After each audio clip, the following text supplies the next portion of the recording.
the stars take flight. Marc D with the C's got the key to life. Retro toys and comics we adore. TV and movies, let's explore. Sunday Night Geekery, it's the place to be. With Marc D with the C, let your nerd run free. Old school vibes and stories untold. Tune in, tune out, let the magic unfold. Hey everyone, welcome to Sunday Night Geekery. We've got a special Mother's Day edition here, so happy Mother's Day to all the moms out there. So, yep, we wouldn't be here without them, duh.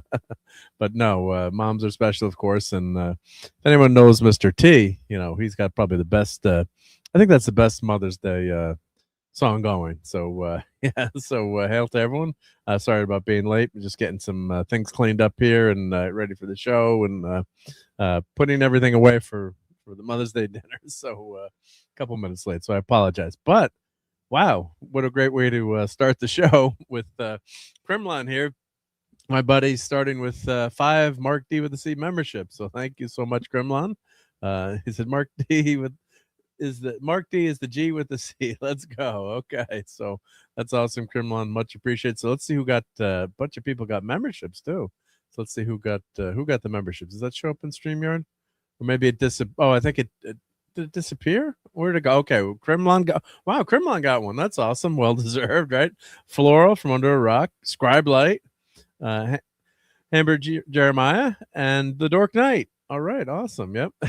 So thank you so much, Kremlin. Oh, now that means I think we can add another avatar or another emoji. So let me check that in a second. We'll say hi to everyone. Of course, Tim, our buddy Tim, FKH, and we always want to remember our great long departed friend Clobberin' Times. Well, let's of course we always want to play. I just love Clobberin' Time. Always thinking about Mike around these parts here, and another huge shout out to Polly's Minion who lost Simi last week. We found out live on the stream. Which is pretty rough for Polly's Minion, and the truck dog see me. So and she thanked everyone for leaving some nice comments. I asked some people here to do that. I'm sure a bunch of you did. So thank you so much for reaching out to Polly's Minion, because yeah, really tough for her to lose her companion on the road. See me. Okay, and we've got Claude Sal in here. Hail to Claude. We got the Great Gap After Dark. And Power Ranger Donnie is here. Henry Resilient Raid. Hello, Mark and all. Happy Mother's Day. Hope everyone is well despite the past. Yes, Ted Turner passed away, the true giant in the field of 24-hour news cycle, and bringing the Atlanta Braves to everyone, right? Kinji Oba, I don't know who that is. Bobby Cox. Is that the manager of the Braves? Passed away too? I didn't. Let me know, Donnie, if that's the right Bobby Cox. I don't want to say the wrong Bobby Cox. Yep. And Michael Pennington. What a sad time for Super Sentai fans. Metal Hero. RJ Godzilla, happy Mother's Day, everyone. Great to see you, RJ. And the Real Head Case says, word to your mother. Yep, for sure. I wonder if I could play that Mr. T song. Let me put the link in for that, because Mr. T is awesome. Let me see if I can get that link in for the Mr. T song. I'll play a couple seconds of it. I don't think I can get in too much. Mr. T hopefully won't mind too much, right? Because it's a song about moms, right? So let me find that on the interwebs here. Mr. T mom song. It's a classic. Yep. There we go. Yep. Found footage. Yep. I think it was on a TV show, or yeah, Treat Your Mother Right. Yep. I'll just play a few seconds of Mr. T here. Let's get this over on the other screen. Yep. Let's do a few seconds. Let's get this full screen here. Let me share this. But this is really, yeah, we love Mr. T around these parts. He's awesome. So, and let me put the link in for this. Yeah. All right. So I'll put the link in. We'll just play a few seconds. Yep.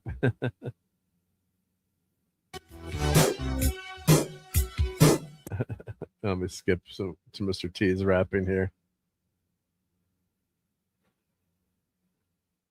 There we go. So treat her right, Treat her right. mother. I always love her. I would stop just for a few seconds, but yeah. Mother. So treat her right, treat her right. Treat her right. All right. Word up. Word, Mr. T. Yep. Mr. T knows his stuff. Yep. So, yep. So let me put that link in the chat there. If you haven't heard that song yet, that's pretty awesome. Yep. And don't mess with Mr. T's mother. Yeah. Yeah. Okay. Let's catch up with everyone who's hanging out with us tonight. Of course, we've got Power Ranger Donnie, and we've got let's say, Maddie's daddy, of course, our favorite person from Valhalla. Let's play Steve's intro here.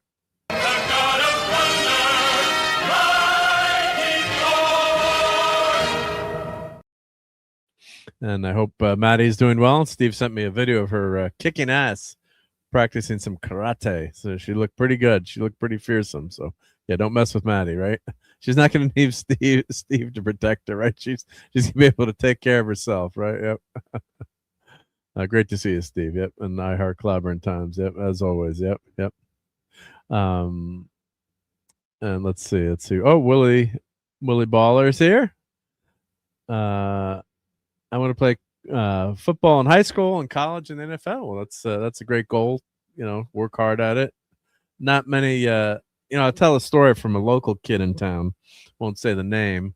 Well, I guess I say the name. Well, I can say the name after. But he's playing at a local Pop Warner football league, and it's a sports dinner. His dad is telling his story years later, and his dad said, "We're in the dinner, and like he said, just have fun, play your hardest, do your best, but look around the room. No one in this room has a chance of making the NFL or is ever going to play in the NFL." And this guy ended up becoming one of the best players at our high school, and then going on to the NFL and playing in the Super Bowl for the Rams. So center John Sullivan. So it was pretty funny. His dad was recounting that story. And I love that when he said, just look around the room. No one's gonna make it to the NFL, but you never know. Keep your dreams alive and work hard. And a really great movie, Willie. I'm not sure if you've how old you are, what this movie is rated. Is it rated R? Let's see. What's I'm trying to remember the name of the movie. Let's see. It was let me find. I'll find the name of the movie. It's called Better. No, but it's a great story about a walk-on to college football team, and just works his ass off and does make the NFL. It's a tragic story in the end, but let me find. I'm looking it up through the actor that was in it. Let's see. It's the actor was. Let's see. What was the actor's name here? Let's see. That was Neil McDonough. Okay, so Neil McDonough is in the movie. I think it's the movie's name Greater, and I'm not checking the interwebs here. I think the movie's called Greater. Let's see. If my memory serves correctly. See how my memory banks are doing tonight.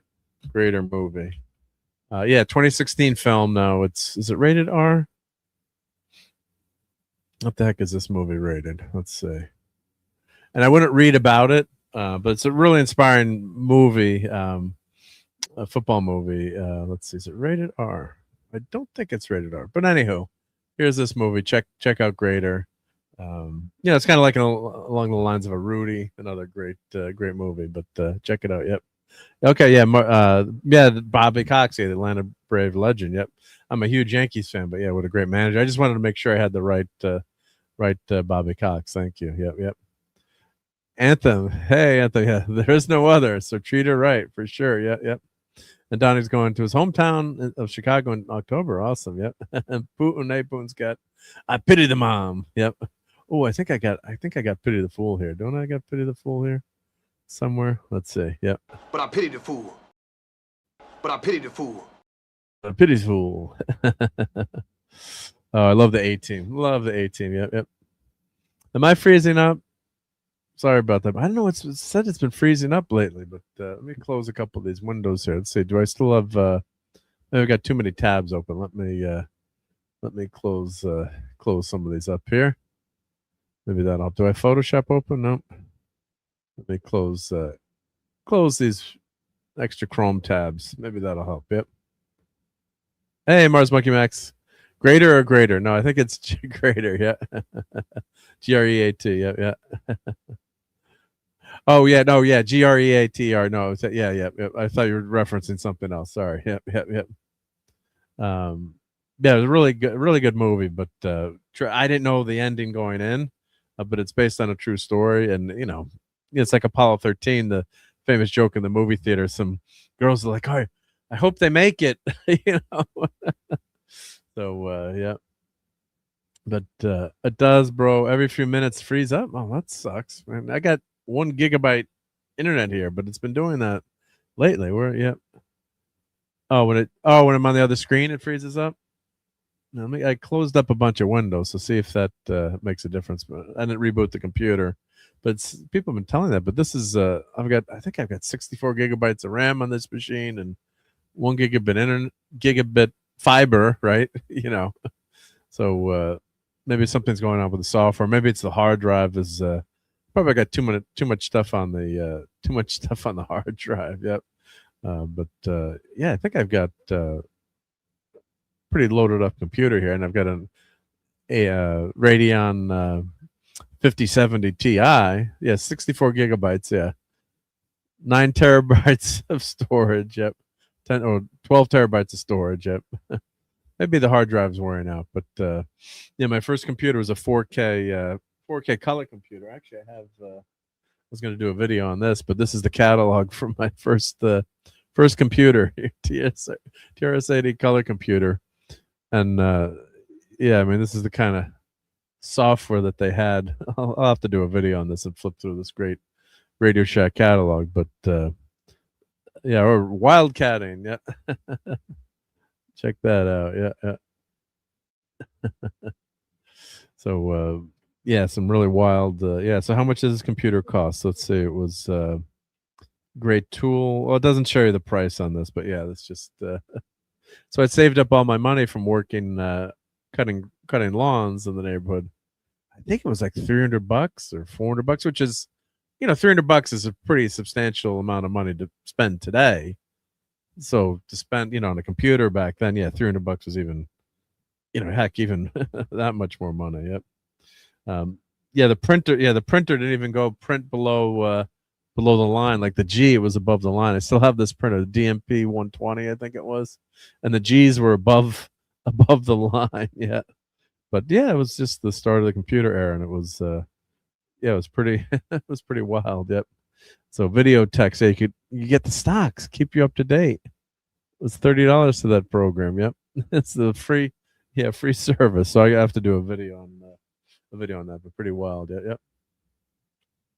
So let's see here. Oh, we got Gen X guy, and he says, "Meh." Hey, we had a good time playing Fortnite the other night. We were meh in a few games, but we had fun. Yeah. I bet it's because of the printer, the 3D one. Yeah. Oh yeah, I do. I am printing something in my 3D printer. I'm watching that. Here, let's. Can I share this screen? Let's show you what's printing right now. Let's share this. Yep.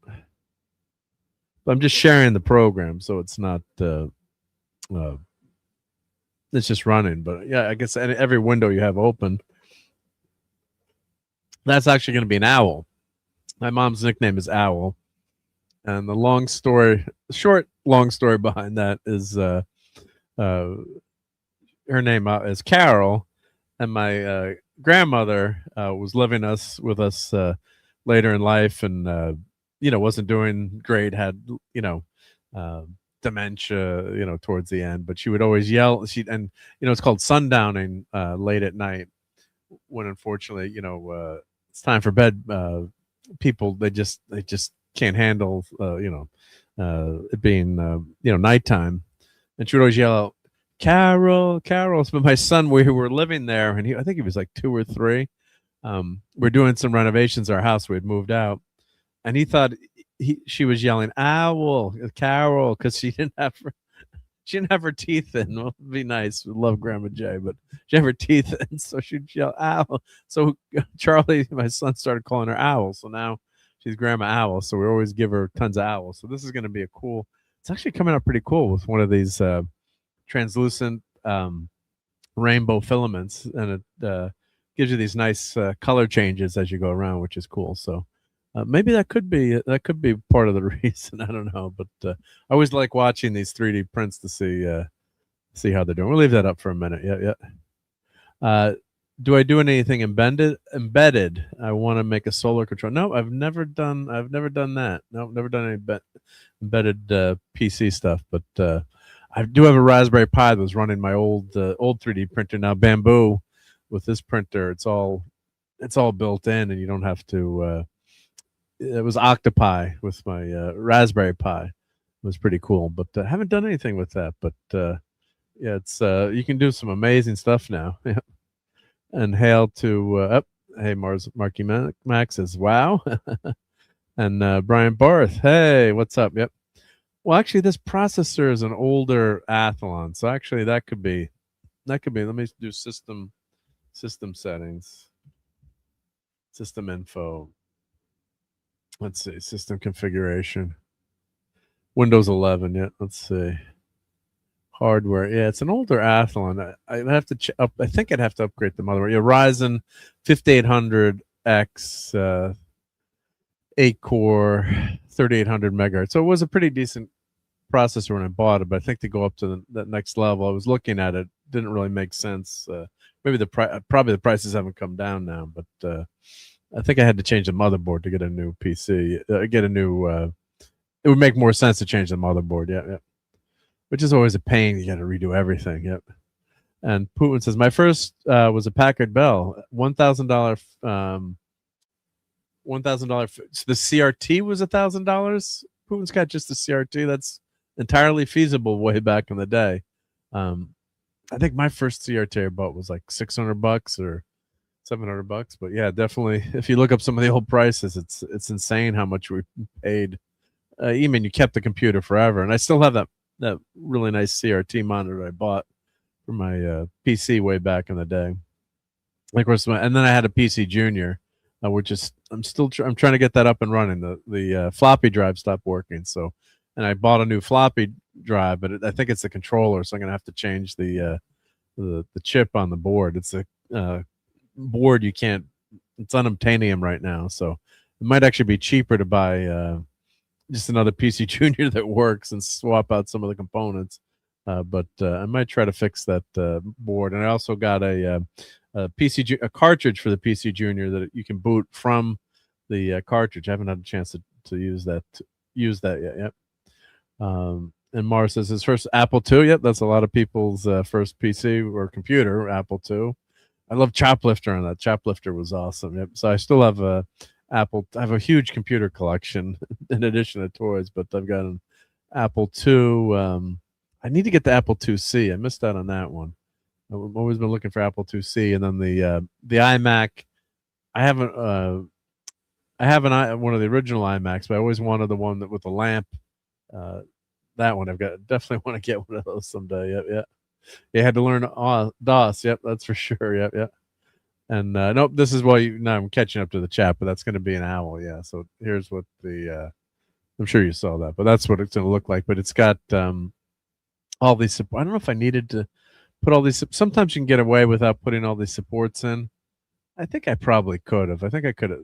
I think this would have made it without all these supports, but except maybe on the beak. You can go in and cancel the supports or block the supports. But I was lazy with this. But I think this would have been okay. I probably should have gone in and canceled some of these because then what it's doing is just wasting filament. Other than that profile there, other than the beak, and you can go in and you can say critical areas only too. But I should have done that. But that's not too much of a filament waste there. But and it tells you how much supports 30 grams of support, so that's not bad. Yeah. And then Putin says, yeah, Arduino and other boards are more Yeah, microprocessor types. Pi, yeah, that Pi is an actual computer, but that's the only thing that's semi close that I've delved in. It's just using a Raspberry Pi. But you're right, that's a whole PC. I remember buying one of those for my son. We set up a Raspberry Pi PC so he could learn to program, which was fun. Yeah, that's pretty amazing. We can get yeah. And Putin says, yeah, monitors were heavy and expensive. Yeah, I still have a ton of Computer Shopper magazines from back in the day. It's insane. Yeah.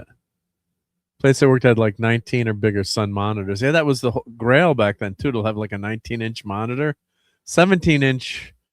Well, 15-inch was pretty common. 14, 15, and then 17-inch you were kind of spending some extra coin. And then wow, if you had a 19-inch monitor, or if you're a graphic designer, like a 21-inch monitor, wow. Excuse me. Yeah, floppy drives are delicate, especially that PC Junior. When you take it apart, you're like, wow, yeah. On Real Headcase, you should definitely post your prints overnight. Super satisfying. That would be like just have them streaming. Oh, let me press play. Like you guys would watch just a stream like this. You think with some cool music? I think I've done that. I haven't done that in a while, but that's what. Let me know, Headcase. Yeah, that would be. That'd be fun to have. Yeah, it's kind of relaxing too to have this watch this go and just watch the printer. Yeah. And Mara says, I could never get past the level 3 on the Spider-Man game for Apple too. Yeah, sometimes some of these games drove you crazy, and you didn't have all the help desks, like you do, or look up the internet. There were some companies that you could call and ask for help, or like Nintendo, they had the helpline in Nintendo. You could call for help, which is pretty amazing. There's some YouTube videos and documentaries on that. Yeah. Oh, you had to type the exact phrase. Yeah. Then Putin says here we had older computers when I was a kid, but Packard was the first that you bought yourself. Yeah. And Maddie's daddy says yes. C:\\. Yep. Good old DOS days. Yeah.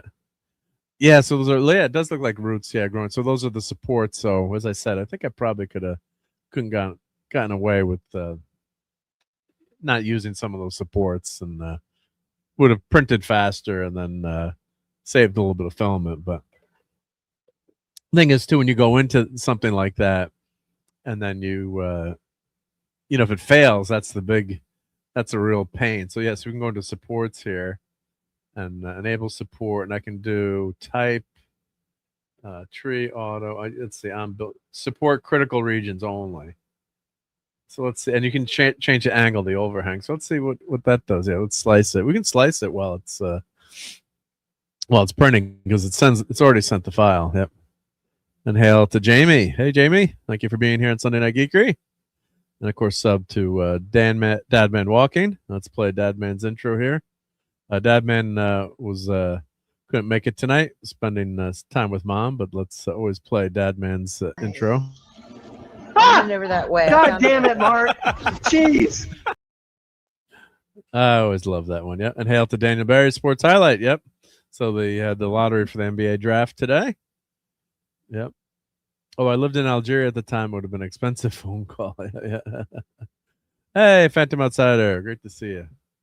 Okay, so this took 5 grams off. Didn't take much off. Let's see here. On build plate only. Remove small overhangs. Let's see. Threshold angle. We can pop that up so that. So let's do like 15 degrees. Let's try. And I'm not going to print it. I'm only going to print this one time. So let's see if that. And you can just go in manual. You can block the supports too. Yep. And Phantom says, downloading stuff to a new 128 terabyte backup external. Was that an NAS, NAS, or like a Synology or a RAID? It can't be just one drive that's 128 terabytes. I'm assuming. That'd be pretty cool. Someday, right? Someday we'll have that, right? I mean, who would have thought that you would have a memory stick with 64 gigabytes on it? Star Trek tech, right? And a little thing like that. We used to have a floppy drive. Was a 360K was the first floppy drive I had. So which is crazy. Yeah, no, see that didn't. Let's make it. Let's go crazy. Let's do 5 degrees. Let's see what it does. Yeah, slice plate. Let's see what we get here. Yeah, SSD drive, 102 terabyte. Oh, SSD drive. Yeah, okay, yep. Wow, about the size of a wallet. Oh, that's pretty freaking amazing, Phantom. Wow, that's that's pretty wild. Yep. Wowzers. All right, well, we still got a lot of supports on this owl, but that's actually ended up with it took some. Oh, let's see, it took some of them off here. Let's see if we do. Let's see, like the threshold angle, 1 degree. Let's see what happens. Yeah. Let's see what happens now. Yep. Now this maybe would lock up the computer because it's using the processor 100%. I could see went to 150. Yep. Wow, got 2 under $75 with shipping. Wow, that's pretty freaking amazing. Wow, 128 terabytes for $75. Wow. Well, you're Wrench. I'll put that link in there where you got that. Yeah.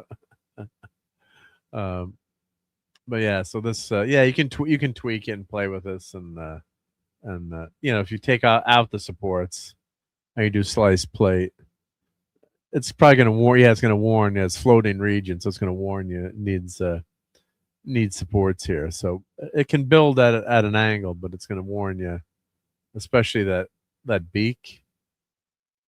That beak, doesn't like that. It's like it's going to tell you this is going to fail. Yep. So definitely need supports, but sometimes you can spend a lot of time, you know, trying to tweak it, and it would look a lot better as you're printing it, something like this. Yep. And yes, Decepticon, the Stream Elements bot. Yep. Wasn't a foreign drive. I see these ads for Middle East bound drives, and they're cheap. They were also they have something extra inside. Yeah. And Steve says, yeah, I remember getting my first 1 gigabyte drive when I worked for PBS. It weighed 5 pounds. I thought I'll never fill this up. And now you got, and this is not even a big memory card. This is 64 gigs. Like, yeah. We were so close to weird science. It's scary. Yeah. I can just print a girlfriend here, right? Yeah. Weird science. Yeah. And Fan says, oh, I got 256. I got 2. They're at Walmart online. Took 3 weeks, but well worth it. All right, well, I'll check that out because it'd be a good way to back up, like back up all my YouTube shows or things like that. I did want to go in and back up all Klobby's YouTube shows, and I found, and I have, you know, there's a program you can just do that. It's just you know, the storage requirements, and actually then I have a compressor that you can go in. I was experimenting. I downloaded a few of his episodes, and you can compress them to about like 300 400 megabytes from like 3 gigabytes, so you can compress them way down. I should write a script so it would download 5, compress 5, download 5, compress 5.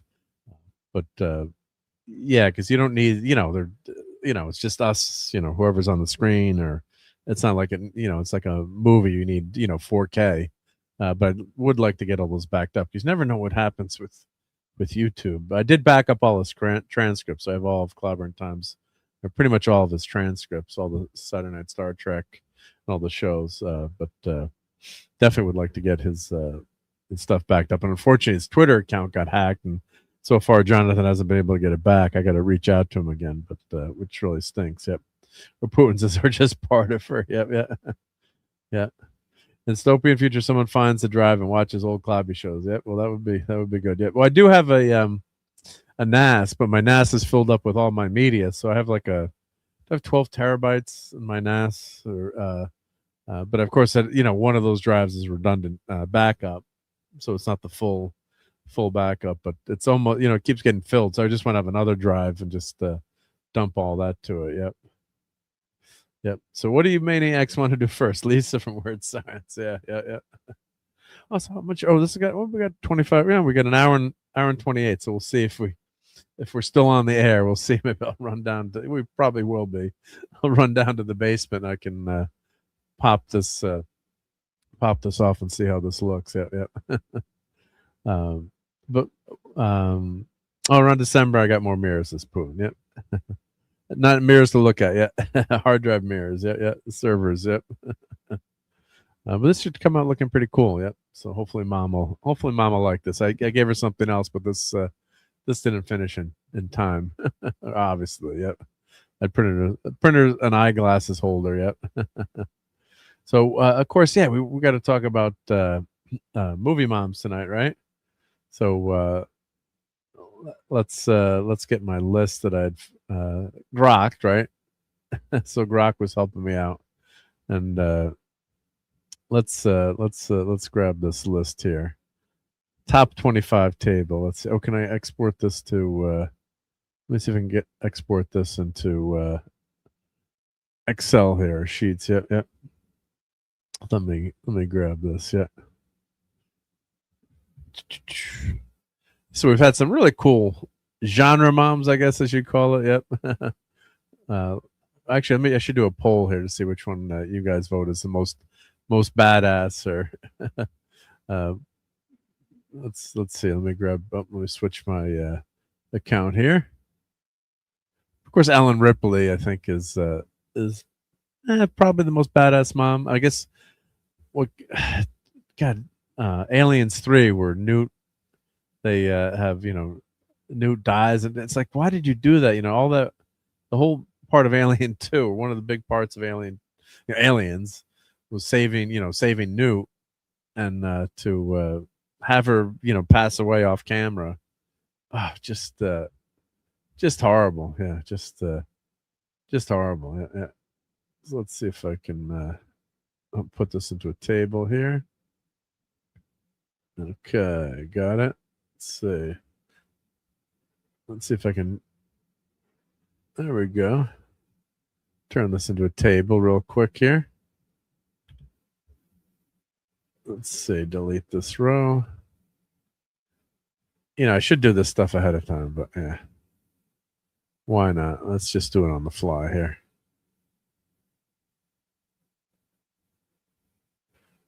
Okay, let's do some word wrapping on this column here.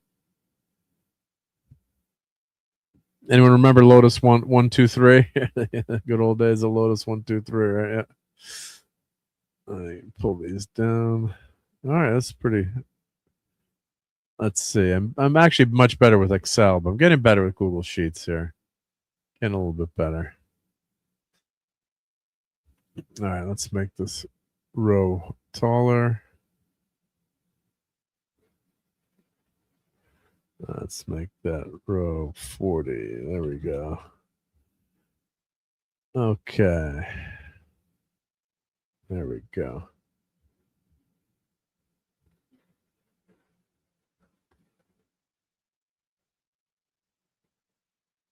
Okay. All right. Sorry about that. All right. So let's copy this over. Yep. Okay. Let's get our tier list up here. So let's share this tab instead. Yep. We'll get back to the owl later. Yep. Ooh, maybe way too big there. Okay. Let's share the Chrome tab here. Oh, want to make sure I share the right tab. Where'd my tab go?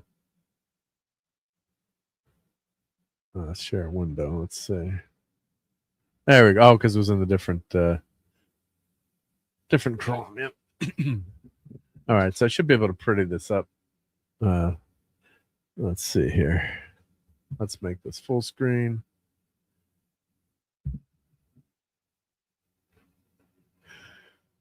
Convert to table.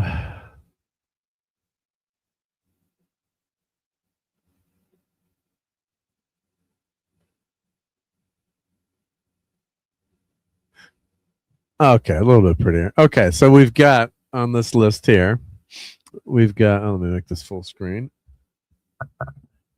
Oh, let me catch up with the chat here, right? Sorry about that. Yeah. And Maddie says, yeah, I miss Clobby a lot. Watch a couple of episodes this week. It's just not the same without him. No, it's not, Steve. It never will be, right? But God, we all love that guy, and you know, fortunate to have known him for many, many years, and glad I got to know him for just those few years. What a special guy. So yeah, Steve was a longtime friend of Clobby, knew him in Baton Rouge. So yep, some good times. I wish I'd gotten to meet him, but in person. But it was a real treat and honor to be able to stream with him and get to know him. Yep. And I got Windows 10. The mirror is the easiest, and I can break them anytime. Yeah, yeah. So many people I never see around YouTube.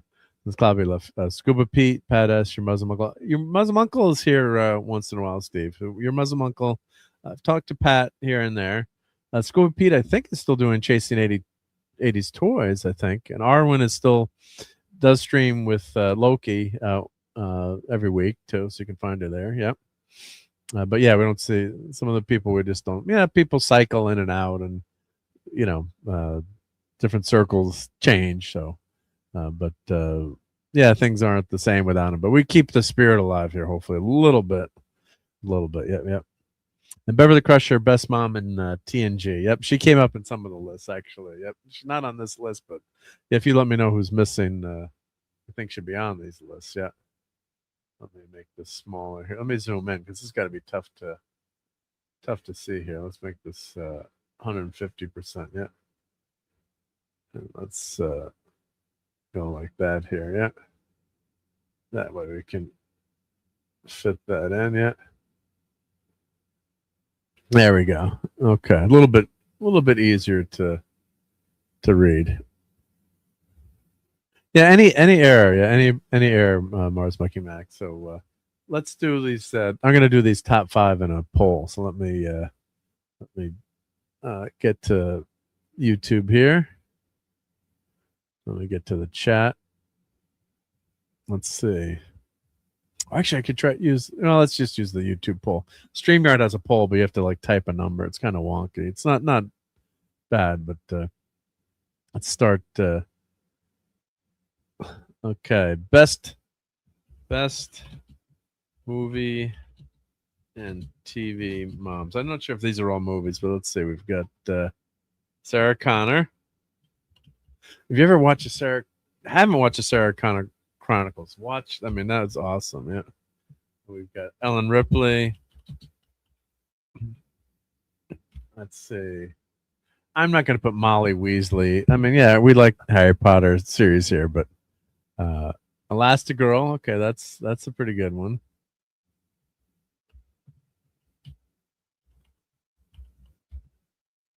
Alien Queen. Well, let's go with heroes here, right? I think we can only do 4. Let's see. Martha Kent, Laura Lightfoot, Frigga, Pamela Amadilla.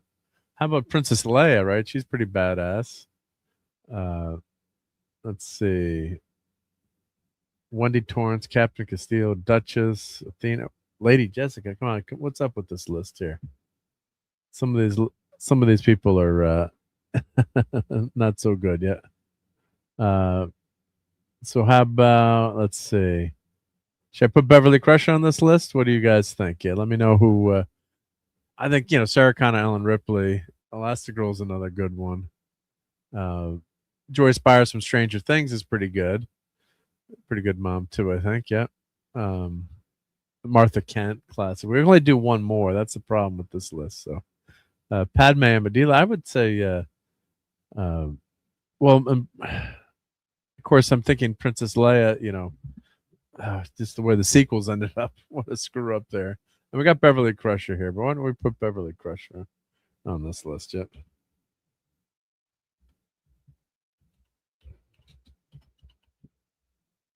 Let's get Beverly on this list. Yep. Best movie and TV mom.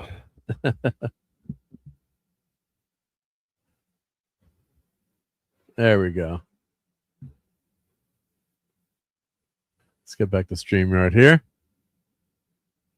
Oh, and as we're talking about Mike, his channel just came up. Thank you, Stream Element Spot, for listening. Yep.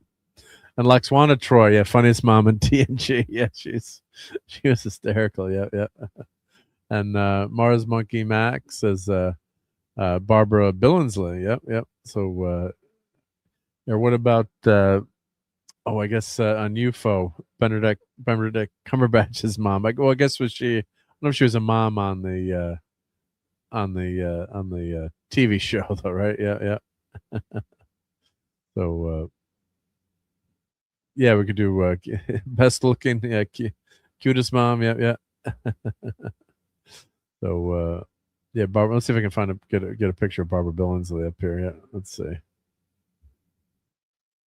Get a picture of her. Yeah.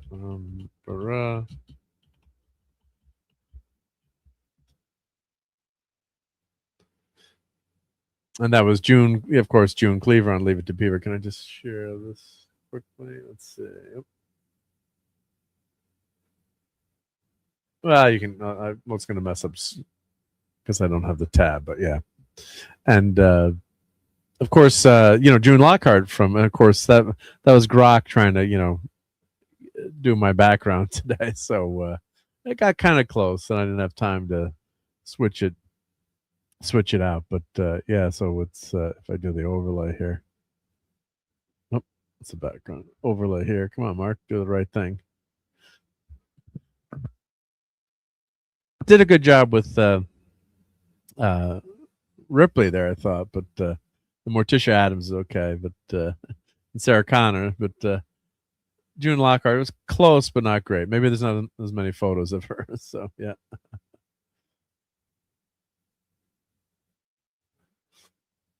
Okay, so let's take that down. All right. All right, so let's check out the chat here. What are people saying? Yep. We've got Forrest Gump's mom. Oh, got Athena. Yeah. Definitely Athena from Battlestar Galactica. Yeah. We've got, let me go back up some in order here. Yep. Hot moms are somebody that live in my area in Oregon. Yeah. Oh, I just went into Walmart history, so I found it was $52 for the 2 + 2 bucks each extended warranty. When I clicked to go to item not shown, so maybe it was like one of those limited items. Yeah. Bonnie Bartlett. Let's see here. Let me see if I get a picture of Bonnie Bartlett. Let me pop out the chat here so I can have that chat on the other screen here. Yeah, so we've got some great movie moms, of course, right? But in sci-fi, I guess like Elliot's mom in E.T., right? Could be, right? But we got Bonnie Bartlett. Let's see if we can get a picture of Bonnie up.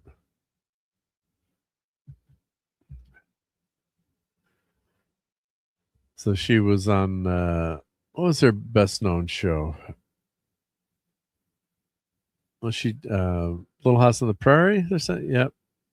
Oh, yeah, Grace as Michael. Yeah, Little House on the Prairie, of course. Yep. That's for sure. Yep. Oh, God. And they're rebooting Little House on the Prairie. Oh, she's 96. God bless her. And she's married to William Daniels, the voice of Kit. Yep. Let me share this tab instead here. Let's see. There we go. Oh. Let's share this tab. Yep.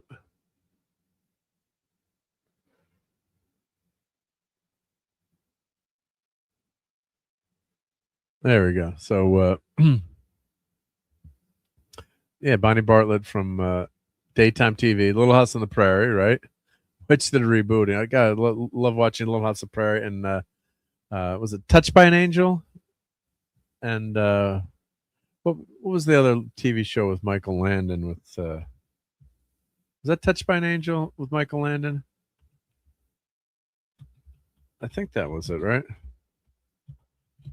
I think that was yeah. Highway to Heaven. That's what I'm thinking of. Yeah, probationary angel sent to Earth to help people in need. Yeah, that was. I think tragically, I think Michael Landon passed away towards the end of that show. But I did. Yeah, Highway to Heaven was great. Yeah, with Victor French. Yep, that was a classic TV show. Of course, from Bonanza days too, right? Yeah. So, yep. Let me someone at Walmart screwed up. Yep. And Phantom says Clobby was good people, of course. Yeah. Let's give another I Heart Clobbering Times. Yep. It's clobbering time! Yep. Mike loved those clips. Yeah. He asked me to do those for him. Yep. And what would he think about the drama on YouTube? Are you talking Mars, the quartering stuff, like that kind of stuff, or more of what's happening with demonetization and all that stuff? He hated he wouldn't mind saying, telling us he hated the YouTube drama. He hated any kind of like high school drama, right? Yeah, he just hated he hated that stuff. Yeah. Didn't want to get involved in that. Not that he was above it, he just didn't want to deal with it or be bothered with it. More important things to deal with, right? So just wanted to do his shows and have fun and not worry about all the other stuff behind the scenes. Yep. Oh, awesome. Tom is here. Hey, Tom. Hey, I thought I'd stop by for a bit since you were by your lonesome. Oh, yeah. It's lonely here. I don't even have one glove on. Right? I was talking about you today, actually. Yep. I said, Were you? Yeah, all good. But we were talking about my my son's girlfriend. They went to see the Michael Jackson, or I think she just saw the Michael Jackson movie. I don't think Eric did, but she's mentioning how much she really liked it. I'm like, well, I got a friend. I think he's seen it 6 or 7 times by now. He's a Michael 7. Jackson super fan. 7. Okay. Yeah. So I have not seen it. Maybe I'll get to see it this week. I don't know, but unfortunately, I did see Mortal Kombat 2 as well. Did you see that? Oh, you did? Oh no, I Yeah. didn't see that. How we can talk about that too. Awesome. Yeah. Real quick though, thumbs up, thumbs down on the Mortal Kombats, or I liked it. Yeah, thumbs you up. liked it? Okay. Yeah, thumbs up. Okay. Yeah. Well, we're doing movie moms right now. Going down the list. I seen that. Sci-fi moms. Yeah. Let me share my. Of course, I have to have. I didn't have time to do a tier list, so I had to do I did a spreadsheet real quick on Grok, but yeah, I mean, you think about it, there's been some great movie moms, right? So yeah, I'm in the wrong tab here. I got too many tabs open, Mark. Come on. But, here, let me share this. Let me share my screen back here. Yep. Let's share that. Share tab.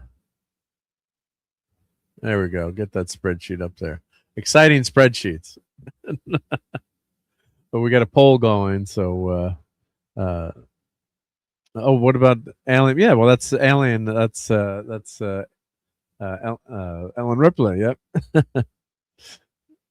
Hey, Six is here. She's Mother Year Padme Amidala, the one who gave birth to twins and immediately died because she lost the will to live because her man turned to the dark side, leaving behind 2 orphans. Yeah, that's the tragic Star Wars tale. Yeah, and she's actually on this list as number 11 on this list. Now this is a Grok list, so I didn't curate this, but yeah. So let's go down this list. So I think Sarah Connor, Ellen Ripley. I don't know why they put Molly Weasley as number 3. Would you have had Molly Weasley up that high, Tom? I don't think so, right? Honorable mention to Keiko O'Brien from RJ Godzilla. Keiko O'Brien. Keiko O'Brien. Oh, she was a rough character, God. Where she tormented that poor engineer Miles O'Brien. Yeah. Do stepmothers count? Yeah. Oh, he voted Ripley. Okay, yep. And hail to Kremlin, and thank you so much for gifting 5 memberships, Kremlin. That was so awesome of you. Thank you. Yep. Oh, Edith from All in the Family. Yep. Edith. Yep. Mary Jane Watson. Well, she did have Mayday Parker. Yep. Of course, the Jackal unfortunately snatched her away. Bonnie Barstow. Charlie Brown's mom. Patricia McPherson. Yeah. Oh, the mom from Cujo was badass. Yeah. Oh, Kit's mechanic. Yep. Oh, what was her name? Bonnie. Who played Kit's mechanic? Was there Bonnie? It was a Bonnie, I think, right? Kit's. Who was that? I think it was a Bonnie. Yeah, played by Barney Barstow. Okay, that's what someone put in the chat. Yeah. Lead technician maintaining the Trans Am. What was there? Oh, no, the name was Barney Barstow. Yeah, played by Patricia McPherson. Yep. My brain's half working. Yep. So yeah, she was a cutie patootie. Yep. As they say. Yep. And she knew her stuff. Yep. She knew Kit, and she was good at it. Good looking and good at it. Right. Yep. Very cute. That's a good one to add. Yep. Let's see, who else do we got have going on this list here? And of course, we had Elastigirl, right? Joyce Byers with the new Stranger Things. Yep. Oh, Uma Thurman. Which movie would you pick for Uma Thurman? Yep. Kill Bill. Kill Bill, right? Yep. That's right. Yep. Mm-hmm. And Criminal says, I met Bonnie Bartlett and her husband last year. Very nice lady. You guys have corrected me. Yep. Maddie's a Highway to Heaven. I was mixing up my heavenly TV shows. Yep. Hmm. So what's your favorite movie, Mom Tom, probably, or TV show? Probably between Sarah Connor and Pamela Voorhees, because both of them would kill for their sons. Right? She's on this list as number 15. Yep. Vengeful mom avenging her son. Iconic slash material rage. Yep. Friday the 13th. Yep. So yeah, that's a classic. Like the Alien Queen. I don't know. I don't want to put it like a villain up there. I guess they're having that. I mean, that was a great battle with Ripley, but yeah. And real head case. I like to clobber hot moms. Happy Mother's Day. Come on. Yeah. And Mrs. Peltzer says RJ Godzilla from Gremlins. Was she the lady that put the gremlin in the microwave or the blender, Tom? Yep. Was it a microwave or a blender? It was microwave, a microwave, wasn't and it? the blender, both. Both, right? Yeah, that was pretty. Mm-hmm. That was a pretty gruesome scene. Yeah. So, yeah, but I would say Ellen Ripley with Newt dying. That just pisses me off so much, right? So I guess you can't take points away from Ellen Ripley there, but man, what did you think of Aliens 3? I have kind of a weird history with it because I think it was the first Alien movie I ever saw. Yeah. Secondly, in hindsight, I understand why people dislike it. Yeah. As its own movie, it's fine. But other than that, yeah, no, I understand why people hate it and what they did to Hicks and what they did to Newt. Yeah.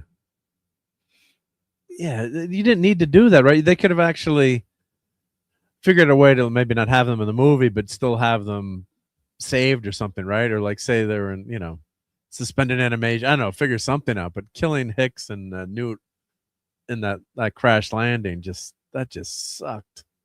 Oh, it's just so bad. Like you don't want to watch it, right? It's just like, and then the one cutscene that they had in the Alien Special Edition was Ripley talking about losing her daughter. I don't know why they cut that out of the movie. I'm sure you know about that scene, Tom, when it's a couple it's of the director's cut. Yeah, director's cut. Yeah, but it didn't really slow the movie down. It didn't make sense that they would cut that couple of lines out because it kind of makes you realize how Ripley, she's going through the grief of losing her daughter because of being in suspended animation. I just think how horrible it's tough enough losing someone, but then sleeping through their life, I guess, basically. Yeah, that's just rough. But why do you think they cut that line in it? I don't know. Yeah, no. Yeah.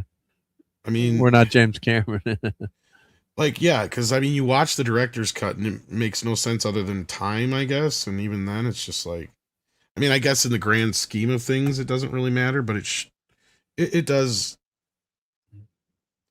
like build upon the character. And I don't know. I wish I had a better answer than that because I don't know. Yeah. And hail to Rob Altus. Yeah, it didn't make sense because it's not like it's like a 10, 15-minute scene or something, or it's just a couple of seconds there. So, but it didn't diminish how much that the chemistry between Newt and Ripley, but it just adds that nice little bit of extra, I think. Yep. And Donnie says, my number one pop culture mom is between Beverly Crusher and Marge Simpson, followed by Dr. Lani Akana. Oh, the actual alien mom, the one Ripley took out. Yeah, the alien queen. Yeah. Lenny is Ollie's mom from Power Rangers, Dino Fury, and Cosmic Fury. Yep. Well, of course, growing up, we had Mrs. Partridge, right, from Partridge Family, and Mrs. Brady, right, or if you're older, Leave It to Beaver, mom, or how about Mrs. C? Mrs. Cunningham from Happy Days, right? Right. Pretty popular mom, or Mrs. Huxtable. Did they still show that Cosby Show, or is that? I mean, it's available on streaming and stuff. I don't know if they actually show it anywhere, but yeah, right, yeah. And Rob, Tom picked Pamela Voorhees. Yep, that was one of Tom's picks. Yep. and hail to Brian Hepburn. Thank you for being a channel member, Brian Hepburn. And let's see. I wish Lana Akana was on your list of pop culture moms, but they didn't pick her here. No? We got some of these actually I don't even know. Yep. Briar Wilkes, I don't know who that is. The other mother from Coraline. Okay. Wendy Torrance from The Shining. That's a scary one, right? that fits. Yep, I could see that. Yep. I haven't read the Bone comics. Yep. Athena from Battlestar Galactica. That she was a favorite. Didn't she only? I think she was only lasted like 3 or 4 episodes. Didn't Athena die pretty early on in that? Right? Was it Athena that died pretty early in Battlestar Galactica 78? I don't remember. Yeah, but I think she was only on Jane Seymour. Did Jane Seymour play her?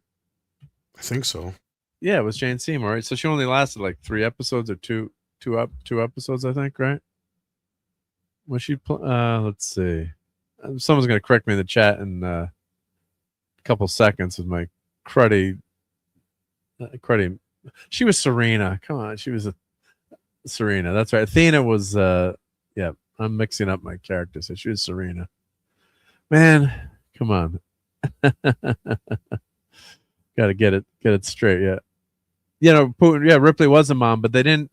Did you know that Ripley was a mom if they cut that line out of the director's cut, or in the main movie they never bring it up? So like, yeah, you don't know definitively that she's a mom, I guess, right? Yeah, pretty sure. I mean, it's been a while since I've watched the theatrical cut, but yeah.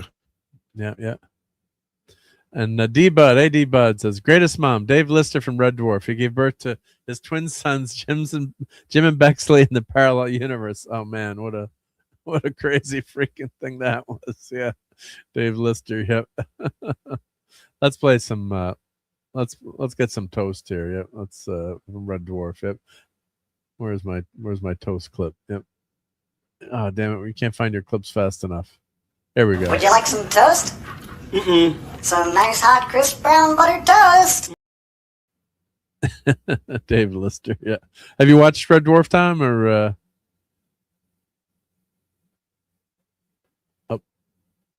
Let's see. Tom will be back in a second. Yeah, I'm assuming Tom has watched Red Dwarf. Yeah. And sorry, scattered episodes, but yeah.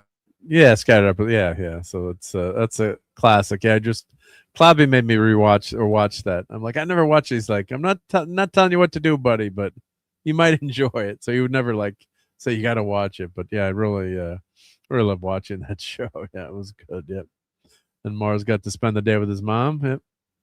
What'd you do today, Tom? Do you go see Michael Jackson again? Oh no, you want to see? I did that Friday. I did Michael and Mortal Kombat. Mortal Kombat, right? Yep. back to back or and the belly to belly? Yeah. Yep. Yeah, I Yeah. got to see the last. Well, now they're bringing it back to IMAX, but at that time it was the last showing in IMAX of Michael. And then thanks to Six, because she sent me some money to go see it with popcorn and whatnot, even though I didn't get popcorn this time, but because I went and saw it in IMAX instead.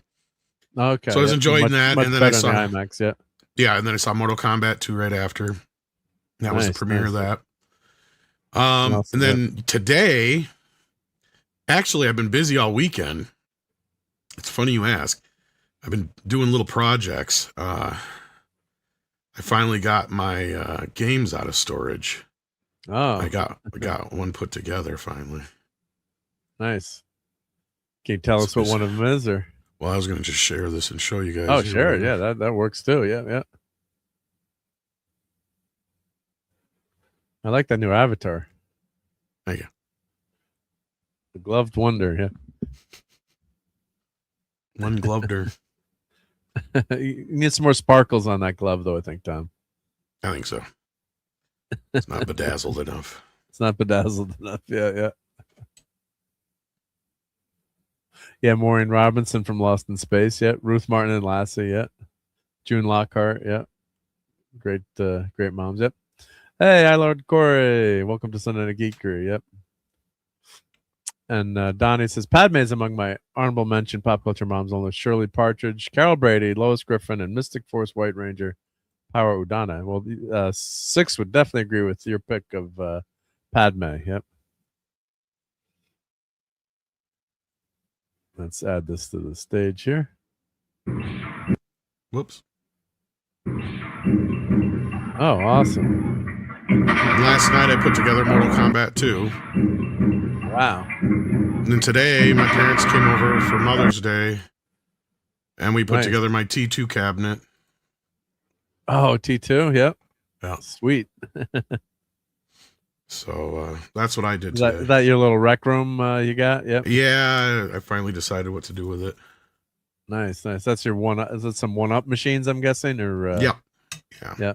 I didn't get. And I got one more to any put of those. together yet.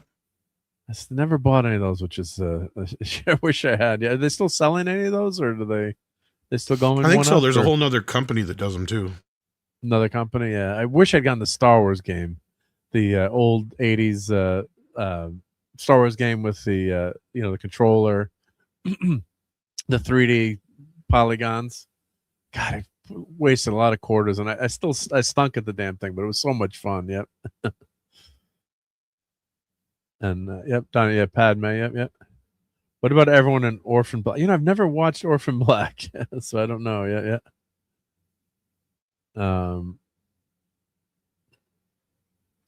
Hey, it's the Phobos who said they cut it for time. And we're talking aliens, probably. Yep. The line with Ripley. Yep. I'm way back in the chat here. Yep. So we had a good day today. We had my mother-in-law was visiting, Grammy as we call her. Yep. And we exciting stuff. We went to Home Depot and bought plants and planted all kinds of flower pots for mom, my wife, and played pickleball in the morning for a couple hours. Man, I'm freaking sore right now playing pickleball. Let me tell you, I'm getting into better shape, but yeah.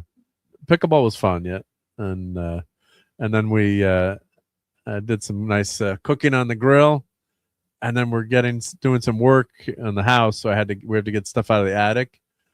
And do you guys think I have a lot of toys in this house? So I've been putting bins in the attic, and man, my wife's like, we took down like half of the attic and like 3/4 were toy boxes. It's like, you're not keeping all this stuff. What do you mean I'm not keeping all this stuff?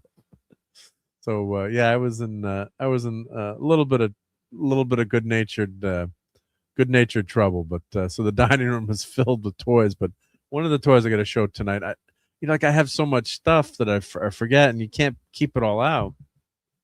So I have a bunch of Napoleon Dynamite action figures I'll show in a few minutes that I didn't realize that I had. So like, oh, these are cool. I like these. Yep. We'll have to do a video on those. Yep. And Jane Jetson, right? Yep. Another classic mom. Yep. Istophoba said Ripley was a mother. She had a daughter. Yeah, first alien, but I think too, but not a mom of theatrical reasons. Yeah, that's what I'm trying to remember. Istophobos, if they actually explicitly said that she was a mom, minus that that cutscene. Yeah. What about Mr. Mom? Right? Yeah, Michael Keaton.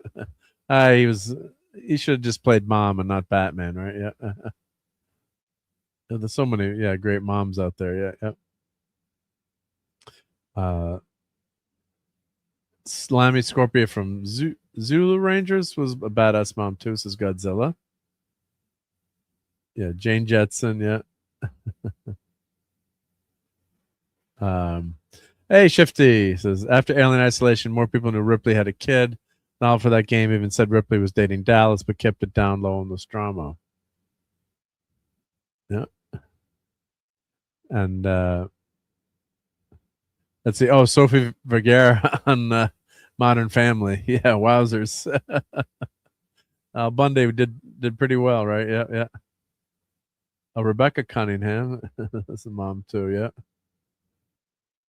Hey, Killy Chow from Good Late Night from Huntsville, Alabama. Roll Tide. Yeah, yeah. Yeah, happy Mother's Day to everyone. Yeah, yeah. And Putin says, does Tom work in an arcade? No, Tom, you do not work in an arcade, right? That's your rec room, I'm assuming. Yep. Yeah, no.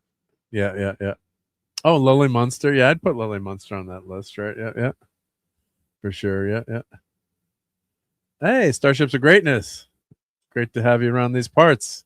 We love great starships. And I've got, well, I guess you can't see I got to turn the Enterprise on. I wish this Tomy Enterprise should have had a remote control. I think the new D7, but yeah, Starships of Greatness. I know you'd like that when you get there, so the vertical people can see it too. Yep, that's my Tomy prize. Yep, Tomy Enterprise, pretty awesome. Yeah. You got to kind of reach through there and turn it on. Yeah.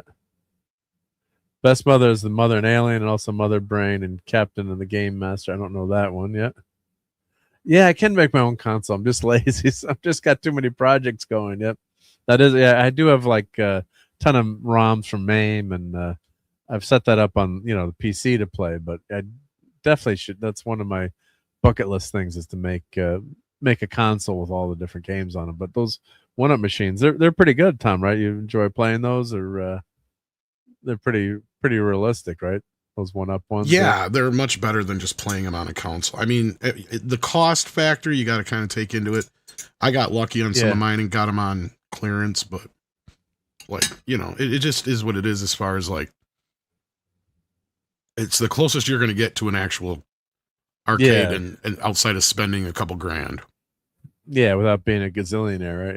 Yeah.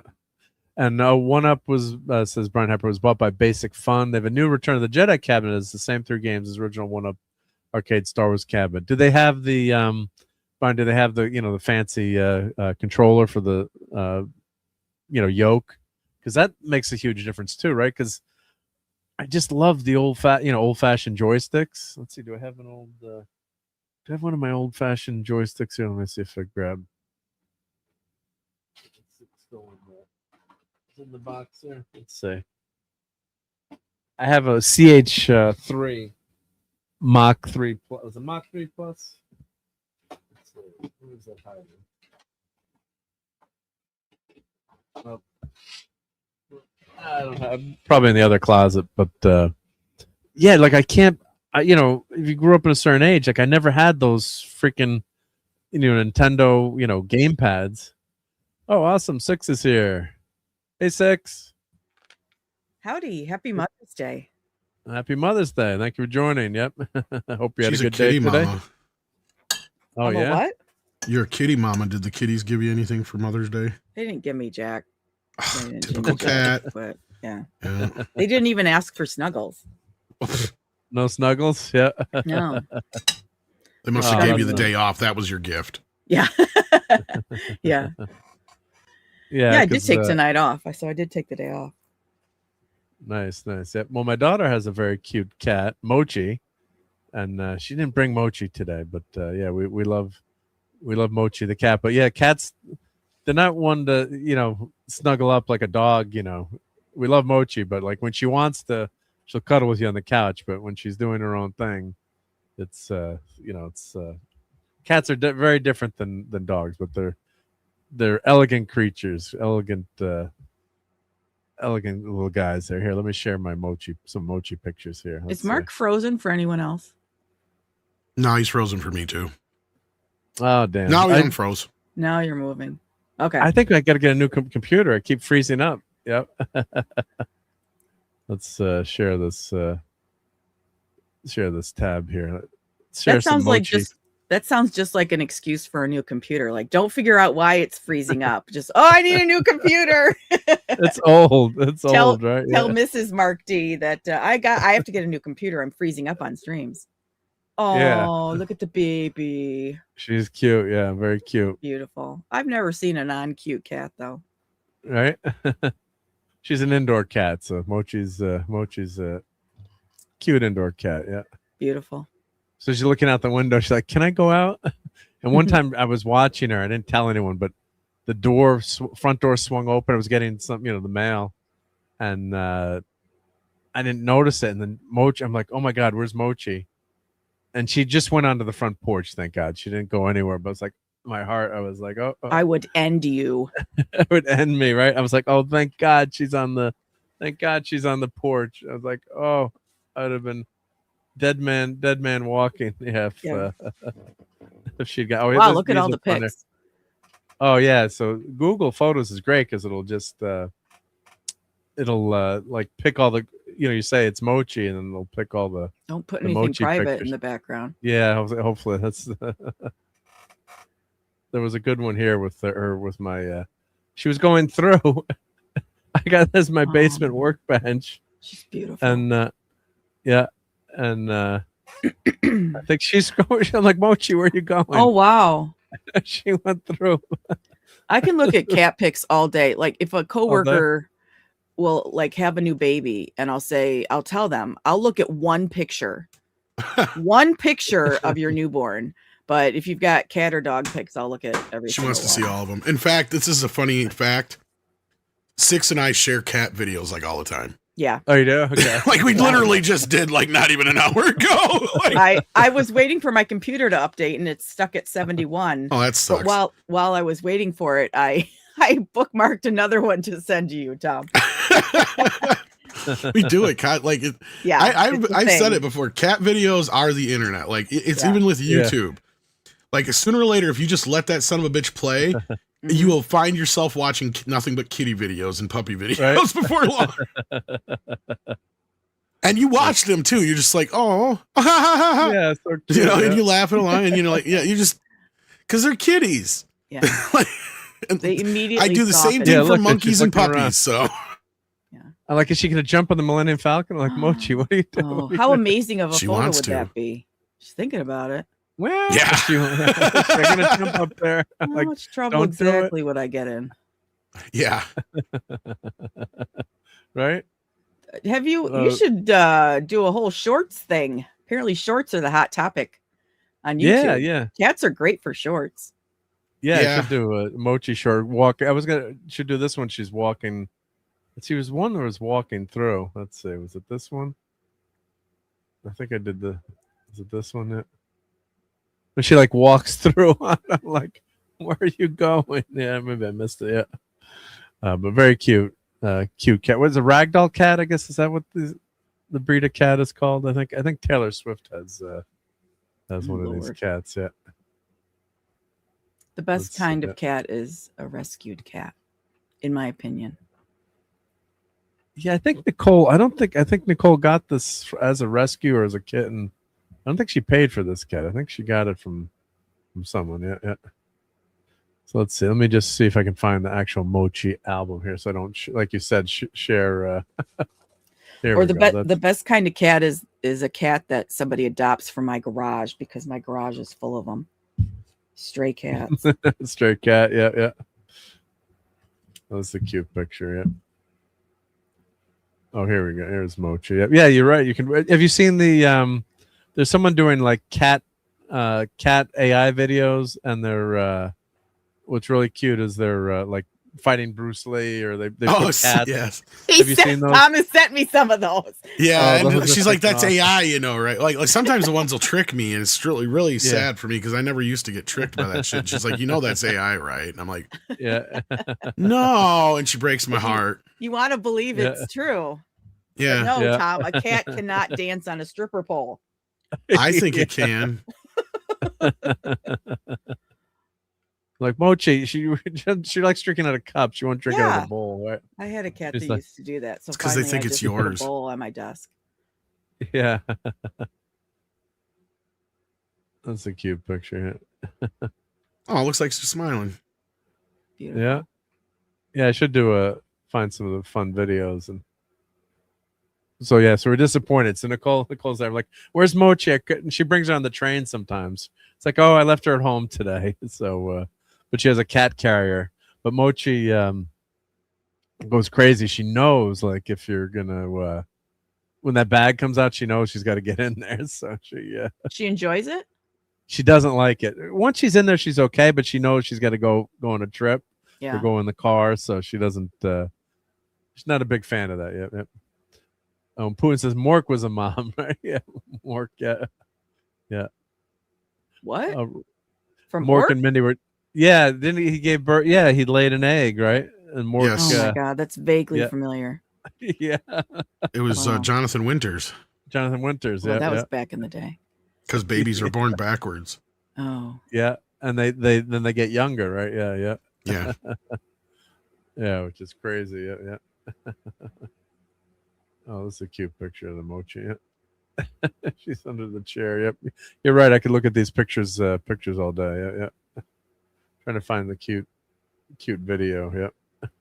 I'm impressed I that did- you have them all organized. Well, this is just Google Photos. So you tell Google, like, this is Mochi, and it Oh, goes really? through all your photos and automatically puts all your Oh, wow. like your cat or your dog, and it recognizes your cat. I mean, once in a while, yeah, it messes up. But I just have a folder on my phone with 32,628 pictures. right. Let's see if I go back to when she's a kitten. But yeah, when she was smaller, she's crawling all over my room. I'm like, Mochi, cats are pretty graceful, but you don't knock over my stuff. She wants to turn off the air conditioning so she can be Yeah. cuddly warm. Let's see if I go back to when she's like, I think there's Nicole with her, and she's a little kitten there. Yeah. Oh, little baby. Little baby. Yeah. I thought we had somewhere. Yeah, she's pretty small there. Yeah. Everyone loves Vicious. kittens, right? Tack, yeah. She did get me pretty good. We were playing, and she got me got a nice little zap there, by accident, and she got me good. Yep. Accidentally on purpose. Actually on purpose. Yeah. She's that little kitten. I'm like, this is on my desk behind my monitor. I'm like, Moch, how did you fit back there? What are you doing? Yeah. I'm like, you're gonna get stuck back there. Yeah. So I'm like, yeah, she's just crawling through. Yeah, she attacked. She's gonna get John Belushi there, right? Yeah. Like, how did you get back there? Yeah. Cats are amazing. Yeah. Does she knock over all your action figures and stuff? She knocked a few over, but she was pretty good. Cats are amazing, right? I mean, Yeah. they just They only knock it over if they do it on purpose. right. While looking Like, how you did in the you- eye.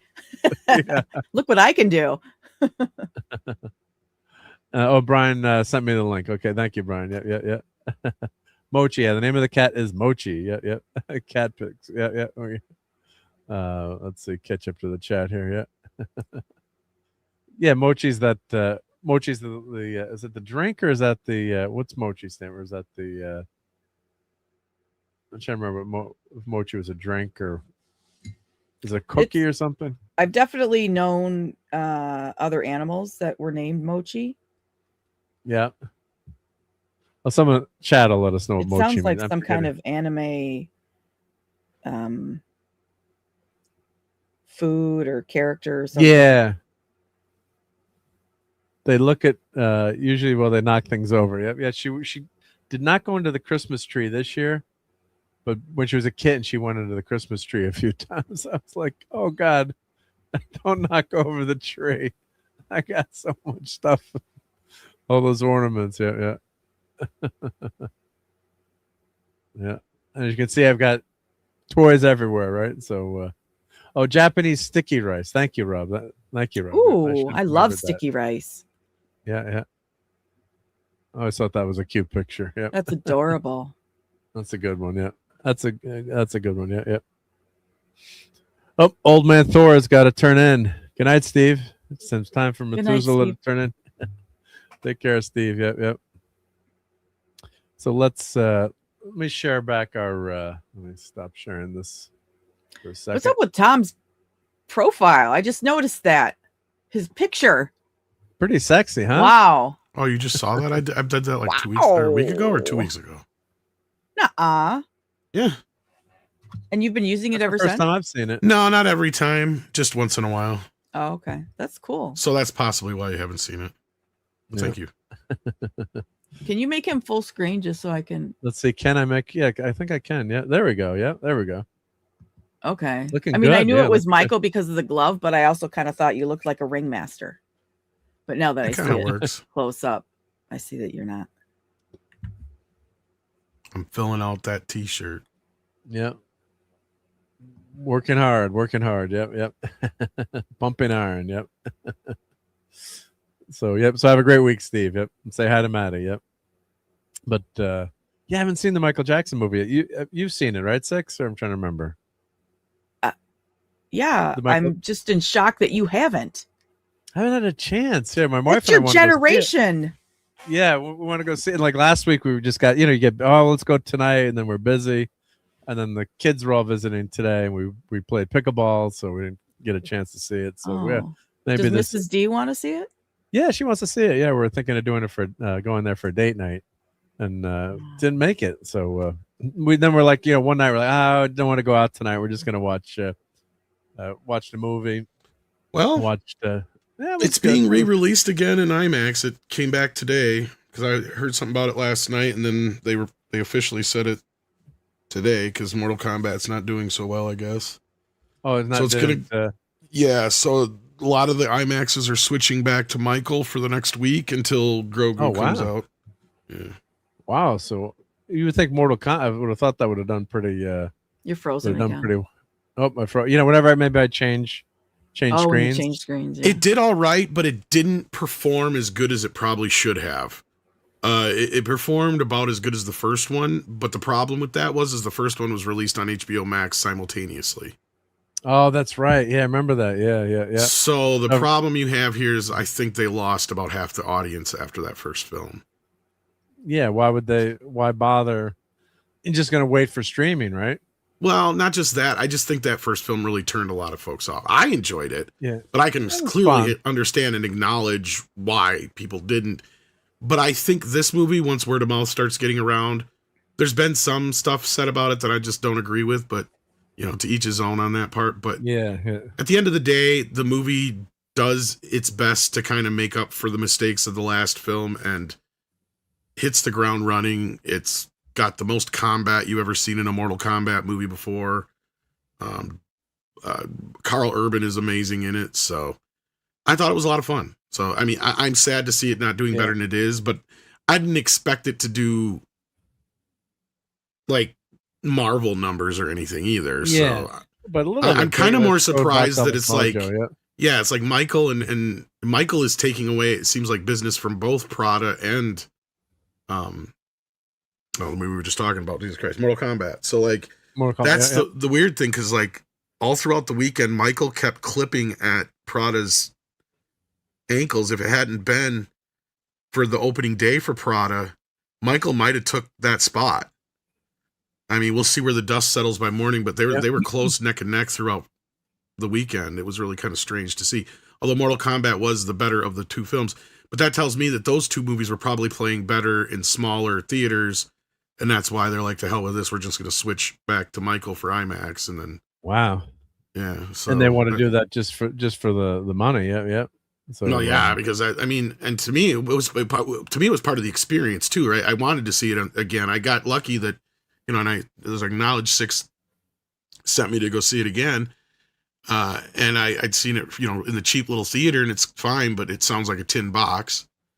Go to see it at IMAX. I mean, you feel every fucking bass thump, and and it's loud, and it's just the way you want it. Because it's like going to see it at a concert, and that's what people kept, kind of comparing it to. And for a lot of us, this is the closest a lot of us are ever going to get to see Michael in concert. And I agree with a lot of folks. They should put together and release his Bad tour and in concert as well in theaters, because they shot a lot of that on film.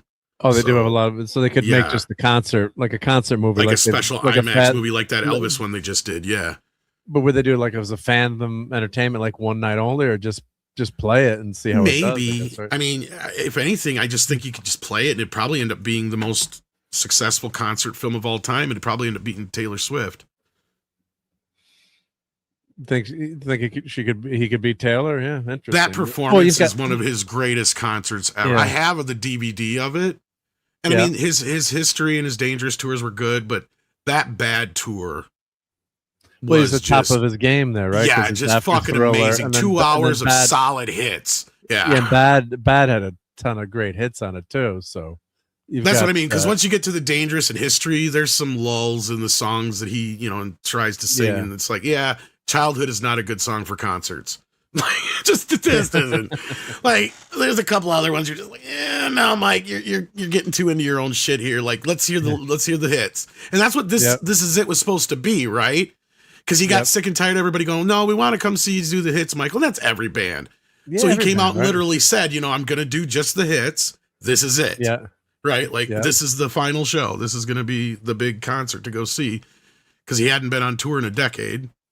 So, it sucks, because I was hoping to get to see him live, but he died. But yeah, because that tour they was practicing for, getting ready for, how far off was that tour? Pretty close. That's what that movie ended up being, because they were documenting things, because they were basically, it's the rehearsal, because they were going to document the entire thing, and then the movie was going to be a concert film, like the Taylor Swift movie, and then like the behind the scenes and leading up to was just supposed to be like, a little 10, 15 minutes lead up to and for stuff for behind the scenes stuff. Well, since he died, what they did is reconstructed all the rehearsals that they had video of and film of into the best. Yeah. What we got an idea of what the concert was going to be.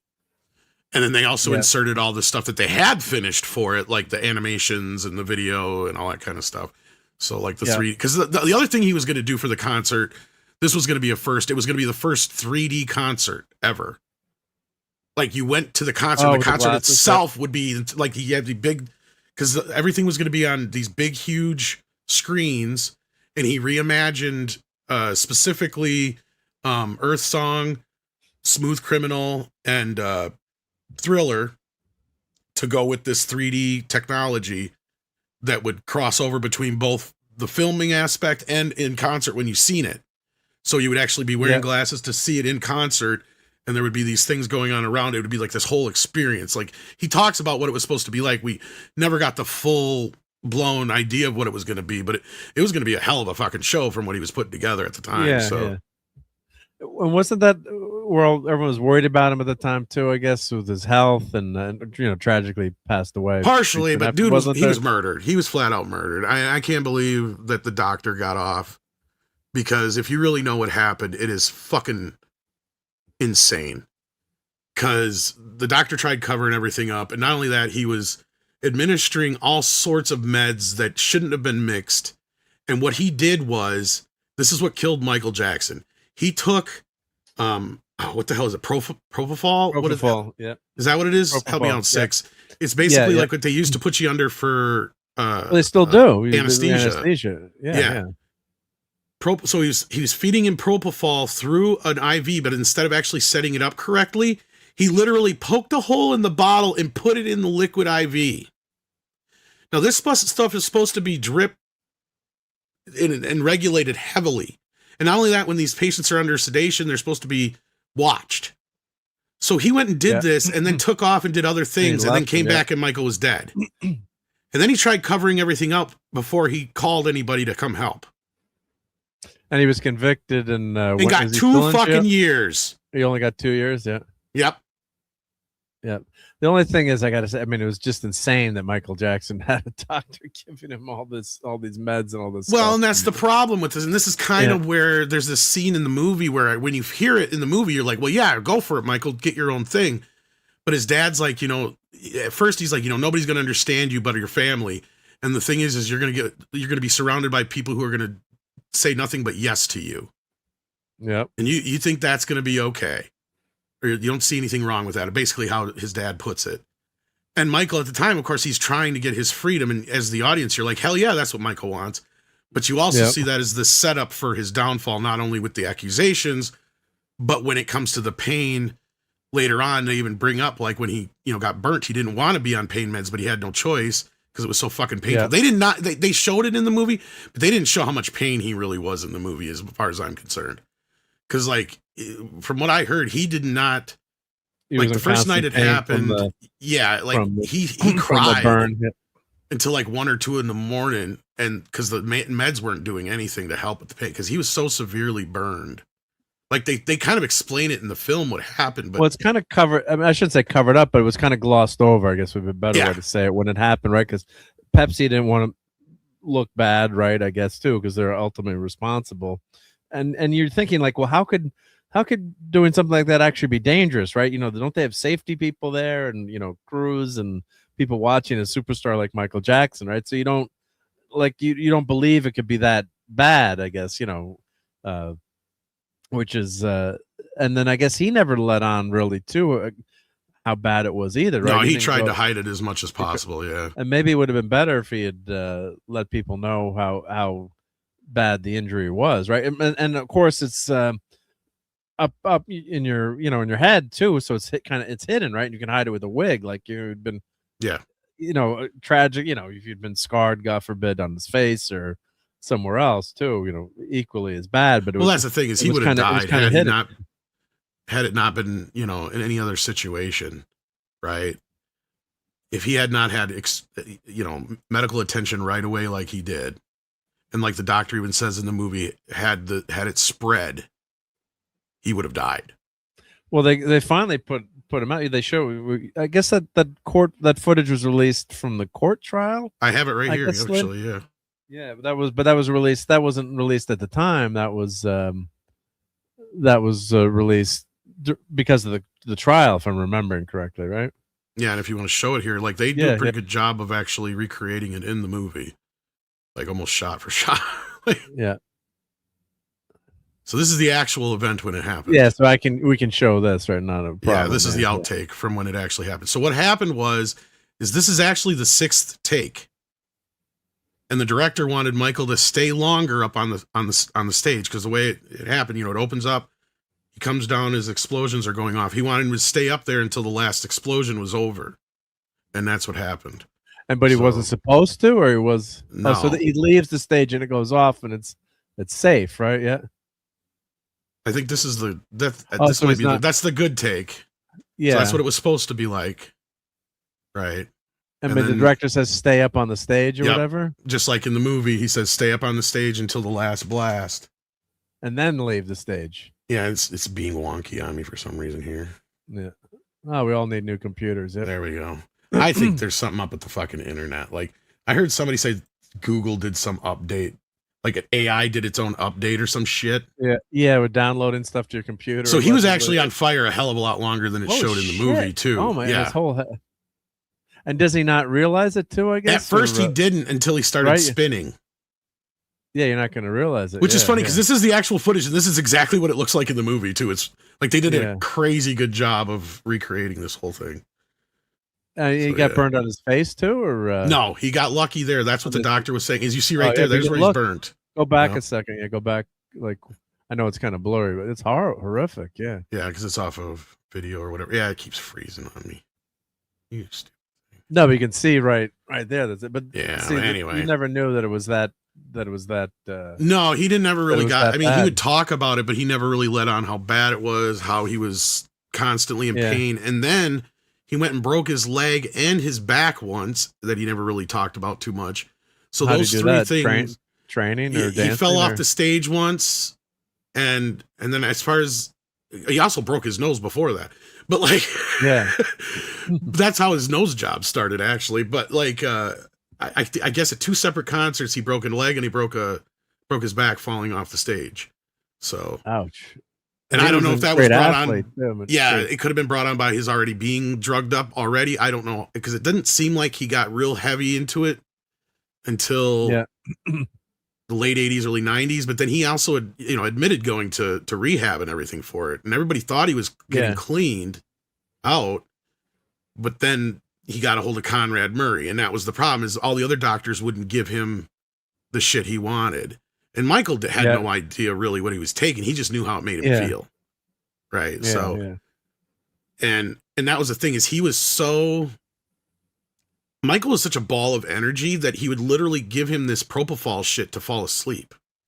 Yeah, right? so I heard he couldn't fall asleep without it Yeah. after a while. It was so And while he was doing so this used to concert, it, he yeah. was so jazzed up that he just couldn't sleep. So Conrad gave him a bottle of this shit. Like I told you, he just punctured a hole in the top of it and put it in the bag, That's in the insane, saline yeah. bag or whatever. Well, that's why he went to prison and right? left the Yeah. room. Yeah, but it should have been a Yeah. lot longer. I'm sorry. It was Yeah, complete 2 years. incompetence. Yeah. And he should have known better. It's a type of drug that, like I said, I wish Six was here because she could confirm it for me, that you do not leave the patient unmonitored at all because they could stop breathing. No, well, that's and all it's an kinds of other things. That's what happened to anesthesiologist, right? Michael. Yeah. Well, they're in the room with you. You know, if you've had, any procedure, right? Or if you go for your colonoscopy, if you're a certain age, definitely go do that. Don't wait. But yeah, they put you out and they say count, back from 10 or 5, 4, 3, 2, 1, and boom, you're out. And but you don't feel like you've slept, which is the most insane thing. Which is You- weird. you- This is why I can't believe he got addicted to it so easily. As far as like, because that's what he would want it for, was to sleep, because he couldn't But you- sleep. But you don't dream. As someone mentioned, they like their dreams in the chat, and you don't. You just kind of wake up and you're groggy though, but you don't feel. It's not like there's no time has passed, which is the craziest thing. And then you're waiting too. Then you're nervous, like, oh God, what did they find, or what did And Putin brings up an interesting point. He goes, some anesthesia disrupts the communication between your brain and whatever your will is. And that could have been a part of it, to where it's like he just needed it to calm his system down, and then he would fall into REM sleep, perhaps. But again, I don't know if it would inhibit his. That's the thing, because you're right. Yeah. In most cases like that, and again, I don't know as much about it as other people on the panel probably do, but like, you don't essentially get rest, right? You're just, No, your you body's don't, yeah. out. It's kind of like, when you Yeah. pass out for being drunk, you don't actually get rest. You're just Yeah. passed out because your body just gave up on you. Oh, it's a mess. Yeah. So, and I have sleep apnea, so I have to wear one of those silly, well, I shouldn't As say do silly, I. but So pain in the yeah, ass. so yeah. yeah. But until I had that, like I was falling asleep during the day, and you would sleep and you never Yeah. felt like you got any. And then of course you do the sleep study, and then So were you? the doctors where did you rate? Because they rated me at it was severe. it was pretty bad, yeah. Yeah. And but then when I lost a ton of weight the first time, I got really good, and now I'm losing weight again, so it's getting a little bit better. But the machines now, they know how many. I guess they call it incidents per hour that you have with the sleep apnea. But without it, I had at can't- least I think 4 or 5 incidents an hour, or whatever it was when I first started. Yeah, so it's you don't feel like you're sleeping, which is the worst. And that's That's what the the problem worst I was part of it. having too. And you're a mess yeah, for like the day. I bet you felt like I did after the first few nights when you finally got used to it. You're like, holy shit, I feel like I got so much more energy than I used to. I feel like $1 million. Yeah. I can conquer the world. I've almost fell asleep driving my car a couple times. It was really, and I pulled. Then That's pulled when I knew over. something was up, right? Yeah, because what the hell's going on? Yeah, I've never even been somebody who, as a kid, could fall asleep in the car, like on long car trips. So when I'm sitting here driving all the time for work, and I'm going, why am I having such a hard time keeping my eyes open? Like I'm getting into that thing I never had a problem with before, unless I had been up for like days on it. You know what I mean? Like, yeah, something crazy. and you're Yeah, right. yeah. You're just like, I can't understand this. I'm constantly fatigued, constantly feel like I'm just not getting enough sleep, or I want to go to sleep, or if I'm in a car, I'm in a boring situation, I'll nod off here or there, but I'm still not getting solid sleep. And a lot of times I would wake myself up from not being able to breathe correctly.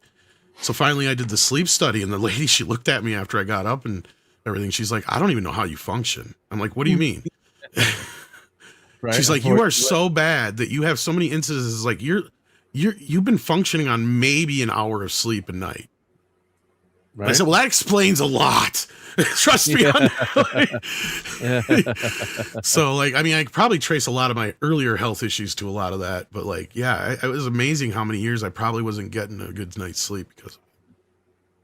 Yeah, no, it's it makes you feel just so much better. So, yeah, it's always, we're not healthcare professionals here, but always consult your doctor. But always go to get a sleep study, and your doctor will. My main physician said, yeah, you've got to go for a sleep study, and you can either go to a center. Now they have these, they wire you up like Darth Vader, and then you can you wear this thing at night, and it tells you. You can do them at home now too. Yeah. So I think I did mine at home with like the Darth Vader thing that they hooked up to me.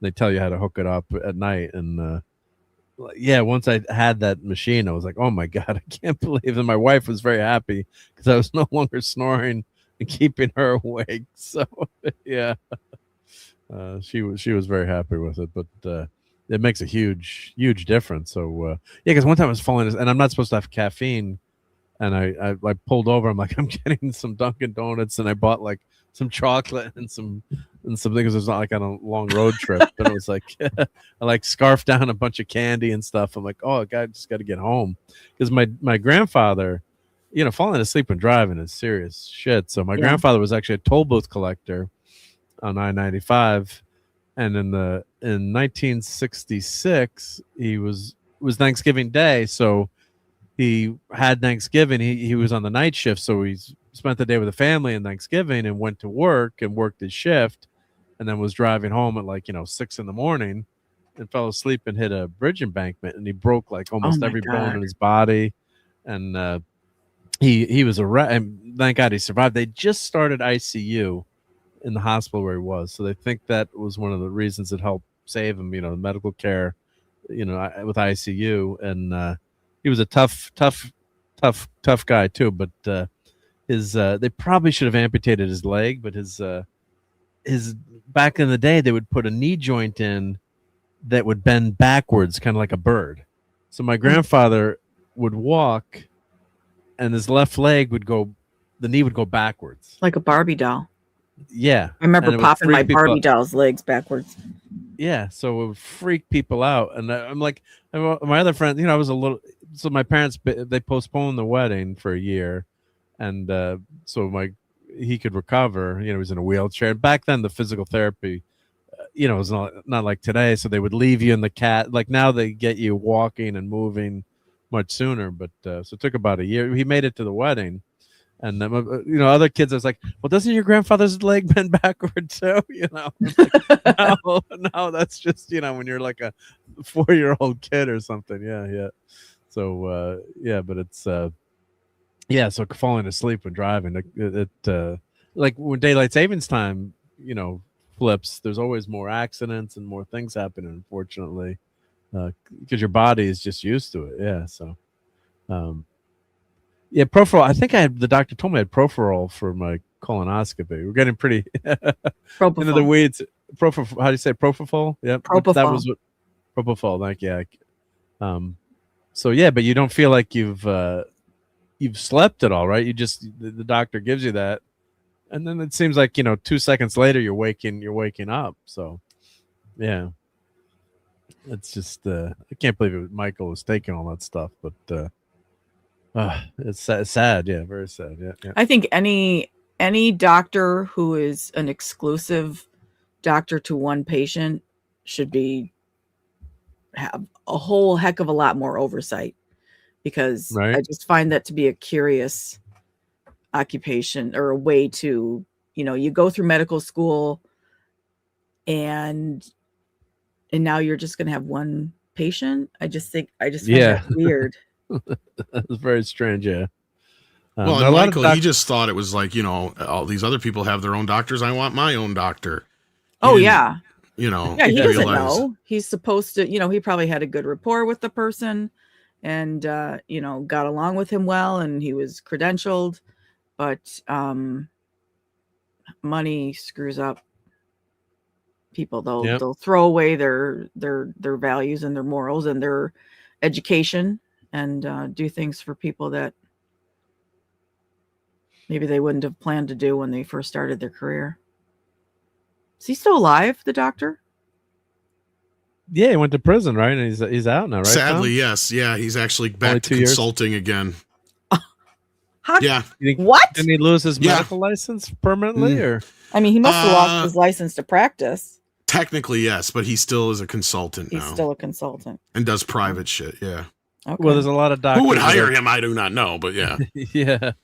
A lot of doctors that go concierge here, like I think like my primary physician went concierge, but they're treating many people, like they're like it's a private group, and they'll have like 10 patients or 20 patients and you can call them pretty much all the time, and if you can afford it, I guess, and you have your own like private doctor, kind of like Michael Jackson, but it's not just one-to-one. It's usually sometimes it's like a small group, but they're just dealing with say like 20 or 30 people, and that's called the concierge physicians. So interesting thing. Yeah, I mean, you would think it would work like good lawyers, when you're rich enough and you can afford to pay a lawyer to be basically your lawyer alone. That's one thing, but Six is right when it comes to like doctors. Godfather.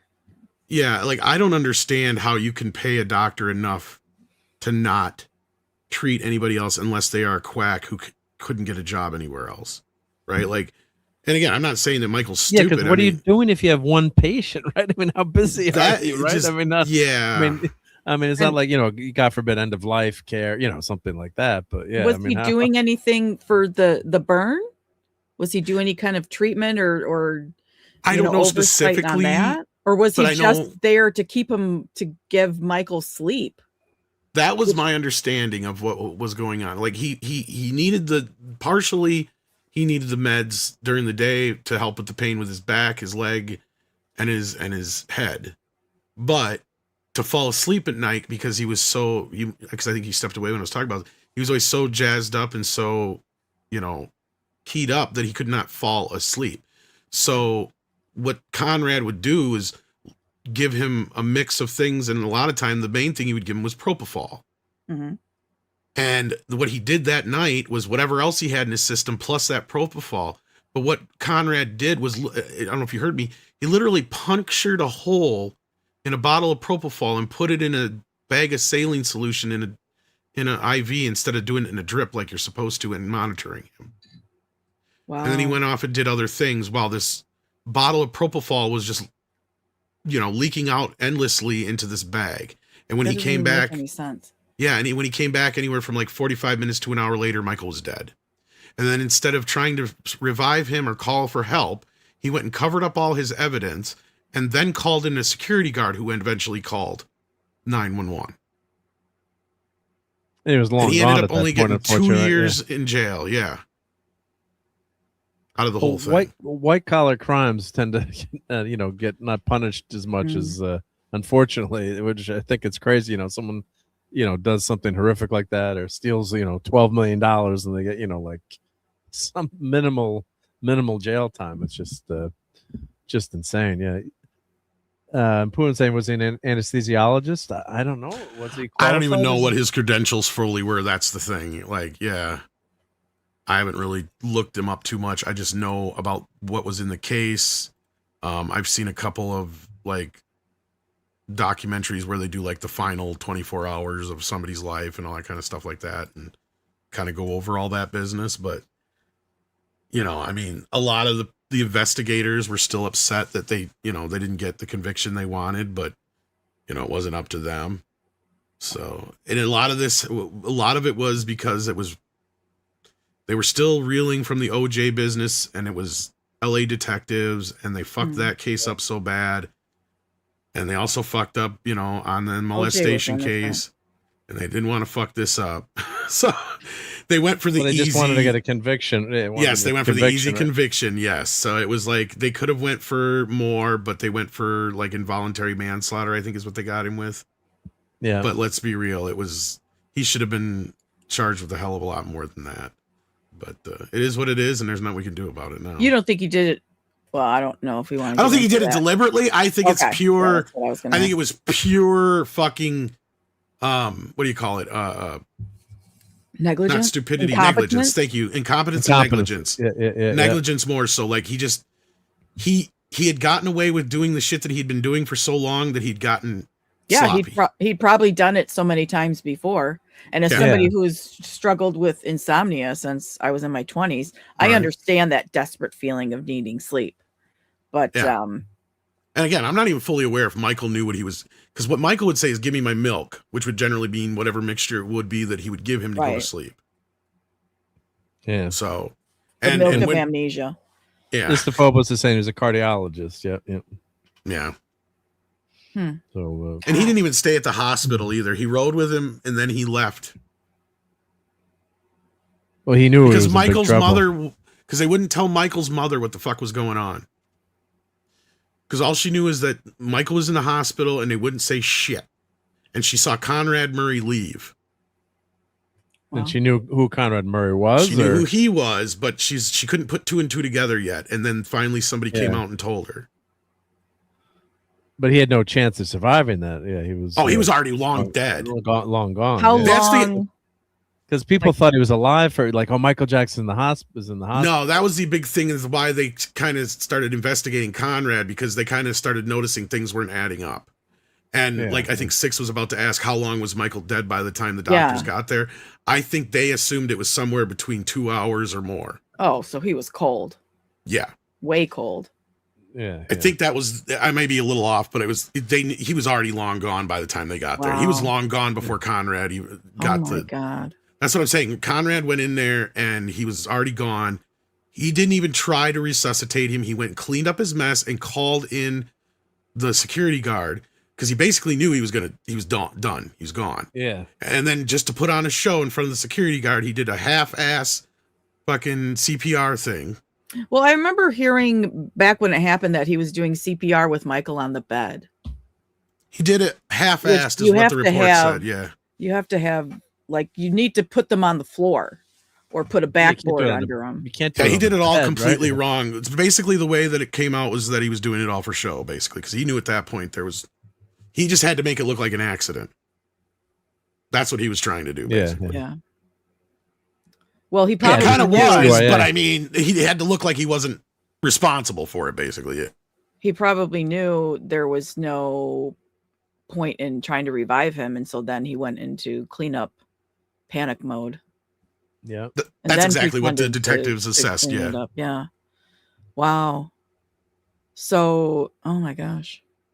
Was that the only thing he was charged with? Was involuntary? I mean, I think what about it was covering involuntary. up a crime scene? Yeah. That's the thing, is I think he did a crime? plea deal. Let me look it up here real quick. Okay. Yeah, you can look it up. I never really looked And into any of this. Yeah, I remember thinking that he was still alive at one point, right? Michael Jackson's just it was involuntary manslaughter. That's what I thought. Yeah. But from the coverage, Tampering with evidence. He didn't get any of that. He just pled guilty to involuntary manslaughter, and they went for the easy conviction. Yeah, you can't not get convicted on that yet. And Brian's asking, do we think? Well, we'll be careful what we say here. Allegedly, did Sony take out Michael? But there's been a lot of speculation on that end. But we just want to be careful what we say. We're not going to go into that here. I mean, again, there's enough circumstantial evidence to where it was an accident. But there's just so much goes on and so much shit that Michael said near the end that just didn't add up until you start to put pieces together. And if you want to be real conspiratorial, there's enough other circumstantial evidence to support that he would have been more valuable to Sony Music dead than alive. That's all I'm saying. I'm typically not a conspiracy. Yeah, we don't know. But and I'm not typically a conspiracy person, quote unquote, but there are things that happen. You're like, that's a little bit too coincident, Yes, because this doesn't add up. But I haven't really studied the Michael. Well, Jackson there's other stuff, issues because the lawyer that what's his face plays in the movie, Miles Teller. Michael and him had a very tumultuous relationship. In the movie, they don't really give you that, but Michael fired him a couple times and rehired him a couple times, and then right before Michael died, they redid his will. And then one thing everybody knows is that Michael did not want to sell his music to Sony. He did not want the music in the control of the corporations. And Michael had barely even gotten aground when Bracca was fucking making the deal with Sony to sell his music. The music rights. Not just his personal music, but all the music rights that he owned. See, that's where I said they kept saying because his estate was in such bad shape. That's just bullshit. Is where I say there's no fucking way in hell Michael Jackson was ever broke. Like there is any story that they're trying to say, they are full of shit. Because this man had so much shit that you don't even know about. That like there's stories about him where he's like doing a record and then they're like, oh, Michael's gone on a break, he'll be right back to finish it up.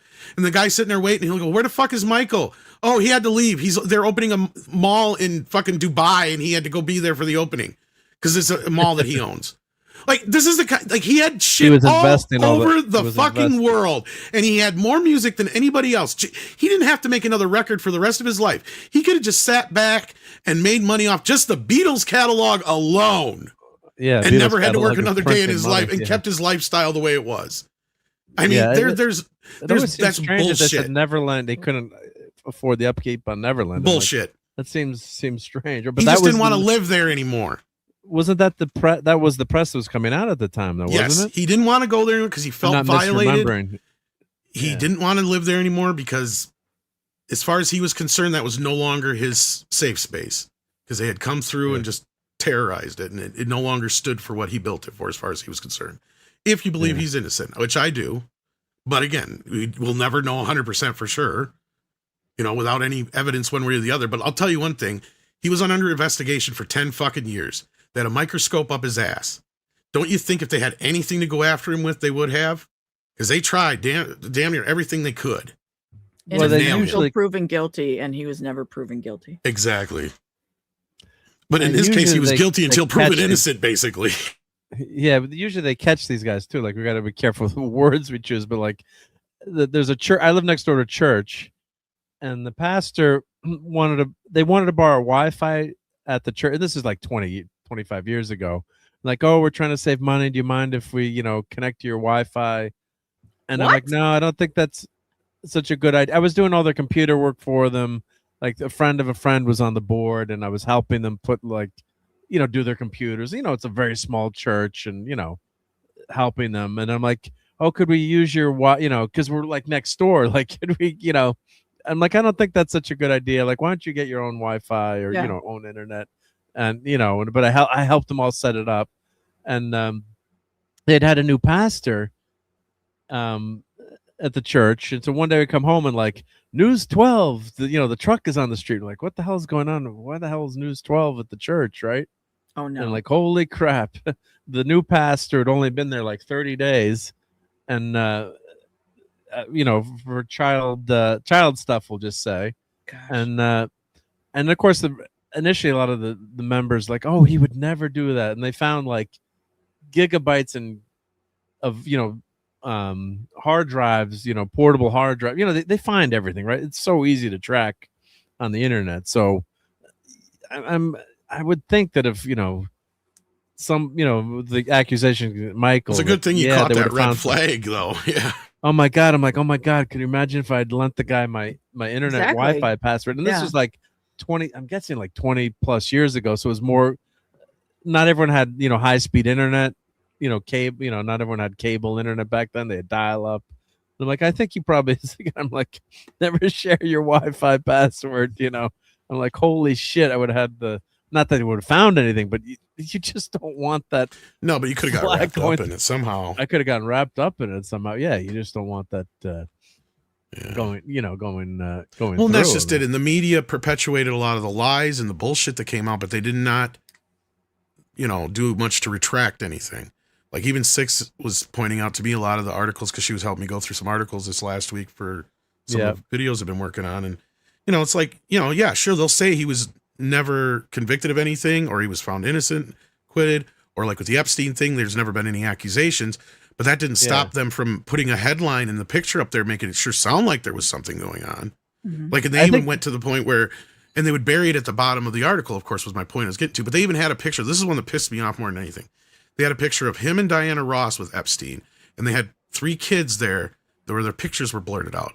And they tried to set it up like this was Michael and Diana and Epstein with a bunch of his kids, the kids. Yeah, Turns out it was just Michael Jackson's children and Diana Ross's daughter. Yeah, yeah. Is that when he was house hunting? Yes. Yeah. And that's the other thing. That's how he came into contact with Epstein, by the way. He didn't know who he was. Didn't have a looking fucking at clue. houses. Yeah, but how would you know? Like, people didn't know who he was. And it was the wrong timing because, of course, he was looking for a new house because he was leaving Neverland. Yeah. Not to be punny. And But yeah. Epstein wanted a picture with Michael. Who wouldn't? Yeah. Yeah. So crazy. Yeah, yeah. No, yeah. Well, Diana Ross's daughter was actually in school with my sister. Actually. Oh yeah, it might have been the high same school. one. I don't know if she yeah, had the same many, age. but- Yeah, I wonder. Yeah, she went to a couple parties at her house. Yeah, yeah. Didn't really know her. So it but would was probably like in be the her class. then. Yeah, yeah. But yeah, that's that would have been around that time. Yeah, yeah. So, yeah, it's sad though when you get that accusation, and if he was innocent, and I'm not, anyone who's gets that accusation, not just Michael, but that's the worst of the worst. I mean, you can't get accused of any, Right. being called a racist. Like that's, I mean, in prison they take you out when they find out that's what you've done, right? So that's the worst of the worst. It's just you can't get your good name back, right? Where was the guy in the Reagan administration said when he got there was accused of some wrongdoing? I'm trying to forget what it was. He's like, where do I go to get my good name back, right? Because you get like two lines on the newspaper, Right. But Well, you know how you not- can look up to see where I'll just say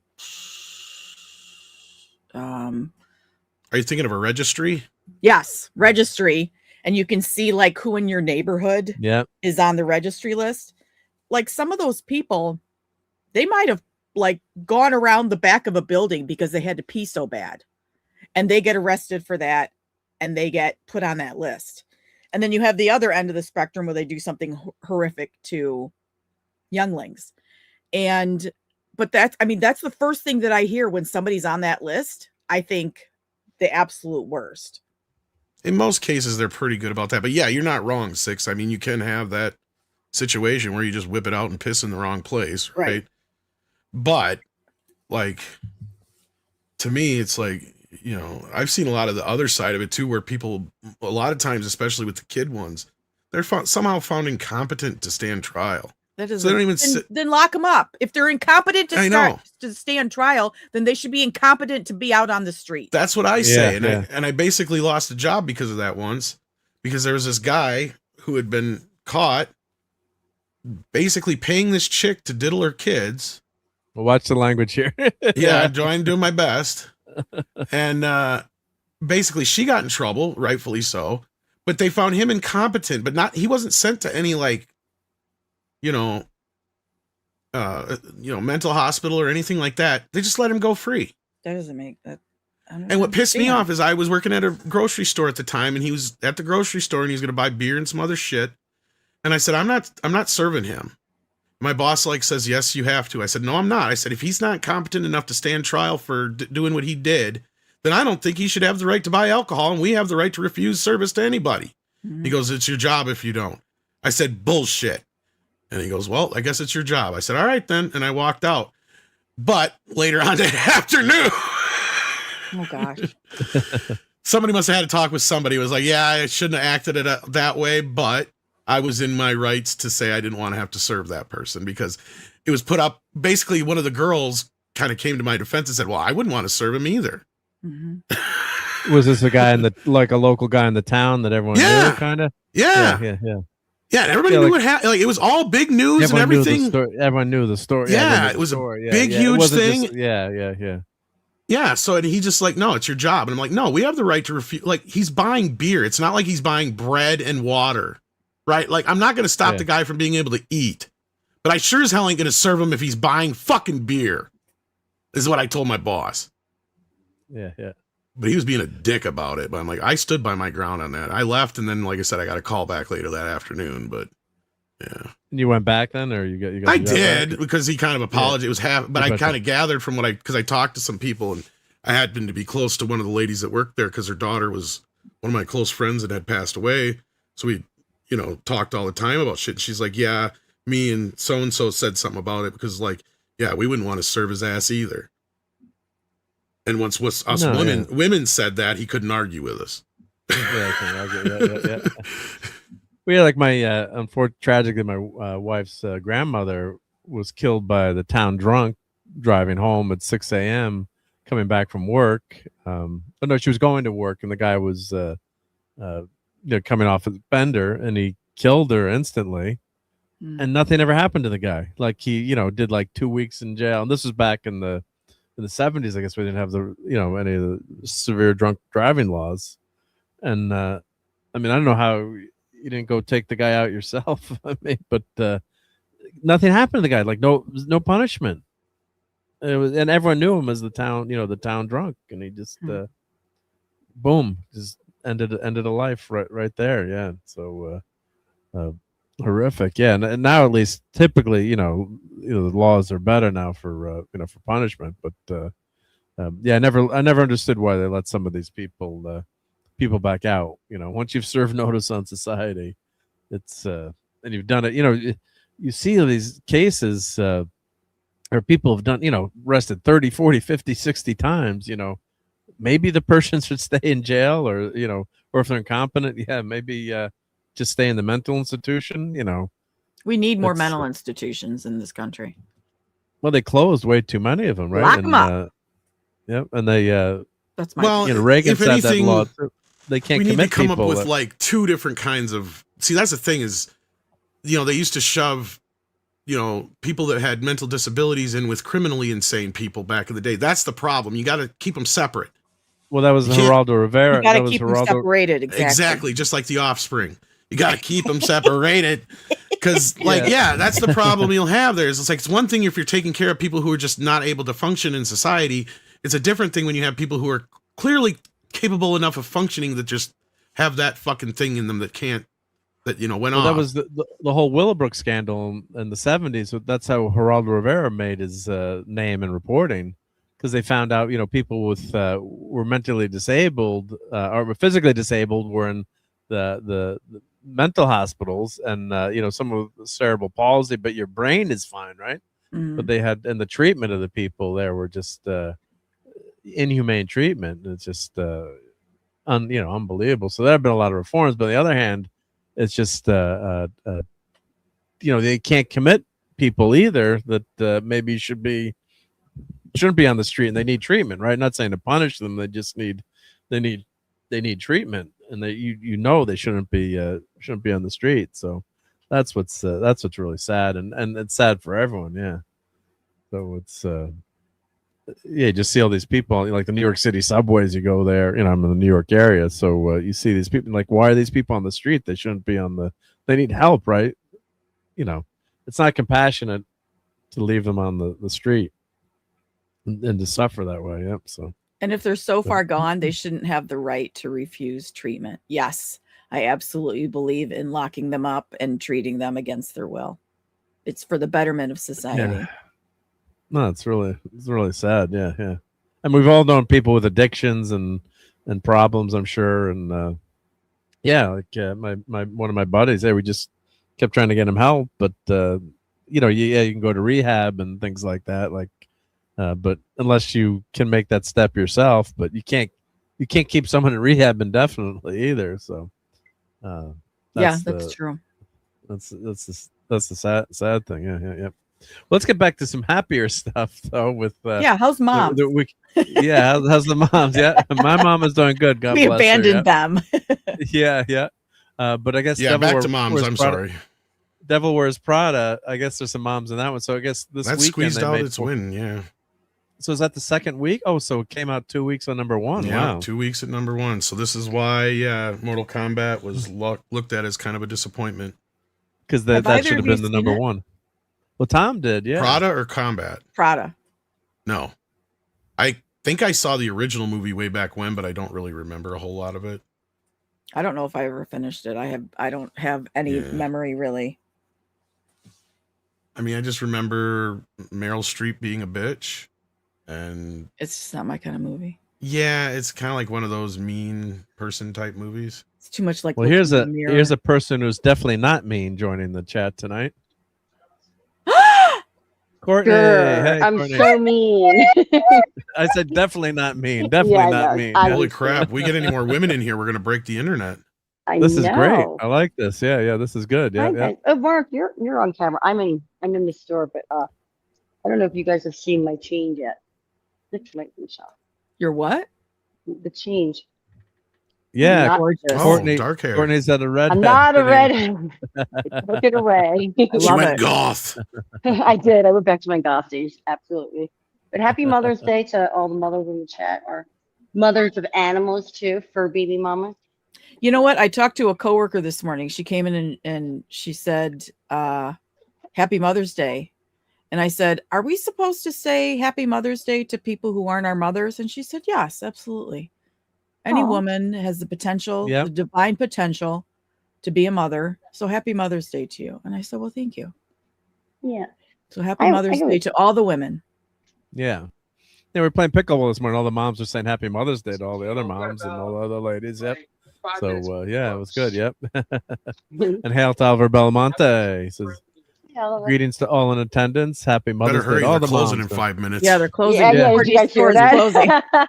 Yeah. Store is I'm closing. in Yeah, Walmart. I'm in the ice cream aisle. I'm trying to find That is so Give me some weird to peanut me butter that and chocolate. Walmart's closed now. Because I live in one of I the know, towns where the it takes me Walmart 24. closes at midnight. Yeah. I know. Yeah, It's they like close when at are 11 here. when are things going to go back to normal? They're never going to be still normal doing the again. same. Like 2020 screwed. Anyway, It screwed everything up. Nothing's Everything. open late anymore. nothing. Us night owls are out of luck. Like, what if I want to go buy a box of Wheat Thins at 3 a.m? I have no option for that. None. That's when I used to do all my shopping, Six. How do you think I feel? I remember. I do all my shopping late at night, and I'm usually the last person. I'm usually getting yelled at. Get out of the store. Well, that's what I used to love about it, because normally at that time of night, you didn't have to deal with so many people, and it was, Mhm. you know. Yep. So now Yeah, I Yeah, know and it's- a big shout out to Joe's Atmosphere. Joe became a member. Joe. Awesome, Joe. Thank you, Joe. Really appreciate that. And he said, yeah, Foxy and I went to see Devil Wears Prada. Basically the same as the first one. If you like the first, you'll dig it. Well, thank you, Well, I'm Joe. going to Yep. mute just for a moment so I can run through 2 aisles. Okay, and then I will run. be here. don't fall. I won't fall. Yes. If I fall, No that's You slip make and sure you fall. sue. It's their fault. But I'm just muted for a few moments. I'm here. I'll hear you. All good. Yep. Don't I trip might on any try to- action figures. I might try to watch the first one again just to see. Maybe I missed out. I mean, if it's such a huge hit, maybe I'll give the first one another chance and see if. I mean, I doubt it, but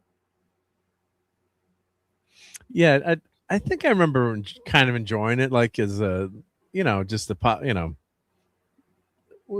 think we watched it on, probably rented it or something, but I didn't think it was, it's not my typical movie to watch, but the missus enjoyed it, and I thought Yeah. it was okay, yeah. But yeah, but it did, that's pretty good.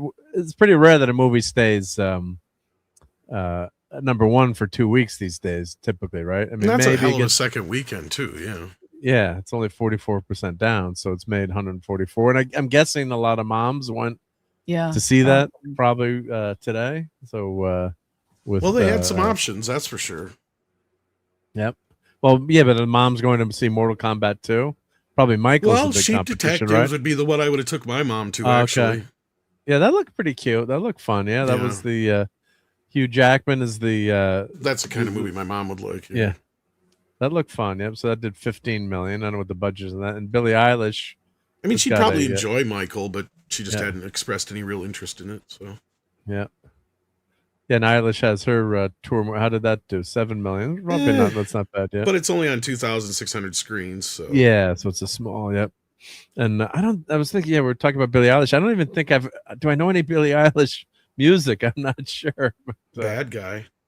bad guy. Maybe I've heard it and don't know who it is. Probably, I guess. I'm Yeah. not bad. I'm an old fogey. Yeah. I'm listening to Jethro Tull. Yeah. I guess she has a few hits. I guess I don't know. She's Yeah. huge, but I I don't. know. She's I don't big know with it. why.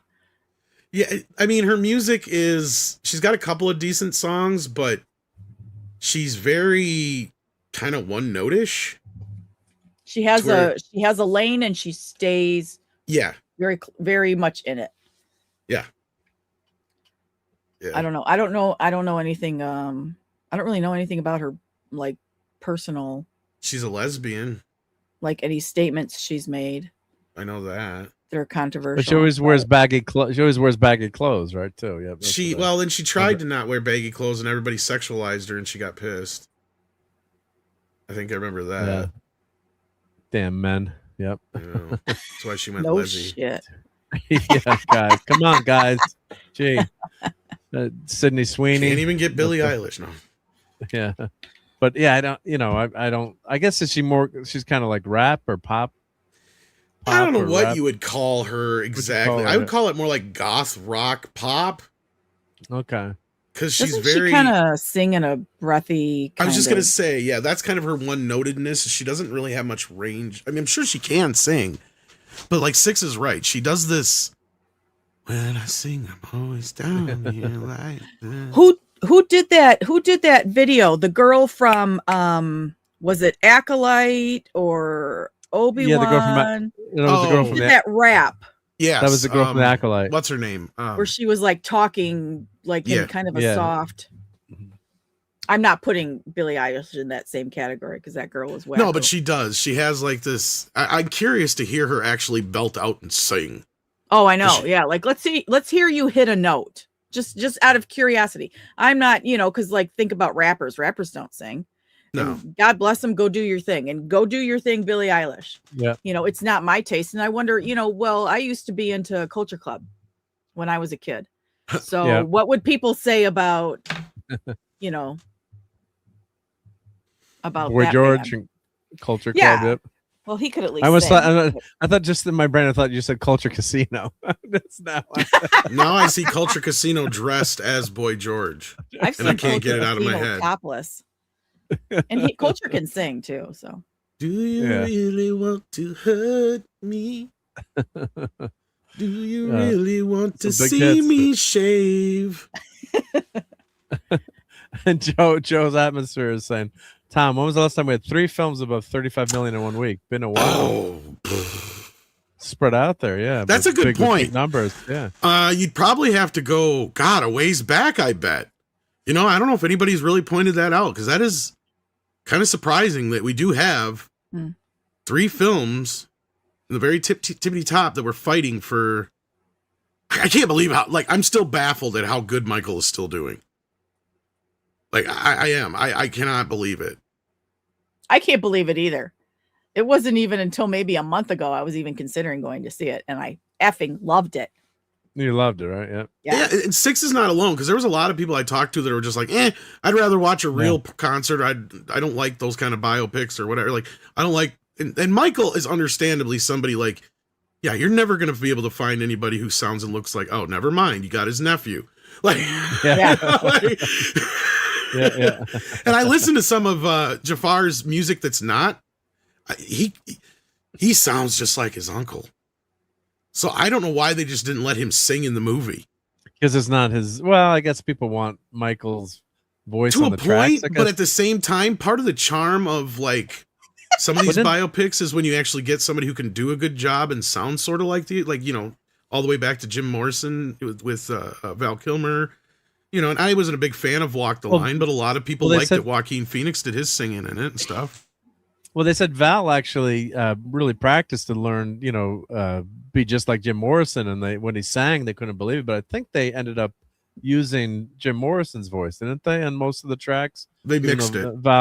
They mixed it, but Val was disappointed because I think in some of that, he wanted. I think his they used a voice lot to more lip sync than he wanted to, but because he's not on the actual soundtrack or anything like that. But in the film, he does sing some stuff. But yeah, what's funny is how he got that job because Oliver Stone turned him down originally. I don't know if you heard about that or not, but because he's he wanted to be it, and Oliver Stone's like, no, you're just not Jim to me, and you're too big of an actor. I want somebody who's kind of like an unknown who I can believe is Jim. He's like, trust me, I can do this, whatever. He's like, no, I think we're good. We don't need you. So then he went and did a tape where he sent it off to him, and he goes, on this tape, he goes, let me know which one, what do you think? Leading him to believe that it was him singing on all the tracks. Well, what he had done is he had mixed a bunch of tracks that were actual Jim tracks mixed with his own voice. and Oliver couldn't tell the difference. And when he told him it was all him, or it wasn't all him, it was some of it was him, some of it was Jim. He couldn't believe it, so he's like, "All right, you got the job, I guess." Like, and he's such a great actor too. Yeah, Val it just Kilmer. blended, so like he couldn't tell the difference. And again, I don't know if this if the young kid could sing in Michael, but now that I know Jafar could sing, I'm kind of disappointed they didn't let him sing in a weird way. Because I mean, I'm glad for all the Michael music, and the soundtrack was kind of one of the biggest disappointments for me, and Six was disappointed by it too in some ways. Because she was disappointed because Jafar wasn't singing on the tracks. Wasn't singing. Okay. And then B, and then I can told her, you tell it? You can tell it's lip synced. I guess even though as good as they do it, but it's you can kind of. No, he does a really good job because I think Six was. You were convinced, right, that he was doing some of the singing. I think was the point. Well, I had read an article in one of the big trades saying that they mixed him with Michael. And then so watching the movie, I'm thinking, okay, it's the nephew and Michael kind of mixed together. And then Tom and I were talking about the soundtrack, and Tom said, "Oh, these are just mixes from previous." Yeah. And you and I kind of got into a back and forth about, and I was like, "No, that's him singing." And then I didn't really care about it. So when I read it, I wasn't reading very well because I went looking for an article so I could send to Tom and say, "See, look, it says right here." And I was wrong. He was they used him in some of the, like when he was recording, I think some of the songs or something when he was doing like an acapella. Yeah, there's a specific line in Beat It, I know. Yeah, and so he's not on, because I was going to buy the soundtrack. And then I thought, well, I already have what's on the soundtrack. So yeah, 90% of what's on the soundtrack is stuff that's pretty readily available. There's like 2 live tracks that are not easy to get your hands on. But then again, I went and made a companion to it with all the other stuff that is not on that soundtrack, because it kind of pissed me off because A, I wanted some of those versions. B, I wanted the score because the guy who did the score, I forget his name, but he actually worked in, Michael tunes into the score. And I love how it, transitioned through and throughout. Yeah. But like those live versions, some of those are very difficult to get your hands on that they used in the movie. And I know they're actual recordings. I want that. That's actually from the Bad Tour. I have it. That's in the one I sent you. Tears running down my face. That was just, and that's not even one of my favorite songs, but I absolutely love that performance is one of his best. I mean, that's what I said. That Bad Tour was just, he was which song you're talking about? The Human Nature. But they pulled the recording from the Bad Tour is what they did. Okay. And they use it during the Victory Tour or whatever. Okay. Yeah. But that the movie ends in the Victory Tour, or no, it actually ends with Bad. Ends with Bad. Okay. Yeah. The Bad album being released, I guess. No, right? It's really weird how it jumps. This is why I hope they jump back, because it literally jumps from the final night of him playing on stage with the boys, saying, "This is it. I'm done. This is our final tour." Yeah. Yep. His dad's on the side of the stage, just as perplexed as everybody else because he didn't tell anybody. And he walks off the stage, and that was it. And then it literally goes from him walking off the stage to walking on the stage to Bad. So you skip 5 whole fucking years. You skip everything and just hold up, time the fuck out. Like there's a lot that happens between down there. Maybe they wanted to just show, go out on a high note versus saying he's not going to tour again, and then boom. Yeah, you're right. They could go back. Yep. Well, he says he's not touring with this is the final Jackson's tour. Yeah. End of the I remember that when that happened. Yeah, I remember seeing that clip that was on they did a good job with that too. Yeah, that was on the news all over. Yeah. And we got a question from Brian. So, what are your thoughts on the fake Michael songs? What are the fake Michael songs? Okay. For those who don't know, and this is surprising considering if you haven't been paying attention to my X that's been blowing up, I've been dropping tons of unreleased Michael songs. Well, I mean, technically unreleased that weren't on albums. They put together an album of his after he died, 2 albums after he died. One of them the fans liked, all right, and it was all his stuff. It was fine. In fact, it has one of his better songs on it that didn't get released at the time when he was alive. But anyhow, what they did was, it's funny because one of the guys who's now accusing him of shit is the one who did this. He claimed they were Michael Jackson songs. Yeah. They found an impersonator to sound like Michael Jackson, and he sold them to the estate as Michael Jackson recordings. No way. And they got released on the album, but when they found out about it, and because the fans figured it out right away. They're like, that's not Michael. Wow. It's a real good facsimile, but it sure as fuck ain't Michael. And not only that, Wow. not beyond the voice, the music itself, like it sounds like somebody just trying to sound like Michael Jackson. And the words, if you know Michael, like he would not use those kind of words. He would not use those kind of sentences. He would not sing a song about this, that way. There's just things about him that are off. And sure as shit, he had faked these fucking tracks, so they got removed from the album, and they were even removed from the digital versions. Wow, I never heard of that. Yeah. So made it on. So the people run. And what sound engineer didn't catch this that was producing the album? I don't know. I mean, but this you gotta be a Casio hack. guy is the one who did it. No, but I mean, you're a professional in the business. Like, yeah, if you're a casual Michael Jackson fan, you know, not to pick on my mom, but like, oh, mom wouldn't know, like, oh, that's Michael Jackson or not. But if you're a sound engineer and you're mixing an album, you're going through that album with a fine tooth comb. How could you not pick up? Well, I'm assuming some of the Michael engineers Jackson? just thought they were recordings that were left over, because this Casio guy did work with Michael Jackson, and like he was one of the people that was actually came out in his defense in the trial initially. But since Michael's gone now, that he's trying to go after money in the estate, and a lot of it's happened after he got busted with these fake songs. So see, this is where, like, you know, a lot of it comes like there's so much into this, but yeah, so there's like these 3 songs. Wow. And one of them's called Monster. Michael. And that's probably the most famous of the 3, because a lot of people like to use that as, see, Michael even knew he was a monster. It's like, he didn't write that fucking song. God. Wow. That's insane. Yeah. Monsters just basically sounds like a Thriller kind of ripoff wannabe type thing. Like he's, you know. So where did they get these songs? They're just random songs that this guy wrote them with some other guy or some shit. Yeah, to make it sound like Michael. Yeah. Yeah. Wow. God. Yeah. Yeah. Milli Vanilli all over again. Yeah. Wow. Almost worse. Like, I like Milli right? Vanilli. Yeah, that was a good track, right? That song. Yeah. Milli Vanilli, right? They had, I mean, at least Milli Vanilli they were hot, right? Hot, too hot. You weren't being dudes, right? sold. You were being sold something that wasn't them singing, but it wasn't like you thought it was, you know, like if somebody come out with a new Kenny Rogers album, all of a sudden it's like, wait a minute, Kenny's been dead for 10 years. How the fuck could he do that? Kenny Rogers like died? Yeah. Yeah. Yep. Well, someday, unfortunately, with AI, we're gonna have, you know, fake albums. Everything's fake. Yeah. Fake. I think we're already there. Yeah. I mean, I've been doing all my thumbnails with AI now, because, you know, because with the stuff that's going on with the YouTubes, I'm like, oh, I can't have the same pattern anymore, because I just had my Sunday Night Geekery. You know, every week I just change the movies or add something. You know, it's basically the same. But they're like, oh no, you can't do that. Can't do that anymore. They're going to say you're inauthentic. So, yeah. God. No, Kenny actually died back in 2020. He was 81 and his face was 17. That's right. Yeah. He had a few facelifts. Yeah, God bless him. Yep. But yeah, so this movie's got legs. I think it's the good word of mouth too, and it's also when it's a concert, quote unquote concert movie, like people want to go see.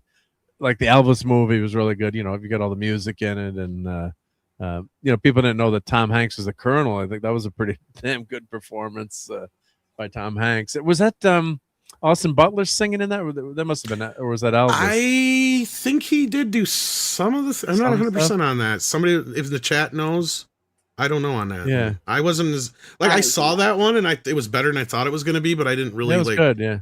I mean, I've never been a huge ass Elvis fan. Like, I like Elvis all right, but like, you know, I love Elvis. Yeah, my favorite is that '68 comeback special. Yeah, that's an amazing.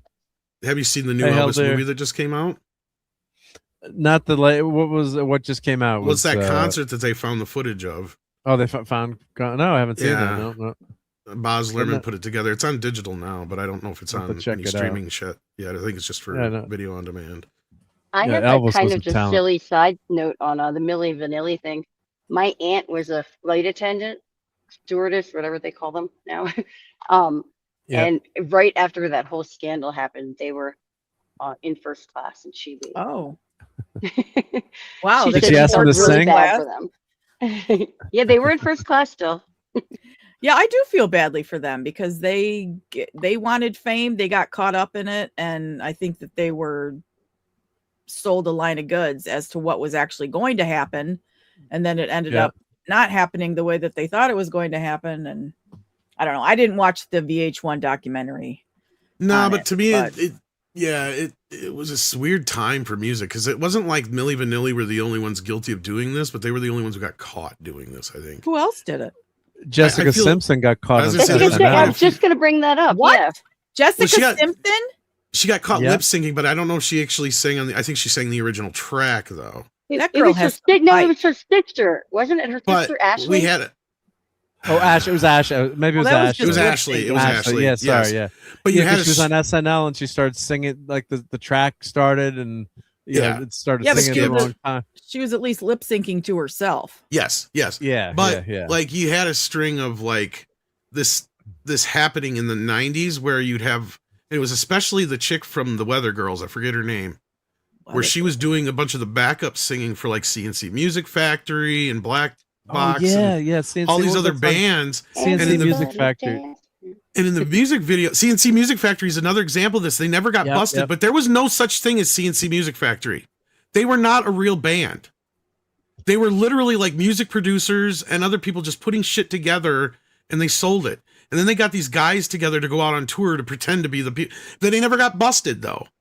And nobody said shit. The girl with the great voice, she wasn't the chick from the Weather Girls. Yeah. I remember that. I was Martha Washington. Is that her name? I think that's it. Martha Washington. Thank you, Brian. Yeah. Because she had sung on all those songs, and she actually co-wrote a bunch of them too, I guess.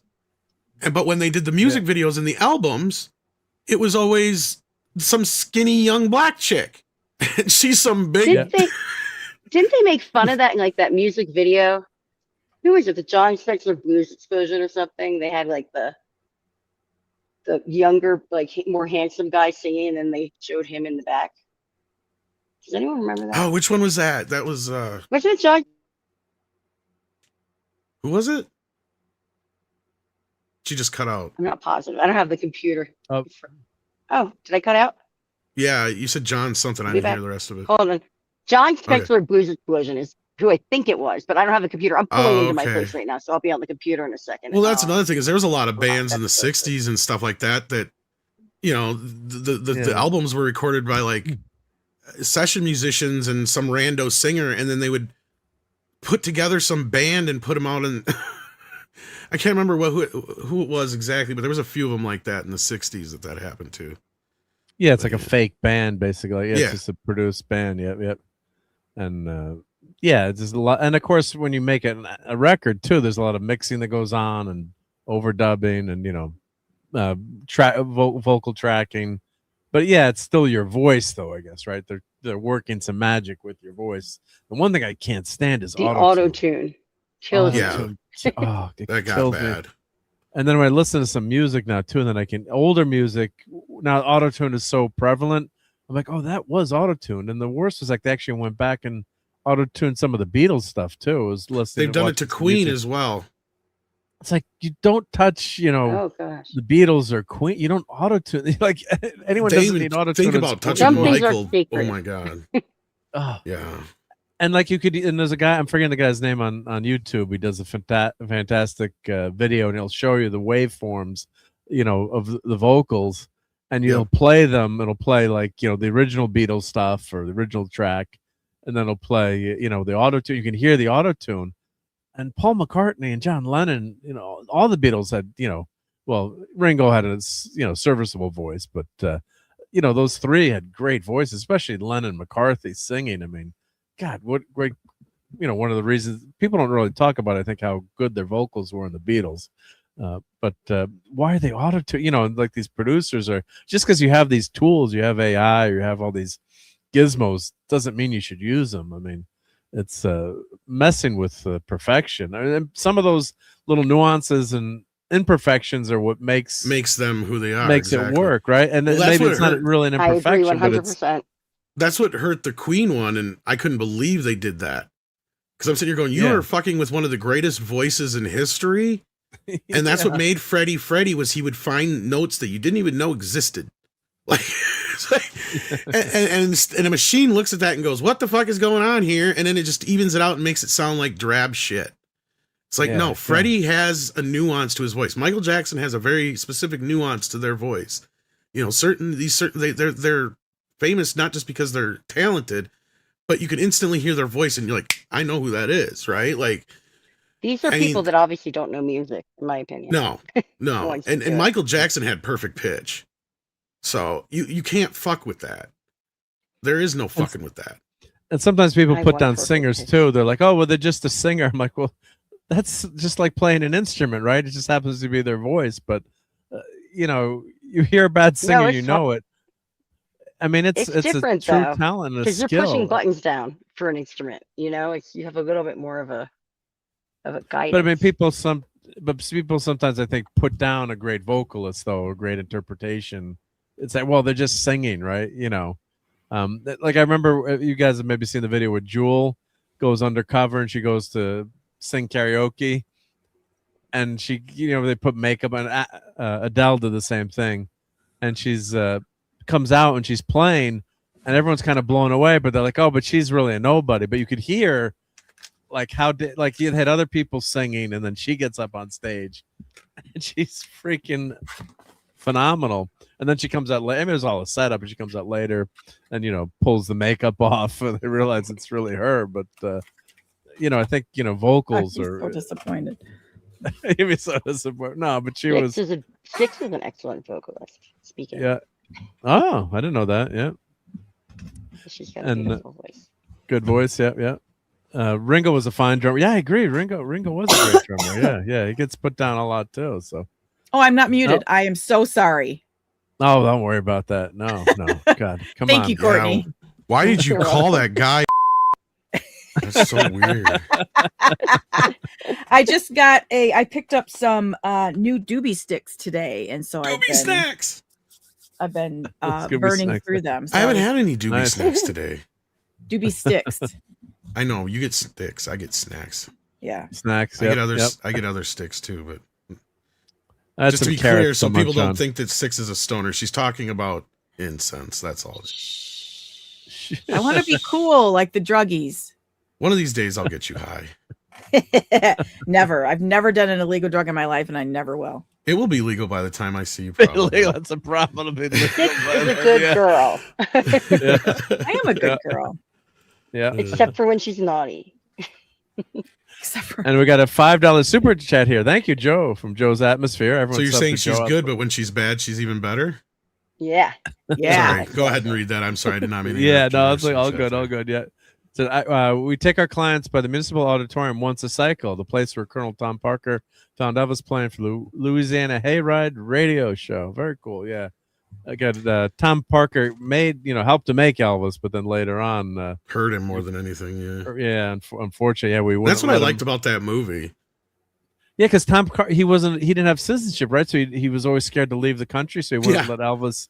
But it's also interesting because if you stop and realize that we've talked about Tom Parker for years, but if you go back through the movies about Elvis, he is rarely ever mentioned, or if he is, he's treated in a way where he's like just he's there, but they're so scared of him, or they were so scared of him, that it was so refreshing to finally see the story told right.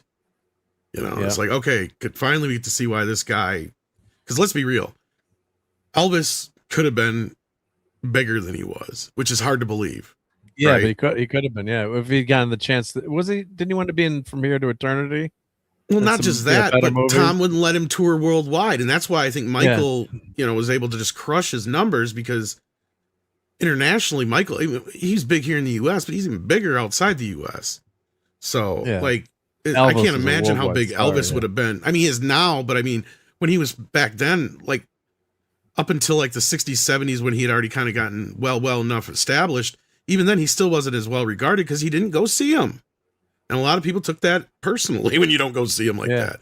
That's why they loved the Beatles. That's why they loved Michael Jackson. That's why they love Kiss. That's why they love these bands that go all over the place, because they go see him and they actually gain a following there. Elvis didn't get a lot of followings in a lot of places because of that.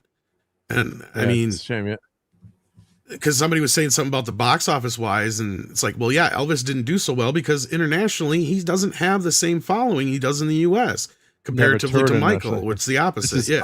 Unbelievable. Yeah, as big as he was. But let me play a couple of clips for our buddy Joe Hi, here. Don. I like you a lot. I protest. I am not a merry man.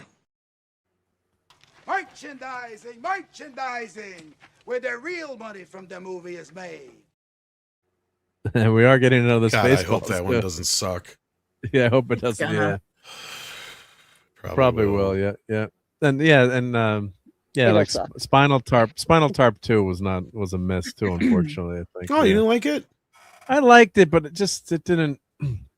The Paul McCartney stuff was, but it didn't like it. It can't live up to the original, right? No, How often does? Yeah, that's what I mean. Like it wasn't terrible, but it wasn't amazing like the first. I liked one, it a little better on rewatches because I was catching a little bit more stuff. But yeah, it's not nearly as good as the first one by far. But yeah. So yeah, he never left the States. So, but yeah, this is interesting though. This graph here. So Mortal Kombat's a flop, I guess, even though it made 40 million. And, I wouldn't say it's a flop yet. It's just disappointing. Yeah, disappointing. Okay, yep. Because I don't think it had a very big budget. I think its budget was only like 40 million. And Animal Farm has been a big disaster, I guess. That too, right? thing. My God. Oh, that might hurt Angel altogether. Yeah, because they're viewed as like the conservative. I'm putting conservative, more religious. studio. But yes, yeah. And I guess that the messaging in that movie. I guess I haven't seen it. I've read the book, but I guess the director decided to add in an extra chapter that's not in the book. Not just that, it's Andy Serkis who's the director, and they basically twisted the whole meaning of the book. Sounds like I haven't seen it, and I don't really plan on it necessarily, but See, I haven't listened to a stream where anybody's seen it. All I've heard is people pooping on it. I know. I've thought about getting us a copy, but by the time we probably get it watched and everything, nobody will give a shit, and everybody else has pretty much got it covered. Yeah. So that's what I hate too, when I haven't had a chance to see something and decide for myself whether or not good, bad, or right.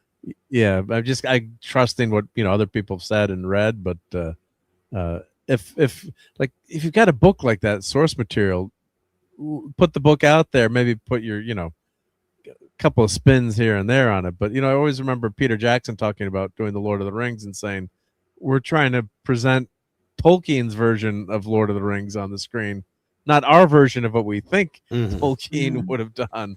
I always love that quote by Peter Jackson where you gotta nip and change things here and there, but you want that same message to go through. And if it's true that they've really changed the messaging of the book, one of the all-time great warnings of to us about where we could be headed, not a good idea. And especially if you're twisting it with your own political viewpoints, allegedly, without having seen it.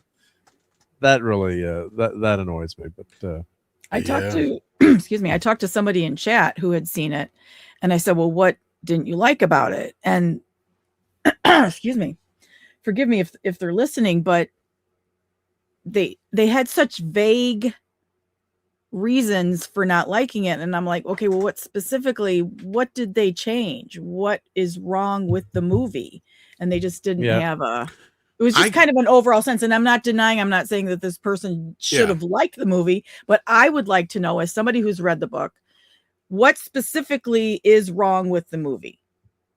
That's just what I would like. And until I see it, I won't know. Yeah, I'm just speculating on what I've read, and that is that they twist the actual messaging of the book. But like in what way? Like how? The original book is supposed to be anti-communist, right? Right. Like in this version, I guess it's the other way around, I guess, is the whole point. Now, again, there's probably more nuance to it all. Because from what I was reading, some synopsises about the pigs, like try to talk everybody into being communists while they're the ones actually being capitalists, I guess. Capitalists, I guess. Again, I haven't seen it, so if I'm getting it wrong, I apologize. So, but that's my understanding of what's going on. And again, to me, on its surface level, this is where I'm seeing a lot of stuff going on with it. And I'm going, what the fuck? Because I've talked to people at Angel Studios before. I mean, I was one of the first people to kind of let people know that they don't actually produce anything. They just buy these movies and they just distribute them. Okay. And how they do this, though, is they have guild members. And these members are people that pay to be a guild member. And they see all these films way before. And they vote and decide which ones that Angel Studios releases. They see the movie before? Yes, they see the movie before they even pick it up. Yeah. Oh, because they have they have 2 million guild members. Okay, yeah. So get this, Six. This is what's weird about this. All of a sudden, on the Angel Studios Facebook page, you've got all these guild members going, "How did this movie get past us?" And Angel's response is, "Oh, it was available for guild members, and they voted and they let it through." And all these guild members are like, "I don't remember this being an option. I did not get a chance to see this movie, nor would I have voted for it." Simply because of people like Seth Rogen and other people that were involved with the movie alone, let alone the point of what it was. And not only that, they're basically taking what's an adult, message novel and trying to make it look like a cutesy fartsy fucking Pixar movie on top of it all. So you've got a lot of people that are actual members of the guild going, "We don't know how this got through." Because they're all saying we would not have voted on this. So now they're basically implying that a select group of people in the guild voted on this, or this got forced through somehow. I wonder if they have different tiers. I wonder. Within the guild. Yeah. So and again, like Andre and I thought about looking into this, but it looks like Nerdrotic and some other guys are already on top of this, and they've actually got people that they're going back and forth with publicly. So for us, it doesn't really matter at this point. So, and by the time we were to get anything done, but I wonder if it's going to hurt Angel Studios, because there's a lot of people that are now, they don't want to trust the company because of something like this. Because of one movie. And it's sad. It's scary. It's fucked up. But like, I noticed it too.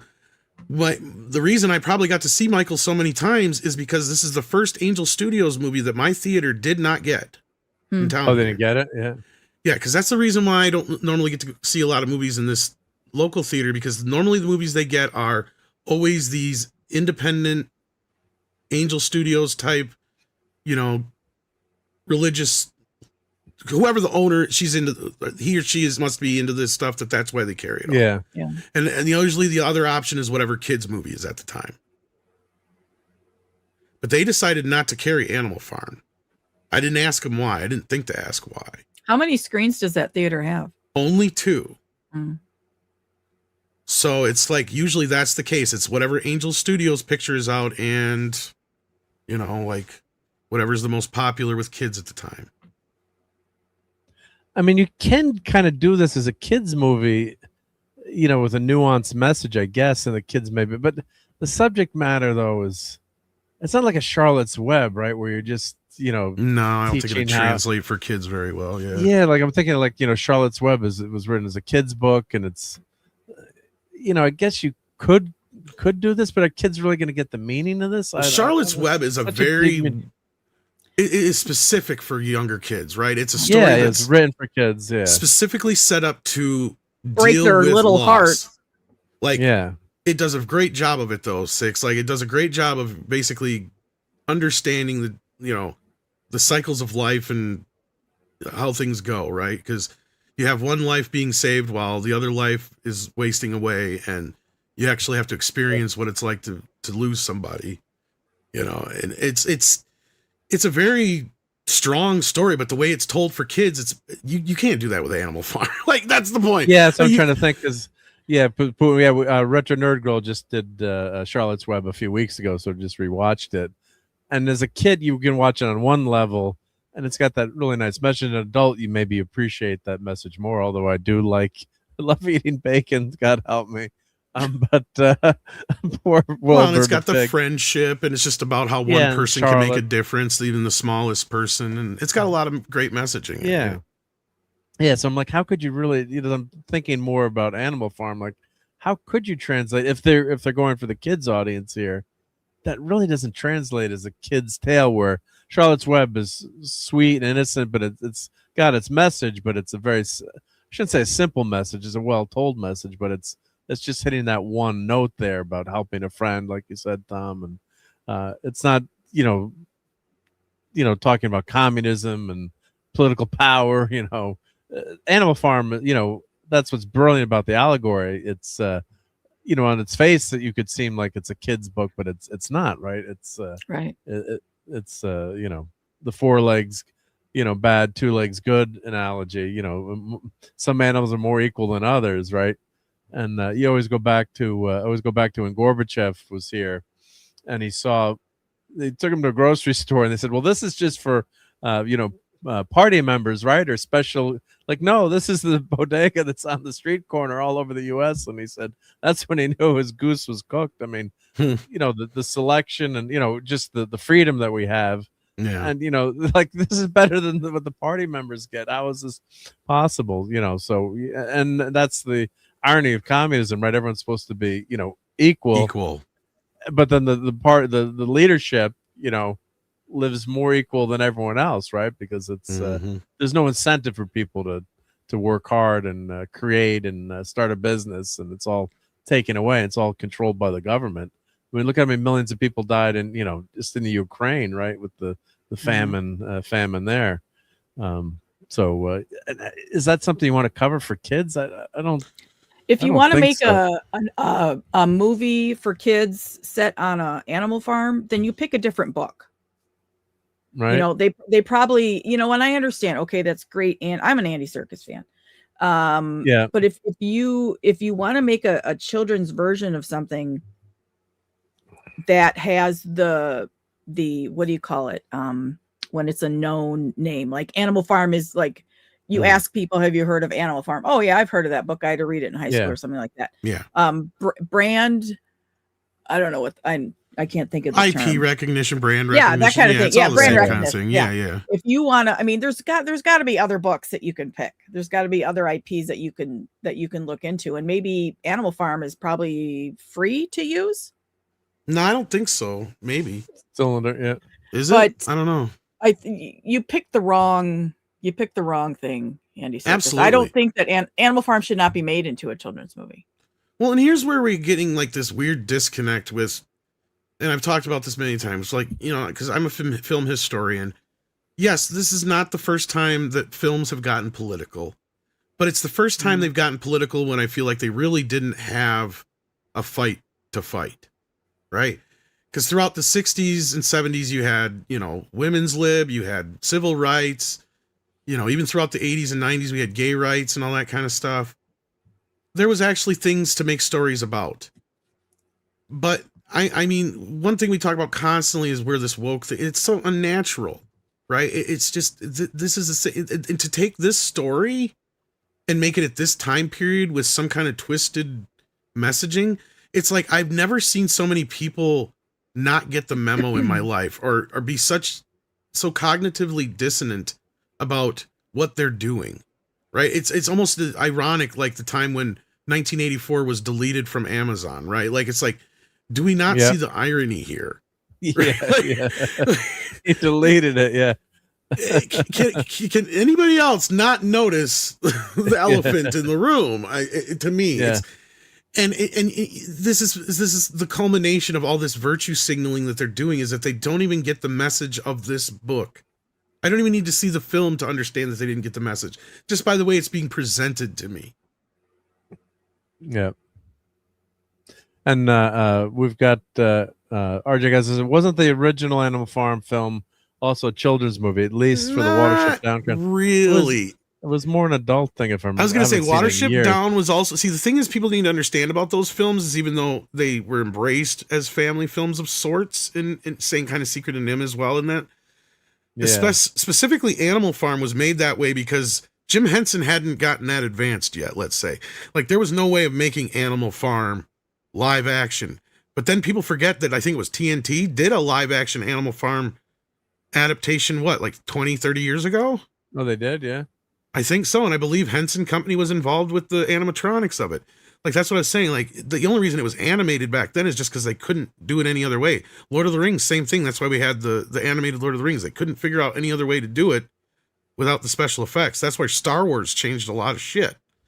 Because it was like, oh, wow, we can actually imagine these things now, or see these things that we can imagine and realize them on film compared to what we could do before. That's why George Lucas had to build Industrial Light and Magic, because nobody was doing it.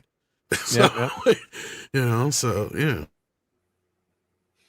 But yeah, I got, Joe was saying, just looked at the clock, gotta say goodnight. Well, thank you, Joe, and thank you so much for your super it is already 12:30 membership. Really appreciate that, Joe. So yep, everyone check out Joe's channel. Let me make sure I put that. He's listed below, but in the show notes. But let me put Joe's great channel up in the chat here. Everyone go sub to our buddy Joe here. Joe. Let me grab it. Joe's I'm a phenomenal artist too. Don't forget that. Yep. So there we go. Everyone sub to Joe. Thank you, Joe. Yep. But yeah, it's just getting a lot of bad publicity, like the opposite of Michael, right? I mean, it's this movie would skew, quote unquote, conservative, I guess you could argue, or that, and the Angel Studios has been known for that, and there was a lot of controversy over in terms of the messaging on this movie, and it seems like it's really going to sink it. So, and I haven't seen it again. I hate talking about something I haven't seen, but trusting what some other people but we said, can talk about and that's what I was getting at, is the whole idea of how this is making,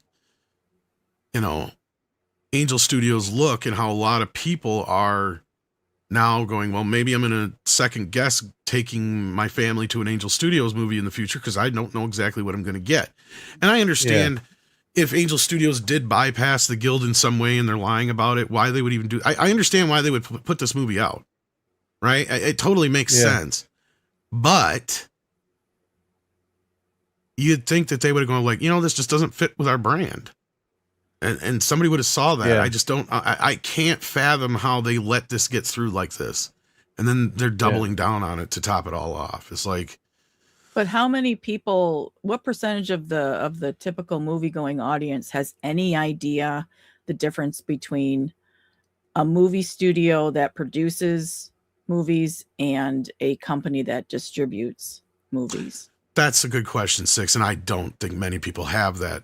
Which, and you already said that people think that Angel Studios makes.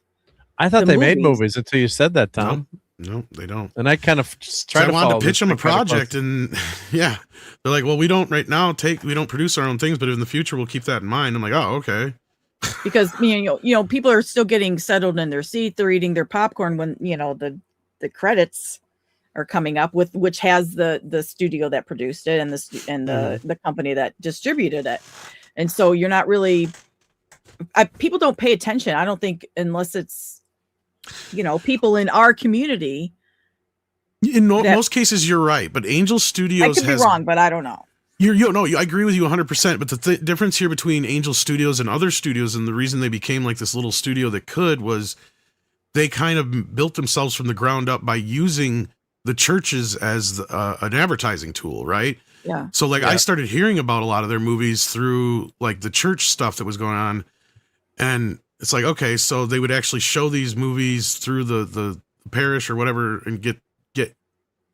So it was like they had their own little pipeline right directly built in, where it was a very inexpensive way of feeding directly to an audience, and that audience grew to, just like Disney people, right? Like they know the label, they know the logo, they trust whatever comes out of there. Mm-hmm. But like you said, Six, I am curious to how many people who are even aware that are big followers of Arrow or Arrow, Jesus Christ, of Angel. I don't know why I say Arrow. Of Angel, that are completely unaware of how their system works, because I'm sure a lot of them think that they actually produce these shows and movies. Yeah, I thought they did. Did that good? Oh, and just Tiger Stripes. Yeah, just is not crazy about your polls choices. Totally would have voted for Morticia, and hail to Tiger. Who's in your thumb? Yeah, you know what? YouTube, they got to give you like 5 or 6 choices. I should have used the StreamYards, and a couple of people wanted Beverly on there, but I think it probably. Isn't there a way to do like a bracket? Mm-hmm. I'm not sure if there's, but StreamYards did add like a new poll where you could do like a widget and do like a whole like separate poll, but then you've got to vote by like putting A, B, C, or D in it. Or does it still go? Good, we can have that weird shit that I wouldn't even know how to use, but yet we still can't put fucking super chats on screen correctly. Right? Yeah, that's what happens. Yeah. They keep adding shit. Now, where's the poll? Did it disappear? No, but Six knows what I'm talking about, because her and I would sit there after every fucking show and tell them to fix this, fix that, fix this. We just gave up after a while, because it's like, obviously they're never going to fix those things. They don't listen. Yeah, but they add 100 other bells and whistles. Yeah. They did add, and I'm going to take partial credit because I really pushed them on that, was having the member chats be able to be put on screen. Because I went to one of their live streams and I posted in the chat, and they did address it. And they're like, "Oh yeah, okay, we'll look into that." I can't believe that they haven't. We were able to now have member chats on screen. But yeah, the fact that they can't put the super stickers, and they don't. And Rumble rants don't show up at all. Yeah, zero. They don't show. Which is yeah, weird because Rumble chat will come through, but Rumble rants don't. Rants. Yep. Have you told them after a stream? Do you post a comment to them? I'm gonna again. I haven't for a while. Yeah. Oh yeah, because I could have gotten like $1 million from Rumble right now, and I wouldn't know it. Yep. No, God bless everyone watching Rumble. No, that's all good. I wish Rumble would reach out to me, and I'll go exclusive to Rumble outside of the Midnight's Edge main show if they give me a good incentive to. The worst thing is, as hosts of shows and being like, if you miss a super chat or you miss something, that's a real bummer. So especially like the members chats weren't showing up. That was always a pain in the ass. So thank God they have those showing up. But they just added something now too in StreamYard. If you show a comment, that'll gray it out. It'll lighten the comments, so at least I can see if I put the again more worthless shit that we didn't ask for, but they haven't. It's fixed not bad. It's not bad, but yeah. What is that grayed out? This is inside baseball.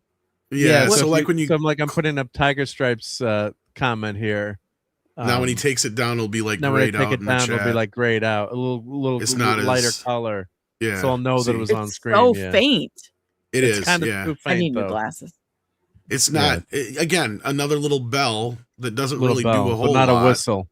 It's definitely not a fucking whistle. Then give them feedback. Say, hey, we want it in green. You're right. Like we want we want a different color that's more easy to see.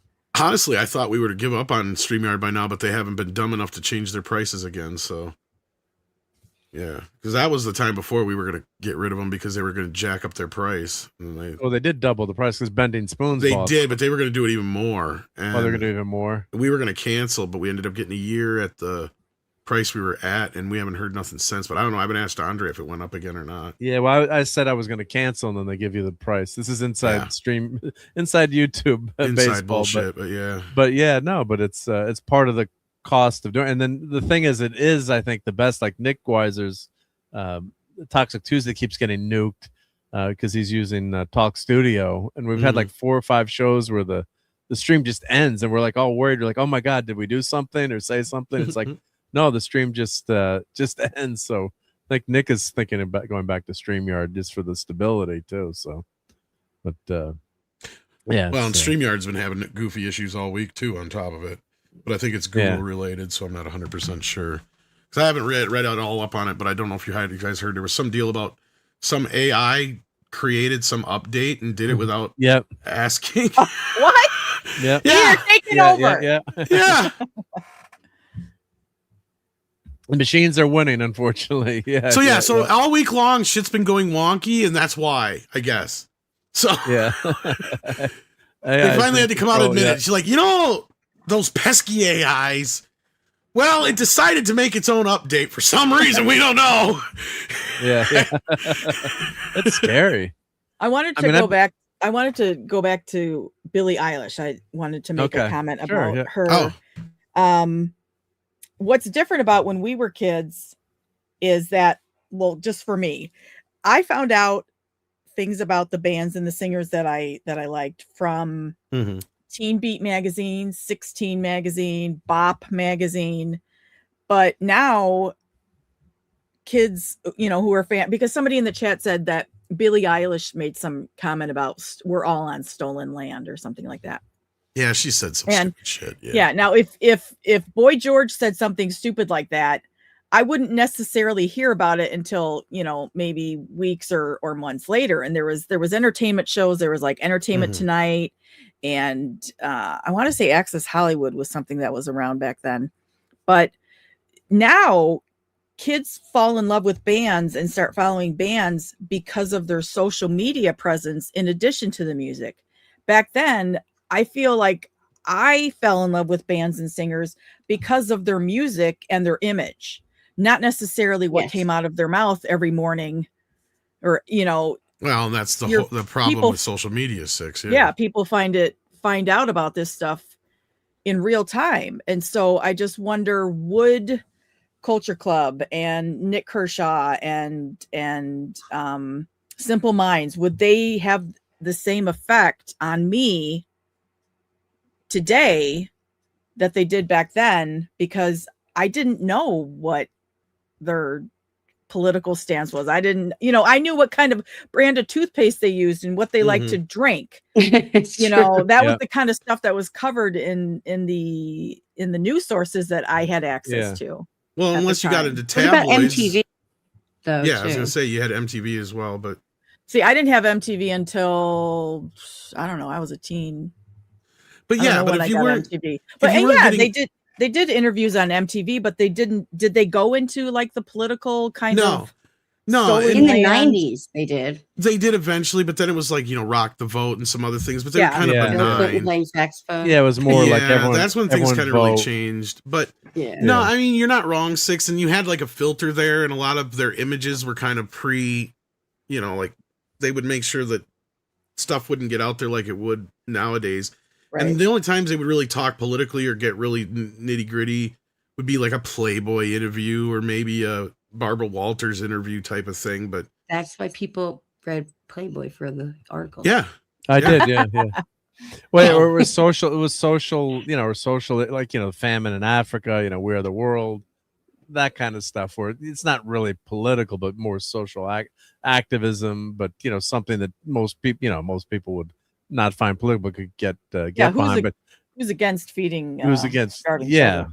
Right. Yeah, so I mean, but everything's so amplified with social media. So Billie Eilish made that. Of course, it was on an award show, so it would have gotten press. But Six, I guess, what you're saying too, which makes sense. Like if you said like an obscure thing to Reporter 20 years ago, it might not make the rounds everywhere. Mm-hmm. It's not going to be like when John Lennon, said the Beatles are more popular than Jesus, even though he didn't directly say that. He was trying to say that in a bad way, maybe we're the biggest thing going right now. Right. There was a much context. more nuanced statement. They were burning the Beatles records and, death threats on tour. And well, you even had the other side of it too, is like, you got guys like Bono and whatever talking their shit, and Billie Eilish will say some stupid shit here and there. And I'm not saying you didn't have, activists and singer activists back in the day, but look at people like Michael Jackson. Sure, they would talk about world hunger, but then they would turn around and do shit like We Are the World. Right? Yep. Like, why aren't these people doing any of this shit now? Mm-hmm. It's like, put your money where your mouth is. I don't want to sit here and hear you lecture me unless you're going to fucking do something about it. They tried in 2020, didn't they do that Beatles song? Imagine. For what though? Like, with all the celebrities. But no, my point is when they did We Are the World, the proceeds for that album went towards the famine in Africa, right? Well, there was a lot of sit on the dock and rot. Yeah, it didn't. It wasn't the artist. It wasn't the artist. That's not the. My point though is that they actually put up instead of just fucking bitching. Right. Yeah. Yeah. No, and Tiger, I know that John did say it, but when you watch the whole interview, there's a nuance. There's a leading up to that where he's saying maybe this is kind of a bad thing, right? We shouldn't be more popular than just trying to downplay how popular the Beatles should be. Yeah, he reiterated it as, look, it was the way I phrased it. I wasn't trying to say that Jesus is better than the Beatles or that we're better than Jesus or anything like that. I'm just saying that more kids know who we are, or we mean more to kids now than Jesus does. Right. That's all he was trying to say. Was we're more popular than Jesus. It's that. Like you could say Pokemon is more popular than Jesus. And you're not wrong. Yeah. I'm not saying they should be more popular than Jesus. Well, and even back then when John said that, they didn't even take into consideration how many people don't even follow Christianity or Jesus for that fucking matter. So like, how many people like they didn't even bat an eye at that shit? But it's because the media went after him like hounds that everybody did what they did, right? So yeah. Well, and that still happens is that you read the headlines in Hollywood Reporter, and it says one thing, and then you go into the article and you're like, oh, okay, now I get it. Or you go looking for the full. You go looking for, you go looking for the full interview, the context of why they said something, what the reporter asked them, because sometimes I'll see headlines where a celebrity says something stupid and all they're doing is answering a question that was asked them on the red carpet. Yes, they have the opportunity to say, I'm not comfortable answering that, or they could just walk away. But when you look at the full context, it doesn't become a headline. But they have to tell. Yeah. Go ahead, Court. I was just going to say, I'm just piggybacking on that. That's why I think they should be teaching more of, the way to search things, the way to read things, and critical stuff like thinking. That. Yeah, critical thinking to children. Thank you. Yeah. And And I got a funny Bono story to tell. So I'm going to see when it ties into the concert. I'm going to see this Thursday. So one of my we're at dinner, dinner for the Mother's Day. Last night we went out to pizza with everyone on Saturday night, and my brother-in-law's telling a story. He's like, "Yeah, this is a true story. I know the guy that told this." So his friend, I think it was a Dublin. I might be butchering some of the details, but he's telling me his friend was in Dublin, and they're sitting in they're at a pub, and the owner comes over and says, "Oh, Bono's in town. This is his favorite booth." He's like, "I hate to ask you, but if he comes in, do you guys mind moving?"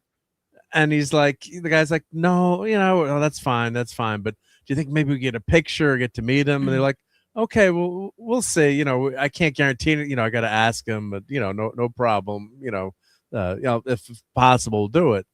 So Bono walks in with a friend, and he sits down. They move the seats, and he lets him have his favorite spot, I guess. And so finally they go over. Okay, well, you can get a picture with him, right? So then the friend gives Bono's friend the camera, right? And he gets in the picture and takes a picture with Bono, right? So then they're going to leave, pay at the like a few minutes later they're going to pay, and pay their tab, and the owner's like, "Well, actually, Bono decided to pick up your tab," and he's like, "Well, what do you? Why? No, come on, why is he picking up our tab? Right? That's ridiculous." He's like, "No, we insisted." He said, "Anyone who gave their camera to Bruce Springsteen and then asked him to take a picture of us, I'm covering their tab." So the guy didn't recognize Bruce Springsteen. Oh, that is I so gave him his funny. cell phone. He said, "Could you please take a picture of me and Bono? And then maybe could I get a picture with you?" And he's like, "Yeah, this is my buddy." He's like, "Yes, he told this story." So like it was, amazing. it was not bullshit, because I'm gonna have to go see Bruce Springsteen now on Thursdays, playing in Brooklyn, and my wife is bribing me by letting me go to the comic book store the next day, because I've never liked Bruce Springsteen's music. I mean, if you like Bruce Springsteen, I did. I can't stand Bruce Springsteen's music. Just if he comes on the radio, unless it's Santa Claus is Coming to Town or Glory Days, it gets it's just me, how long right? ago was this? Because I could understand them not recognizing Bruce Springsteen because he looks like a little old lady now. He does look yeah. How old is the story? Yeah. Oh, this story with I don't know how old this is. I have to ask him. Maybe I'll have to ask Danny how old it is. Yeah. But yeah, I've never liked Bruce Springsteen's music. And we had a kid in college that was like 2 doors down that would only play Bruce Springsteen nonstop, and it was all bootleg tapes that sounded like shit to begin with. And he'd be like, "Should I listen to Asbury Park 76 or maybe Asbury Park 74 in June?" I'm like, "What's the fucking difference?" So we finally finally took his box of tapes away, and he's like, "You're not." And we called the kid Smurf because he was really short and annoying, and we called him Smurf. And he's not watching, I'm sure. But Marc D, bullying since college. Bullying. But we're like, "You're not getting the," and it was everyone on the floor, like that end of the floor. We're like, "You're not getting this box of tapes back." That's Smurf, I would hang out. That's it. That's it. So we're like, at the end of the semester, you can have your tapes on it. Yeah. So I'm kind of dreading going. I hear that he doesn't get very political though too. Like I remember I saw Natalie Merchant. I love the 10,000 Maniacs and Natalie Merchant's voice, and she stopped the concert for like 10 minutes to lecture everyone. Are you kidding? I heard he does that all the time. In fact, he rewrote Streets of Philadelphia to be Streets of Minneapolis. Yeah, that was ridiculous. That's ridiculous. What did she stop the concert for? She was talking about some political issue. What was it about? Maybe it was homelessness, and she got really political and like you shouldn't have any. It was so long ago, but then people started booing because it went on so long. We're like just start to sing, And I love Natalie Merchant's voice. I just adore her voice and love her music. And so it's just I don't know how. I've heard that he doesn't get too political during the show. I don't know. I'll find out, but I'm bringing my earplugs. And I lost all the Bruce Springsteen fans in the chat. All one of them. All one of them, yeah. And we can all have our own opinions. Right? I have his record album with the picture of the back of him with the American Most flag. people have that one. That's Oh, born yeah. in the USA. Yeah. With his nice bottom. Yeah. Wonder if that's worth anything. Well, Yeah, but but buck 96 at a resale shop probably.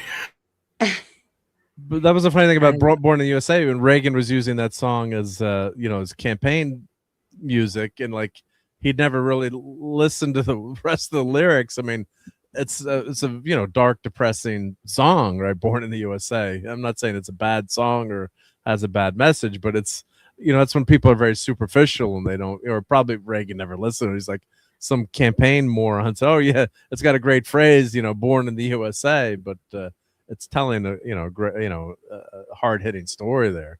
I don't understand. Go ahead, Mark. Sorry. But I was just saying, like Billy Joel. I love Billy Joel, like Allentown, right?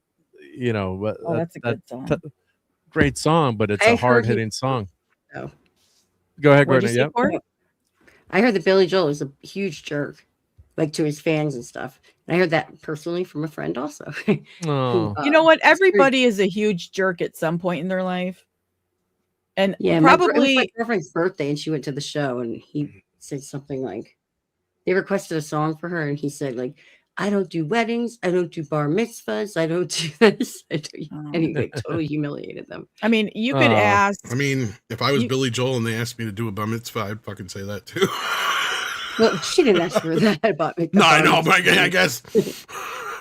I mean, I'm Billy fucking Joel. I deserve some respect, I guess. I like his music, so.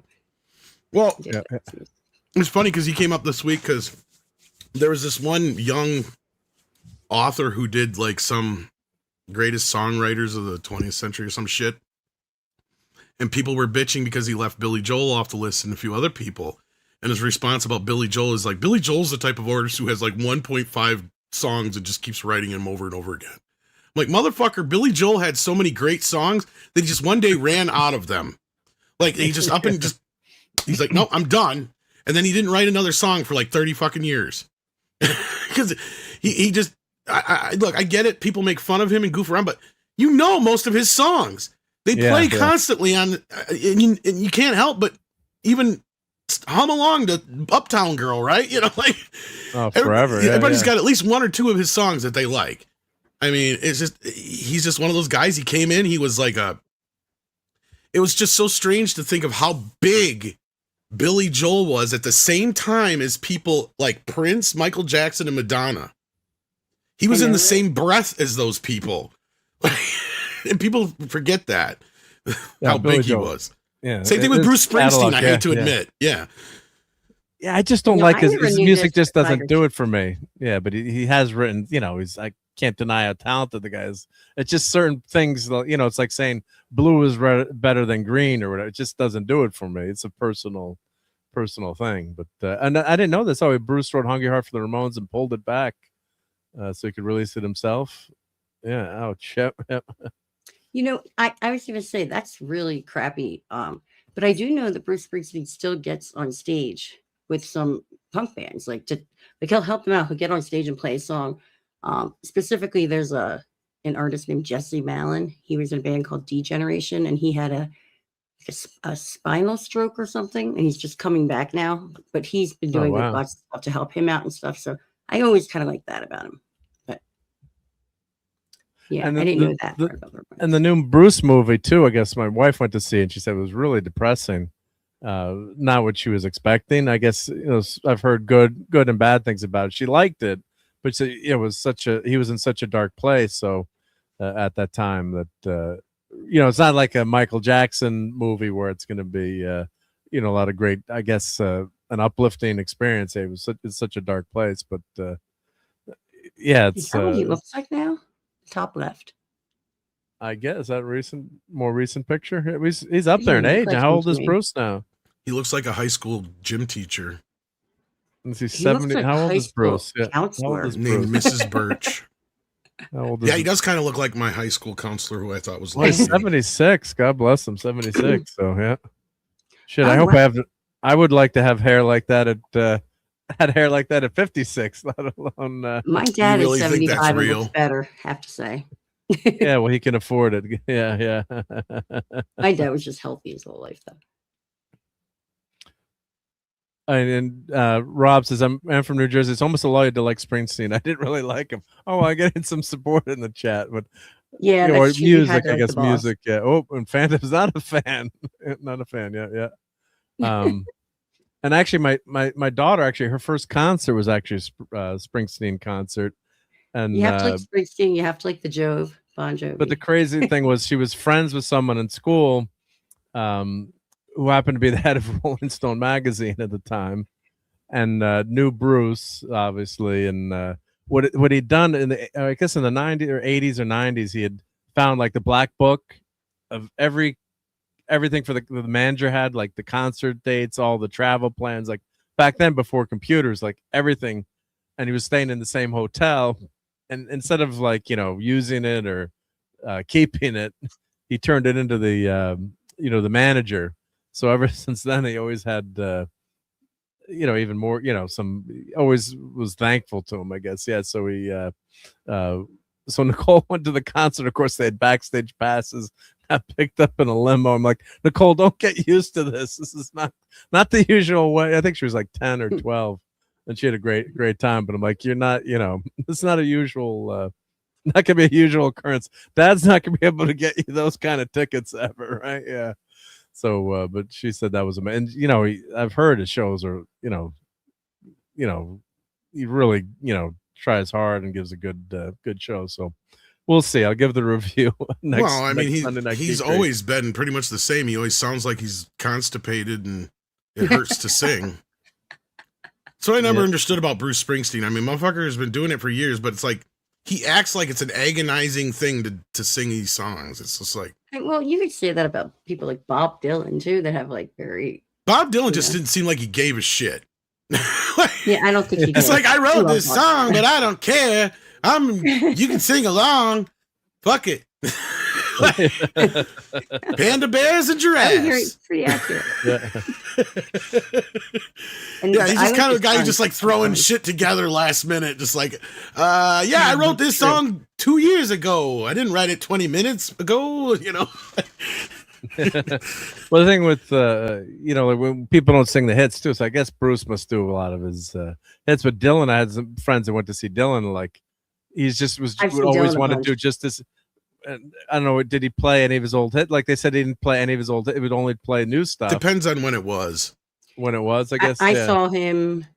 The last show I saw him was probably 90. What year did Natural Born Killers come out? 97, 96? I want to say a little earlier than that. 94. I saw him after that. After that came out, it was him and Patti Smith, and then Richie Havens opened. So that was, he played the songs that he did on that soundtrack, and Patti Smith did that song that she did on the soundtrack, which was awesome. But then he did play old stuff, and I've seen him before. Like, it depends if it's if it was Bob Dylan and his band, or if it was Bob Dylan. It made a difference in what was played. So yeah. One of my favorite. He's just an oddball, because I don't know if you saw the movie about him, but I thought they did a pretty good job of capturing. Yeah, kind of who Bob Dylan is by not capturing. Yeah, he's just kind of a. But his son, I think his son is handsome. His son, the singer of the Wallflowers. The Wallflowers, right? Yeah. Jacob Dylan. Yeah, those eyes.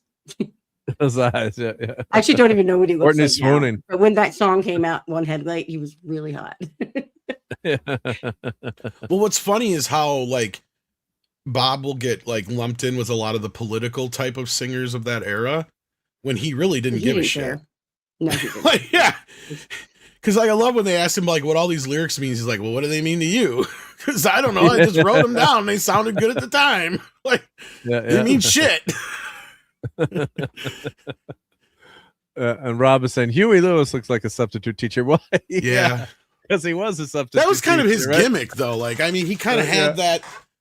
What would you call that? White collar rock, I guess, or blue collar rock. George Michael had that look for a while too. Yeah, a little bit, but no, like Huey Lewis kind of had the market on that shit.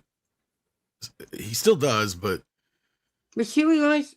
No, Huey Lewis in the News. What? And George Michael was in Wham. Mm-hmm. Yeah, George Michael was Wham. I was getting confused for a second with the band. Yeah. So, But Daryl says that song came out in 98. 98. Okay. Yeah. 98. There you go. Yep. Well, I do want to show some food pictures tonight. So we'll get everyone hungry, as we love to do, but I always want to thank, Clobber Times for, Sunday Night Eatery. Right. There we go. And of course, Wagner with the thing, the clam pizza. No clam pizza tonight, but, do I have, let's see, did I grab, I had some pictures. I'm missing a couple of pictures here. Let me add them. Let me take this down before. Yep. Come on, Mark. Don't screw up here. I thought my pizza pictures ended. Oh, here we go. Here, let me add because we went out to dinner on Saturday night. It's always great to just go out to dinner, not have to cook, and just order pizza, right? So makes it a lot easier. But pizza in a while. Yeah, that sounds good. Yep. So there's this place in town. And they have their specialty is hot oil pizza. So let me share my screen here. Yep. Good. Yeah. So let me share. Oh, remove that. Let's see. Share. Oh, come on, Mark. I did stop the screen. Yep. There we go. Gee, you think I've been using StreamYard for more than 5 years? I'd figure this out. Yep. Okay. There we go. All right. So these guys make some really good, but what's nice there, you can go get like an individual pie. So it's, I like places like that. Yeah. So it's big enough. Like, yeah, it's a big meal, but, you can take a couple of pieces home, but, also if you get anchovies on yours and you like anchovies, you don't have to share it with anyone, which is good too, right? Yeah. Do you like anchovies on pizza? I do love anchovies on pizza. Yeah. I don't think I've ever had anchovies on pizza. I've had them in a Caesar salad, but yeah. So I do like anchovies. Yeah. So this was just a sausage and ricotta cheese. Yep. My wife went with the salad. What's she doing with the salad? We're in a pizza place. She got the salad, but right? I mean, come on. But it's a good salad. And actually they have salad pizza. So they throw that on there. Yeah. And Tiger says, no, that's not pizza. It's some sort of tortilla. Oh, they're thin. They're thin. I'll give you that. But it's definitely thin crust. Yeah. It's a thin crust, but it's kind of like if you Google like a hot oil pizza, it's this company, it's a restaurant that started doing it.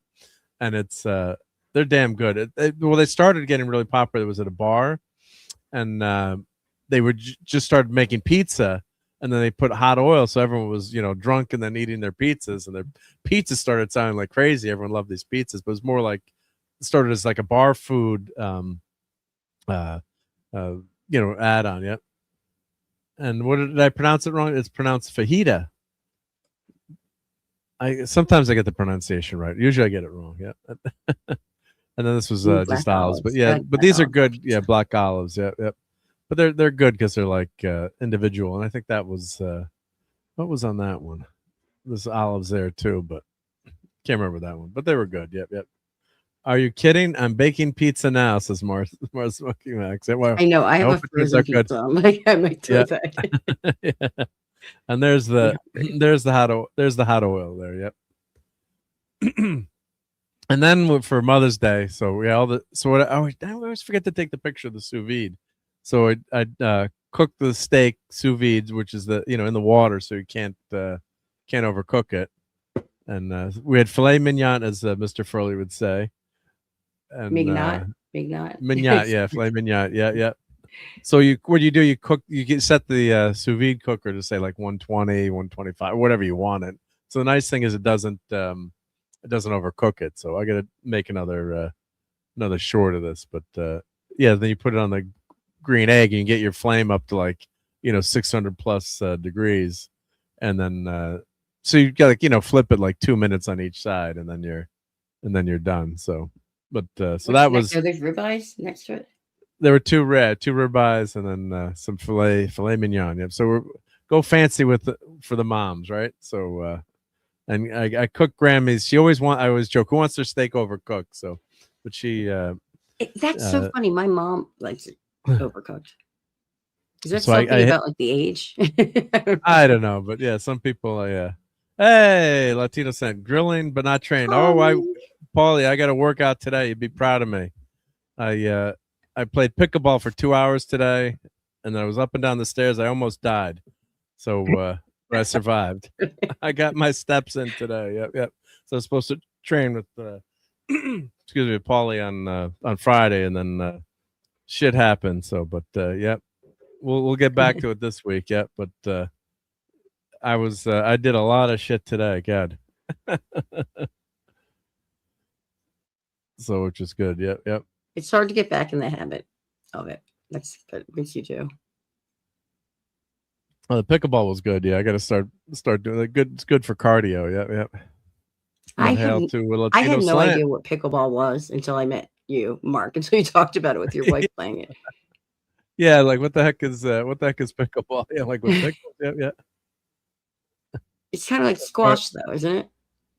No, not like squash. No, it's basically thinking like you're playing ping pong basically on the ping pong table, because it's like tennis, but you can fit two. You're on like half of a tennis court.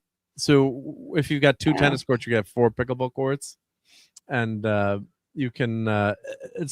You're playing with like a wiffle ball basically, and it's a lot. Yeah, there's a lot of exercise and running, but you can also play like just as a friendly, more friendly, and you're not. You're not running all over like in tennis, so you can play. I think you can play when you're older. Ping pong is not friendly in my family. Well, yeah, that could get my brother. That can get nasty too. Yeah. Well, there's our steaks. Yeah, so I'm making hopefully everyone hungry. And there's Grammys that I cooked extra. Excuse me. So that would be mine and my with a cow. We have these cute toothpicks for the cows. Sorry, cow, I'm putting you in a steak. And yeah. So that was a good meal. Yep. So that was good stuff. Yep. And pickleball was invented by doctors. Yeah. And Tiger says, yeah, there's a lot of competition in pickleball. Yeah. Don't get too close to the net. Yeah, my wife's been whacked in the head a few times, and you should wear safe glasses or something too here, because it's if you get close to that net, you can really get whacked. Yeah. So, but yeah, that's our foodery for the evening. So I hope you're all hungry. And let me put Paulie's link in the chat here. So if you're not sub to Paulie, make sure you are. Let's see. Let me grab Paulie's channel here. It's easy to find at latinoslant.com. There we go. And we got another thing we want to show tonight too. So this is kind of cool. Who's a fan of Napoleon Dynamite? Anyone? Bueller? Oh, Courtney, you're muted. Yep. Oh, I think the movie's funny. Like the movie, right? Yep. Yeah. Let me see if I can get my mic, my portable mic working. Yeah, so we're doing some work in the house. So we got to empty the attic out, which is not good. So, well, not good in terms of because of how much stuff we have in the attic, how much I have in the attic. So, let me see if I get this mic. Is this mic connected here? Let's see. So we can get these mics in sync here. Yeah, I should have done this before the show, but let's see if these sync up. I got to get my portable mic working. But I found some Napoleon, as I'm looking through all my boxes that are in the attic, and it's sad to say sometimes you forget what you have in a collection. So let's see if these are in sync now. Come on, sync up, Mike. Let's see here. There we go. I got a cool figure I can show you after too. Let's see, is this working? This DJI, sometimes these mics don't synchronize in there because I want to go show these toys and talk from the other side of the room. Sometimes you got to put it back in and take it out again on the microphone side.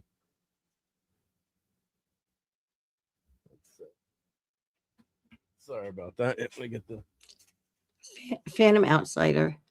I think that's what happened to me one time. They injected it into the wrong place. He's talking about arthritis injections. Sorry. Ouch. Yeah. Commenting. Because I remember The only time I ever got one of them, it was the most painful thing. I never did it again. Ouch, ouch, ouch. Okay, let's see if this is working. Testing. Okay, that's working, right? You can still hear me.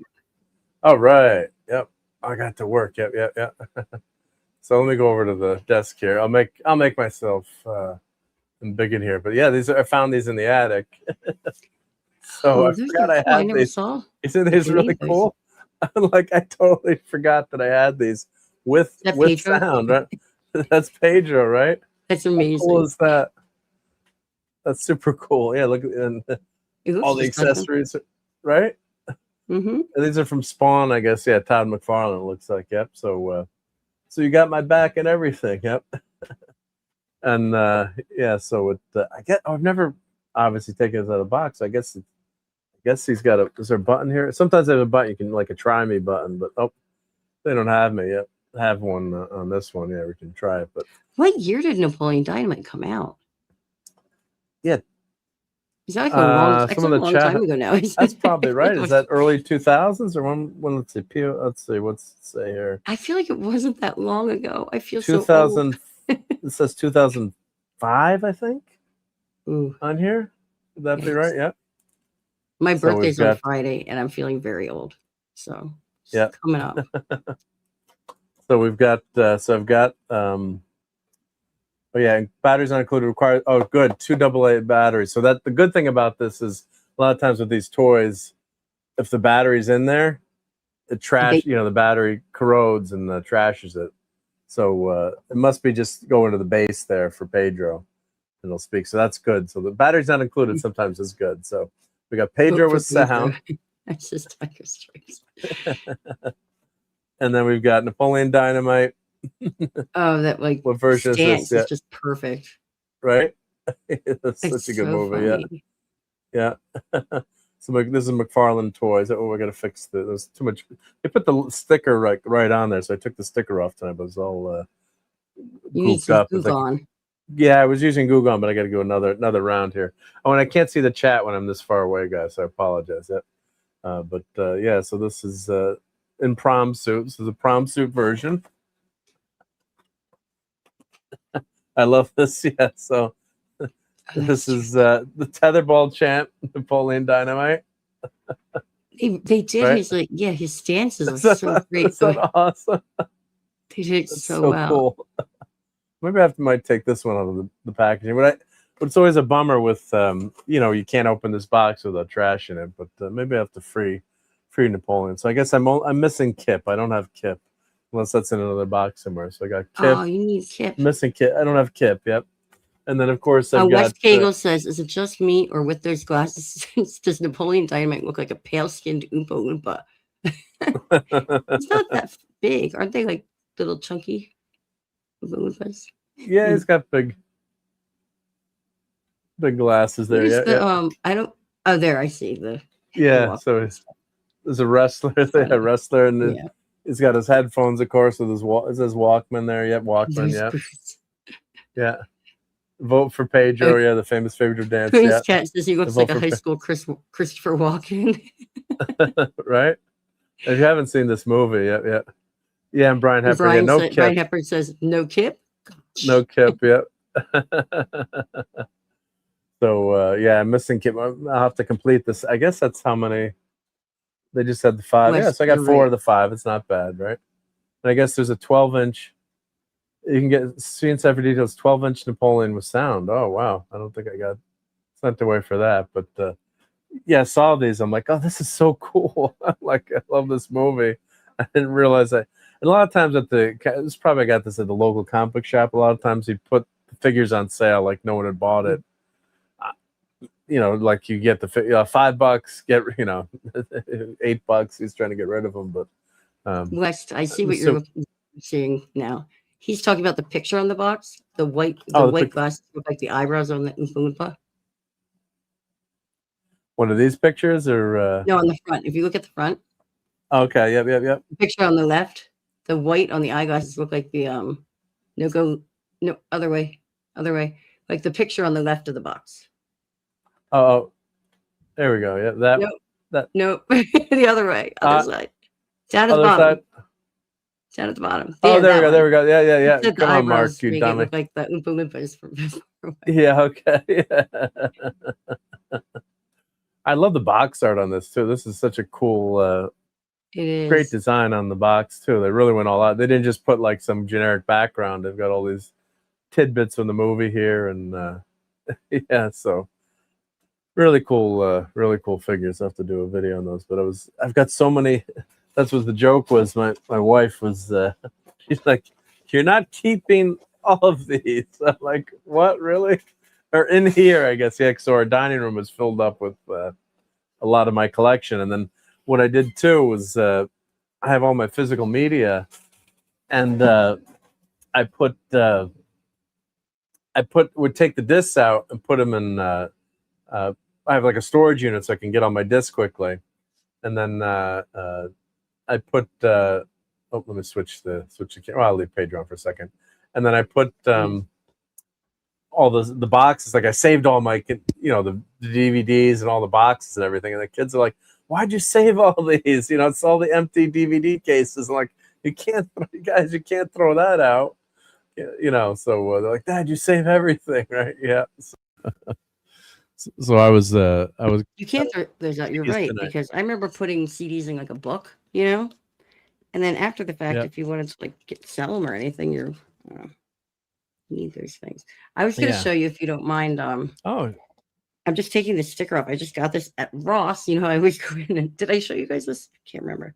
Let's say, yeah. I'm going to show it Bridesmaid, but it's Hammer Horror, from the Hammer film, Hammer Horror series. Yeah. It's hold on, I don't know. The reptile. Yeah. It's always tough with the glare, but yeah. Look at the face though. And then the box is pretty cool. It's probably mirrored, but that's cool. Some cool box. $4.99. I had to get it for $4.99. You had to get it, right? Yeah. I had to get it. Yeah. I thought that was cool. Very cool. Yeah. You can't. I'm in Colorado Springs at home. Yeah. Oh, and Brian Hepburn had shared this link in the Twitter. I forgot to show this. So let me share this. The arcade. Yep. So this is the new Star Wars game. Thank you, Brian, for sharing this. Yep. Turn the audio off. Yep. So this is Atari Star Wars Ultra Series arcade machine. Oh, that should go on my Father's Day list, I think. Yep. So so it does have the cool controller there. So they're calling it Return of the Jedi, but Brian was saying it has all the 3 games on there. Return of the Jedi on it? Yeah, this one says Return of the Jedi. Okay. So I just did it. Okay, little self-promotion here, but I just did a stream from the Penny Arcade in Manitou Springs, and they have all the original like antique arcade games, and they have Return of the Jedi, and I show it on the stream. The OG one. Awesome, yeah. Yeah, and this is the thing, you have to have this controller, right, to play those Star Wars games, right? Yeah. Very cool, yeah. And Tiger says those figures are selling for about $25 a piece on eBay. Okay, so not huge, but not bad either. Not bad. Thank you, Tiger. Yep. And it's tough to take these out of the box too, because the display is so cool. So a lot of times I'll just hang them on the wall. Yeah, but the poses of these figures are crazy too. Yep. That's the best. That's the best. They're fun poses, so they would look good on a shelf too. But those I didn't buy 2 of them. Yep. Napoleon Dynamite came out June 11th, 2004. McFarlane Toys made the 12-inch toys way back in 2005. Wow. Yep. Wow. So, but yeah, and Putin said, just make it. I could. The only thing is, can you do the controller, Putin, for the Star Wars game? Can you? Because I have the ROMs for these games, but I guess you could make the controller. Maybe that's the trick. Yep. And West has the 1-up machine with the Star Wars arcade games. Yep. Cool. Very cool. Yep. Oh, that's Return of the Jedi game. Yep. My favorite is they had Return of the Jedi, and they had some really cool games. They had like Gorf, and they had Tron, and all the originals. It's pretty neat. Yeah, definitely. Oh, and they have the smaller, the handheld, the counter. I've seen some of the counter ones, Ultra and Supreme. Yep. Oh, this is gonna go my Gonna go on my Father's Day list. Yep. I'm probably not getting it, but pretty freaking cool. Yep. Do you have any like stand-up arcade games or pinball I or don't. anything? Yeah. No, but as Putin's saying, you can. There's MAME 32, which is what's it said? Multiple arcade something emulation or machine emulation. There are a lot of these, and Tom has a bunch of these we're showing earlier. Yep, yep. And 22 years. What's that in Marc D with the C time? A month ago. Yep, yep.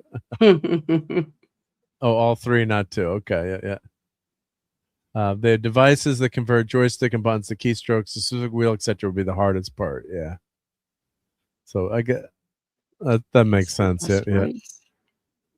And Phantom's got a 3 1-ups, and a countertop machine. You guys are all much cooler than I am. Yeah, yeah. Yeah, the console's just painted MDF. Yeah, I heard the console's not it's not uber high quality. But I've always, as I said, I always wanted to make my own machine. So someday I got too much other stuff. Hey Jamie, yep, too much other stuff to finish. Oh, let's see if the owl finished printing. Yep. Brian is Tron. Tron's a fun one. Yep, yep. And that one you really want to be in the arcade cabinet. You should check it out. That's really cool. Yep, yep. Star Wars, Tron, and Tempest. Oh, Tempest is fun too. Yeah, Tempest. You need that wheel controller. Let's see how that. If I can scroll down a little bit to get this. Let's see if I go down 10. Oh, up 10. Let me try to move it so the we can see the owl here. I'm moving the bed here. But it asks me every time I move it to go home. I do not want to go home. I'm not. All right, here, let's share this screen here. Let's see. Share. Oh, can I change? Oh, let me share. Sorry, guys, as I'm stumbling through this. Yeah. What exactly what is when you say the 1-up? What type is that? Like, what is that? Well, it's a 1-up. It's like those smaller arcade machines that are, it's more affordable, right? So it's not a full arcade machine, but you get the same exact gameplay. Are they countertop ones, or are they? They do make a countertop one too. Yeah, yeah. Yeah, you need a table the same height, mount the monitor, and put a computer in it. Yeah. Yeah, the 1-up with all 3 games only costs what, $150 at Walmart back in 2020. Oh, I missed out on that one, man. $150, that's a steal, right? Yeah. Mine are all in storage. We're hopeful to get them in this year. Yep. I just want Jaws pinball. Yeah. Jaws. I love pinball too. I love pinball. Yeah. Awesome. Yeah, I just really love pinball. Yeah. So, RIP to Michael Pennington. He played Star Wars Death Star Commander in Episode 6, Return of the Jedi. It was 82. Oh, RIP. Yep. Brat Top Arcade is like 129. Oh, Bar Top Arcade. Yeah. Oh, and they had a Space Invaders cabinet. Yeah, so I guess they stopped making some. They make limited editions of these. Yeah. They had a Space Invaders. Yeah. Original one too. And Phantom got all 3 of my 1-ups for under 500. Yeah, I missed out. Yeah. Amazing. Yeah, we might not beat that with labor. Yep. So this owl looks like it came out pretty cool, right? Yeah. Right. So yeah. All right. Well, I think 6 had to head out for a second, but she was going to try to come back. I think she was making something to eat, she said. So let me switch my camera here. I'm back. I'm just eating. Oh, you're back. Oh, you're eating. Yeah. How do you like the owl? Owl looks pretty cool, right? On the 3D looks very good. Yeah, wow. Why don't I run downstairs and I'm going to go grab it. You guys can vamp for like, I shouldn't say vamp, but you were in charge for a few minutes. Let me go grab the owl. Courtney's in charge. Courtney's in charge. What are you eating? What are you eating, Six? I made guacamole. Ooh, that sounds delicious. Delicious. I make the best guacamole on the planet. What do you put in it? I put avocados, obviously. Mm-hmm. I put sesame seeds. Ooh, I that sounds put good. everything bagel seasoning. Yum. Sunflower seeds, unsalted, and either chopped up orange peppers, green peppers, red peppers, yellow peppers, and that's it. That sounds really good. You No don't put lemon, jalapeno. a little lemon? No, I don't. Why do people put lemon or lime in it? I don't understand. What does that do for it? It sounds good. I don't know. Is It just gives it like a little kick? like a little brightness, I guess, as like a chef would say. Okay. Putin says, Courtney, would you go to dinner with a guy in a cat mask? It looks like I'm a guy in a cat mask right now. If you look, see, right up here. Sure. Actually, no, not right now. If I was single, I would. Yeah. Yeah. Mark's 47 says, ew. I don't know if he's saying ew to you, 6 or not. Is he saying ooh about my guac? Oh, yeah. I don't know. I I'm love trying it. to figure that out. I just love it. How's your Bigfoot fan fiction coming along? I have not paid attention. You haven't to written Bigfoot. any? No new chapters? No. I can't compete with that woman. She's really, she's a little spicy with her. You got to be a little bit out there. But I've looked into I'm out there. We know that. I'm dying to fall into a conspiracy theory. Like I looked up Scientology centers near me. I've looked up Bigfoot hunters, UFO groups, and I can't find anything near me. Like there's no group near me that's doing any of that kind of conspiracy stuff that I can. I mean, when not I lived gonna in lie, Boston, they had like this huge Scientology like center with like really weird thing. You like walked through this like, gosh, I forget what it was called. It was like it looked like a globe almost or something. You walked through this thing. It was like history of something. Yeah, I don't know. It was a little weird for me, but I went because it was weird and I didn't pay much attention. I did go in it. Yeah. Sorry, I just have to plug in my computer under the desk. Like, who am I to, talk about? I mean, my beliefs are probably just as weird to somebody else as Scientology is to me. And you can't. Quaker. I mean, that's right. You did. Yeah. You can't debate belief. So, if that's what somebody believes, that's what somebody believes. That is my favorite oatmeal. We make Quaker oats, old fashioned. Yeah. Except I just found out that they have an Orthodox form of Quakerism. I had no idea. Now, what does that mean? Totally. Like extra Quaker, extra oatmeal? Well, no, not at all. It's totally different. Like I grew up going to Quaker meeting, which was a silent meeting. I won't go into it, guys. I won't bore you all. But what's a silent meeting for an hour? You sit in silence and reflect on God. Yeah. What's the meeting about? Higher power. Everyone sits in a circle of benches, basically. Sit in silence, and then for the first half hour and the second half an hour, people could stand up and say anything. And I used to compare it in high school to an AA meeting. I'm sorry, what? I was talking over you. What'd you say? That's okay. I used to compare it to Deep Thoughts with Jack Handy. If you remember that. Because have this woman stand up and she'd be like, last night I looked at the moon. And it was beautiful. And it's just like, oh, okay. Mark's that's it. And then you do simple meal afterwards and everyone eats together. But the Orthodox that's nice. Community. You don't have a priest or a preacher, nothing. The Orthodox have a preacher, they have their own Bible, all this stuff. It's totally different. I don't go. Just found that out. So here's the owl. Wow, that's gorgeous. Make yourself big. The colors. So let me show you. Well, so this is when it prints. So it's got the support. I took some of the supports, but I want to show you guys how the supports work. So now I know you can do a Walter for me because look at those. I did do a Walter for you. I got to send them to you. Look at that. I got 2 Walters. Yeah. My birthday's on Friday. Well, I better get that in the mail. Yep. This came out wicked cool. Off? So it's a support. So it supports like under the beak where you need to have like it can't print. It prints vertically. So if this is sticking out, it needs to put in a support so that it can not print in thin air, basically. That looks really cool. Is that a cup or a candle holder? It's a just a like a pen holder. So as we were talking before, my mom, we call her Owl. Oh, and I got lucked out with the colors here. So you put in these color changing filaments, and you cool. never know what you're gonna get. You know, where the Gorgeous. ink, where it starts. So this one came out really, really good. Yeah. If that was a pterodactyl, I would totally want to buy one.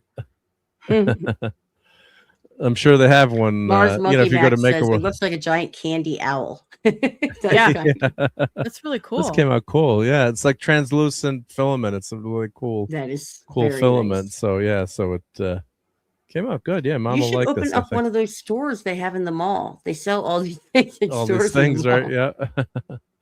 Yeah, this one came out. This one came out good. Yeah, and I like it with the green on the bottom and the orange on the top. That seemed to work. I love it. The transition that was lucky there. Yeah, because now if I start printing, that'll be orange. It'll be orange on the bottom, right? You know, because it's orange now. Where the roll, you could cut the filament, I guess, and start where you want it. But yeah, that came out. Yeah, came out good. Yeah, Now, yeah. how long did that take? This one took. Let's see. Was it? Let me see the prepare mode. Let's see. This one took about 5 hours. Yeah, which isn't bad. Or if you're going to bed at night, you know, you just throw it in. I mean, you can't make, you know, gazillion of them, but you know, people have print farms too where they'll have you know, 30 or 40 printers and they're doing it commercially. But it's not that bad to wait, right? I mean, think of it. You've got nothing, and you've got nothing, and you end up with this cool 3D object. It's pretty wild. Yeah. So that's pretty cool. Yep. So you can get into the rabbit hole too of printing a ton of stuff. So yeah. So how much lot did of the fun. machine cost, if you don't mind me asking? That machine, I think I got it for around $1,000. But now they keep making them better, so the other machines get cheaper. So I think you can get into it probably for like $400, $200. And the Let me check. filament? The filament's about $15 to $30, depending on which filament, and you can print a lot of stuff. So this owl was You're frozen again. Oh, nah, because I'm changing tabs. Yeah. Yep. So this owl was 120 grams, and it said it cost $3.60 to print. Wow. Based on the price of the filament. So that's cool. So not. I mean, yeah, it's $3, but I mean, if you're in the store, I would buy this for $3, right, or $4. Yep, that's pretty cool. So, and then you're buying the filament, so you kind of mark it up, Mark. Come on. Yeah, well, like I'm not going to 50. charge. I'll only charge Mom $2 for this one. Yeah. But, I love pencil cups and pencil bags. Yeah, I've got all my Star Trek ones. Yeah. So, Is but the let's see. plastic dangerous until you cure it, as Putin's said? This is not resin, so this is just PLA filament. So yeah, I mean, you don't want to, you know, it's probably not food safe. So you probably want to either there's coatings you can put on, like there's food safe coatings you can spray on the filament if you wanted to. But here, let's share the here's Bamboo Labs. I'm not sponsored by them, but if they would like to sponsor the show, yeah. Sponsor Mark.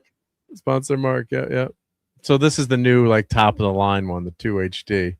But you can get into like a small little A1 printer. Well, actually, no, that's pretty decent size. That's $400 right now for this, and you can do multicolor with it. This combo includes the AMS light. Does that include the? Yeah, so for $300 you can get one color, and for $400 you can get a 4-color printer, which is it's not sharing. That's what I need what I need to fix my car. The rest of it. Yeah, I mean, it's not, you know, it's not you know, it's not cheap, but it's also, for what you're getting, it's pretty affordable in terms of how, like, this printer. We were looking at printers for our business like 20 years ago, and we're doing prototyping, and the machines were like $20,000, $30,000, $40,000, $50,000, and we never bought one. But I'm guessing like this machine that's $400 is probably better than that machine was, you know, 20 years ago. That would have cost, you know, 20 to 40 grand, and can only do one color. Doing the 3D printing? I think it started in the late 70s, early 80s, but it was really, you know, like at the university level, or not. I'm not exactly sure on the date, but it's Probably older some than you giant think. machine, right?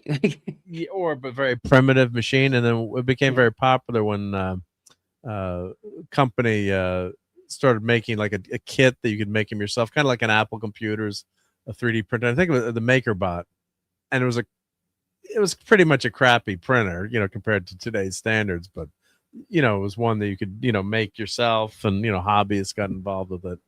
And now, like, these printers are all auto leveling, they do all kinds of fancy things, so it's pretty wild. Yeah. So I have the ignorant, idiotic question of the night. Does that printer on screen right now, can you mix the green and the blue and make teal? Does it melt it down, and can it mix it like paint? You can't do that, but there is one printer that's coming out that I've read that they're gonna try to do something like that, where you can mix the colors to make exactly the idea. But right now, this would be like, let me go to makerworld.com. So this would be if you want to do like a cartoon character or something, you would print you'd print the colors separately. Like, say, let's go to like this this cute octopus here, and I'll share my screen. So this is like an octopus here. So let's share this tab instead. So if you go to makerworld.com, you can download all these free things that you can print. And so if I open this up, or maybe it'll show me the different colors. So what it'll do, it'll switch between the colors as you're printing. So it's not mixing the colors. Let's see if I go to, let's see, can I share? Let me share this again. Oh, 6, just really quickly, in the chat, Mark's 47 says there were printers that had Chimera extruders that would allow mixing, but it never worked well 10 years ago.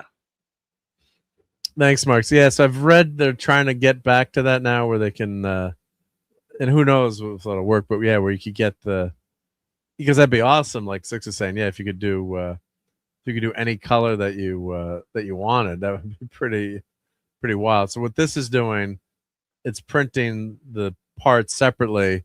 Like, you'll print the eyeballs on a separate, like, see the eyes are separate here. So switch to the yellow, but then you could switch to, it'll print these other colors. It's just faster to do it that way. Now they have new printers that can switch. Yeah, and then you glue them on. Yep. But the latest printers have 2 heads or 6 heads, so they switch the colors. You don't lose as much. You don't have as much waste. So what happens? You have plastic poop from the printer, and it's purging the nozzle all the time. Like, think of it when you're an artist and you're changing color on your brushes, and then you got to wash your brush, right? So you've got to poop out the extra filament. So yes, you end up wasting a lot of filament, but it's just so much. If you go to Maker World here, you can just, you name it, you can probably print it. Or look, they have a banana measurer, which I never knew I needed. But you never know you need a hamburger phone until you see it. Right. I have one. F-22 playing card kit. Yep. Star Wars, Batman sitting on the ledge. Like, I mean, you can really go down the rabbit hole, and just keep printing and printing and printing and filling up your house with stuff. Yep. But like there's semi-practical stuff, like a key holder here, well, practical, I should say, not semi-practical, but yeah. And then you can do remote control cars, there's a ton of Star Wars stuff. Wow. Miles Morales, not Spider-Man, sitting on a shelf. Oh, look at the Last Starfighter. Oh, wow. That's awesome. I'm going to have to print that. Look how good that came out. That's a classic movie. Yep. So then what you can like it, and then you can add that to your collection. So I'm going to add that to my your wants science fiction movies and TV, I guess. Yep. Or it could go to vehicles too. Like, I could put in vehicles, and I can do to so you save all these things that you like, so you can print them later, or find them later. Yep. So let's see where's Texas, like the trumpet spit valve. That just brought me back to band and how gross that was. Sorry. Yeah. Don't inhale the fumes. Yeah. Yeah. Oh, you always inhale the fumes. I'm just Yeah. Yeah. kidding. So, get a computer with a large enough database, optical scanner, the Heisenberg compensator, the lithium crystals, and the recombination matrix, and you get your replicator. It's not that difficult, right? Yeah. I don't even really know can go to StreamYard now. Yeah. What's your favorite band, Courtney? If I had to throw, what's your favorite band? Say. My favorite band. If I had to pick one, just throw me out a band that you like. Yeah. Let's And not say, too obscure, hopefully. Okay, I won't be obscure. How about just put the Zombies from the 60s. Zombies, right? Let's see if they've got. Well, they did came with Rob Zombie, but like, Put in Motley Crue. Motley Crue. Yeah, we'll find some Motley Crue. That's stuff, a little like. Yeah, Motley. And or Motorhead. Don't they spell their name? Crue is with the CRUE, and the U has CRUE, right? Yeah, yeah. You. The umlaut, I think it's followed on top. The 2 dots. There we go. Yeah, with the 2 dots. Yeah, but like if you want a Motley Crue clock, there's one definitely not album Theater cover. Pain. Yeah, but the you see the album that has the pants, the jeans. Is that Too Fast for Love? I think I get. Yeah, Too Fast for Love. Hugh Ford. Yeah. Yeah, that's a good one. Yep. Hey, Jeff is here. Yep. Dude, bro. Better late than never. Yep. Awesome to see you. Yep. But I'm just like there's all these different things. That's awesome. If it's popular enough, you can just find these things and here's like Jim Morrison. Yeah, that's not Motley Crue. Yeah. Well, they're showing you other other bands, but just, I know, yeah. But like if you want, I went to Jim Morrison's grave in when I was in Paris years ago. In Paris, right? Yeah. And I was so shocked at how graffitied it was. Oh, it was, yeah. It was just covered. Yeah. Why was he buried in Paris? He died. That's where he died. Oh. That's when did you ever see the Doors movie? They kind of show it pretty well there, but never. He was very swollen and puffy in his later years from all the alcohol and drugs and stuff. And he died so they couldn't fit him in a plane to fly him home? Maybe. Maybe. Yeah. I wonder if it was his will. I wonder did he have a will that's that young would he have had a will? Yeah, I just wondered did he have like a connection to it? Did he live there? Yeah. I mean, had been living there for years. Yeah. Oh, okay. So well, that makes sense. But yeah, I just wonder if I'm not sure. Yeah, that's a good question though. Yeah, like the family you think would want to bring him back, but yeah. So, but yeah, there's just so many things you can. You got Prince here. You got. It's just infinite what you can find on online. This is for Gizmo for Tom. There we go. And those they're all made of plastic, right? Well, I mean, you're downloading these files, and then you've got the machine. It's almost like having a replicator in your house. And so, are the files free? The files are free, yeah. So all these things are free. So there are commercial artists I subscribe to a few of them that do some amazing work. But a lot of these are free. Now, what's happening? Like this guy Nagin here, right? He's a Walking Dead fan, I guess, and he's got 169 models. So if I click on his name, wow, he's got the Smurfs here, the Grinch. Oh, he's got some good stuff he did. How did they make money if they're just creating the file and then giving it away? They're just doing it for fun. A lot of hobbyists, or what you can do. If you have a really popular model, they're getting free filament from Bamboo Labs or free stuff from Bamboo Labs. Okay. Yeah. You know what though? I'll bet it's AI making the files. I was just going to say, at some point in time, all the creations are going to wake up and come to life and take over the world, just like in Pluribus. Did you watch Pluribus yet, Courtney? I haven't, and I need to. So good. My ex-husband is actually watching it, which is I'm upset that he's watching it before me. But Oliver Belamonte says, "Girls, girls, girls," and Dr. Feelgood. I like the first 2 Crew albums. Live Wire is my favorite song. Also, my nickname, and I may or may not have a gigantic Motley Crue inspired tattoo across my torso. Really? Is it a tramp stamp? It's no across my belly. Oh, I'm not showing you guys. It's just Live Wire because that was my nickname. But it's like, it's all Motley Crued out. I got it when I was like 21. Yep. Wow. This guy's got some good stuff Whoever here. was talking about Elvis, I just got this at the thrift store. It's just like an Elvis. They're cards. They're like postcards.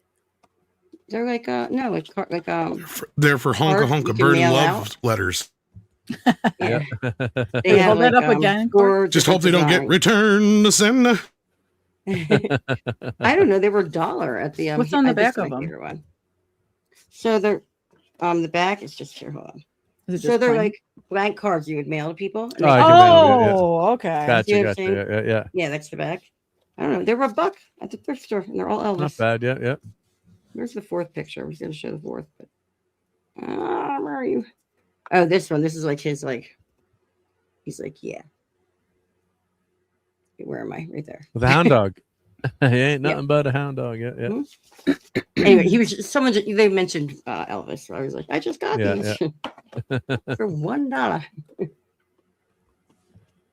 Yeah, so all this stuff, that's the other thing, Six, too. What's happening is a lot of people are taking a model, like from a game or something, and doing like a really crappy AI conversion to a 3D model, and the print is not working. It looks like some of these look like they're originally done or drawn, or these look like they're originals, and it's a really well-followed artist, but you'll find, like, especially if something like a new movie is out or something's popular, it just looks like crap. Like they'll scan a character and it won't print correctly, so it's kind of like a scam that's going, and they try to get a lot of views and downloads. But well, I could see somebody like posting a picture of something really cool, and then the file actually you set your machine to print it, and it's like it turns out to be like a statue of a dog in a pooping pose.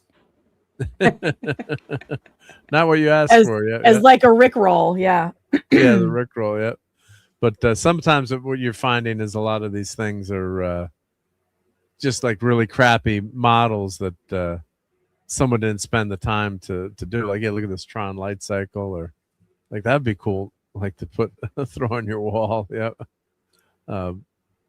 But it's just you got to pick what you like, and yeah, you could just go down the 3D printing rabbit hole, and then just like say, I don't know if this is, but like this could be like an AI conversion that's a crappy conversion. So you got to go down and read the comments. This looks like a legitimate model. And then you see like, oh, this guy printed it. Yeah, you say, oh yeah, it's a good model. This is quite the rabbit hole, Mark.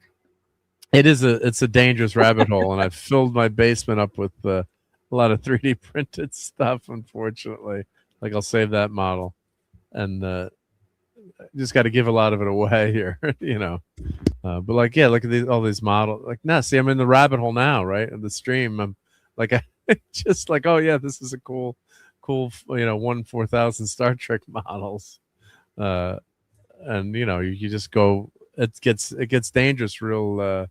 It gets dangerous real quick, right? So, of course, you're printing these things. They're quote unquote, they're free, but like it's a wholesome hobby. It's a wholesome hobby. You could be out on a street corner, but you're not. Could be, yeah. You're in your basement Johnny printing 5, plastic. Yeah. Look, Tom, Castle Grayskull popcorn bucket, right? I cannot wait for that movie. You're looking forward to that? Who else is excited for it? Mark, I know you're excited. I love the original movie, and I hope it's good. I'm just hoping it's good. So I'll definitely see it opening night. Yeah. Yeah, me too. I have that day off. Yeah. What about Tom? Tom, you'll be there opening night, right? I have. Well, I'm going on the Wednesday night. Yep. So I'll see it on the Wednesday. It opens. There you go. Yeah. Unfortunately, you're not looking forward to it. I hope it's good, but I don't have any faith in it. Don't get your hopes up. Exactly. But that's good that you're going to see it before you hate it. Yeah. Just don't think it's great yet. Yeah. And Marks 47 says, are there any decent apps that extrapolate from 2D images into 3D files? Yeah. So if you go to makerworld.com, Maker Lab here, you could make your own, take a picture and put that in, and then print you. Like there's a bunch of stuff that's coming out now that's pretty cool. So you can put a photo in, and Yeah, I did my mom. I haven't print. I got to print this. So this is my mom. This is a photo of her in 1967, and it created like a 3D model of her. And let's see, does it show? Can I get any closer there? But you can throw a photo in, and this is like, it makes like a caricature. I got to try to print this and see how it comes out, and it costs you credits now, or can we see it? I was going to say that doesn't look. I hope that's not your mother. Yeah. No, here we go. Oh my gosh! I boomered. I boomered. You have the original photo? Yeah, from there's the original photo there. I don't know if you can see that. Super tiny. Now do me. Super tiny. Yeah, do Tom. Yeah. Do Tom as Michael. Yeah, as Michael. Yeah. He's so awesome.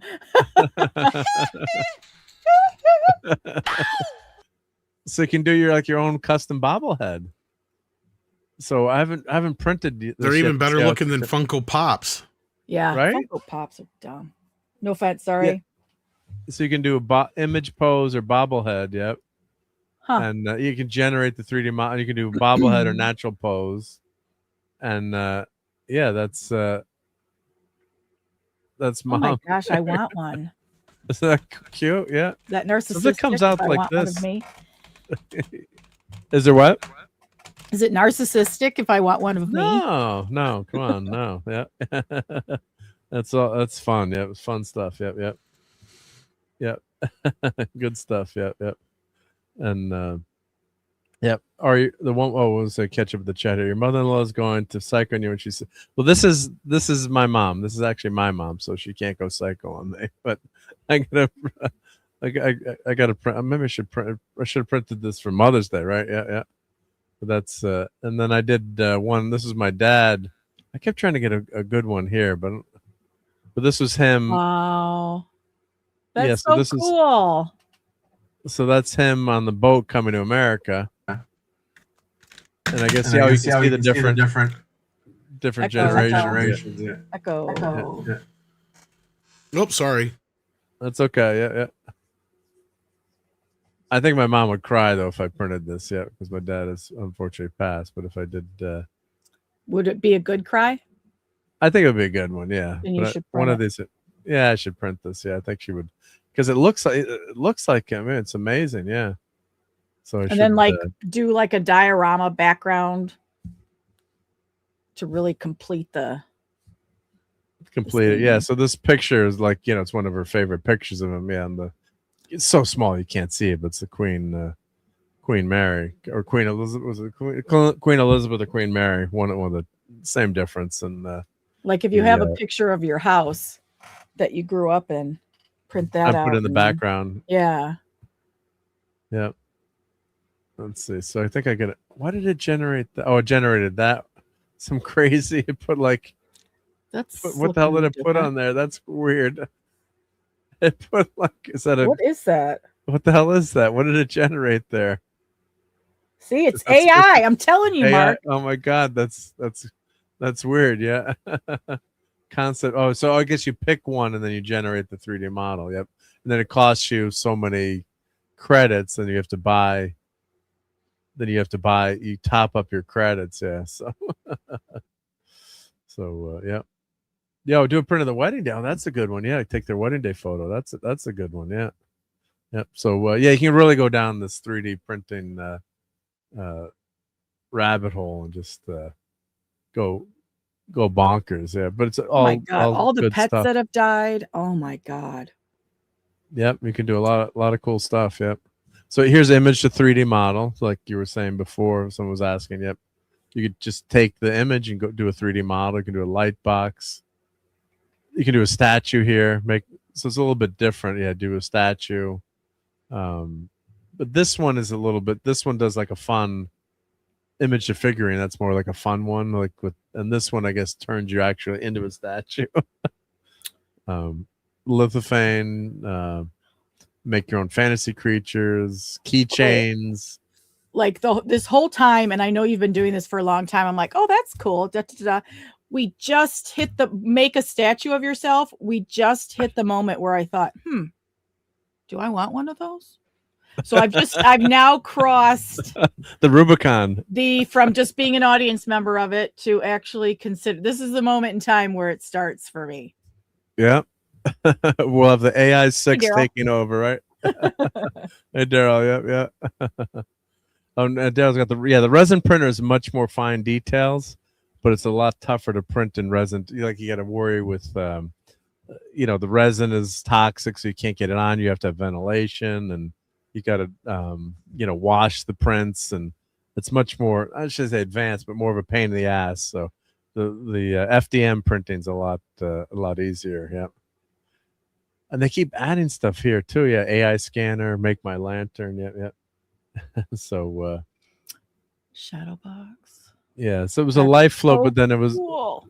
Life preserver, but then it was some I think it was a snail or an octopus or something they were trying to put in there. But yeah, this is just I really gotta check out here, Mark. It's we gotta check out. Oh my god, yeah. And I think let's get out of here. Yeah, I just woke up a few hours ago. Yeah. All right. Well, that was a great conversation about the moms. Yeah, it went to a lot of different places. Yeah. Yeah, once Tom starts talking about Michael, you just got to let him cook. Look, Michael had a mother. Mother. Yeah. We're talking Michael again. Yeah. No, I got to go see that movie. Yep. But let me thank Joe's Atmosphere for becoming a channel member and for I've actually read her book. Yeah. You did read it. Okay. Yeah. That's the one that the Jacksons miniseries was based on in the 90s. Her book. You read a book?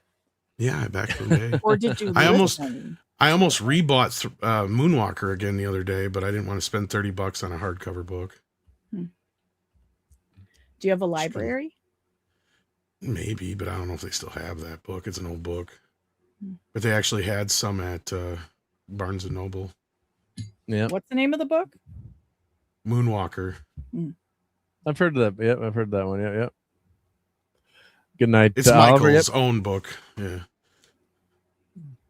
So let me play a thank you to all our channel members here before we head on out.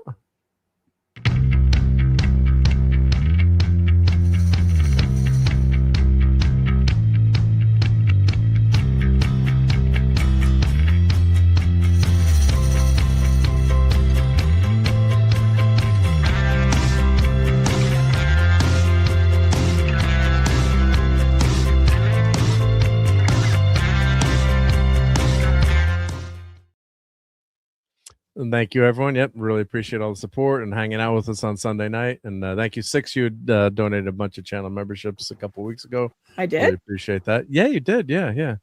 Huh? You did. Yeah. I hope it was you. It wasn't your AI. I don't remember. I'm not opposed to it at all. Yeah. I just don't remember. I'm pretty sure it was you, unless my memory is fit. But I'm pretty sure it was Six. You gave all those memberships. You know what? I do a lot of I don't drunk post, but I do drowsy order on Amazon.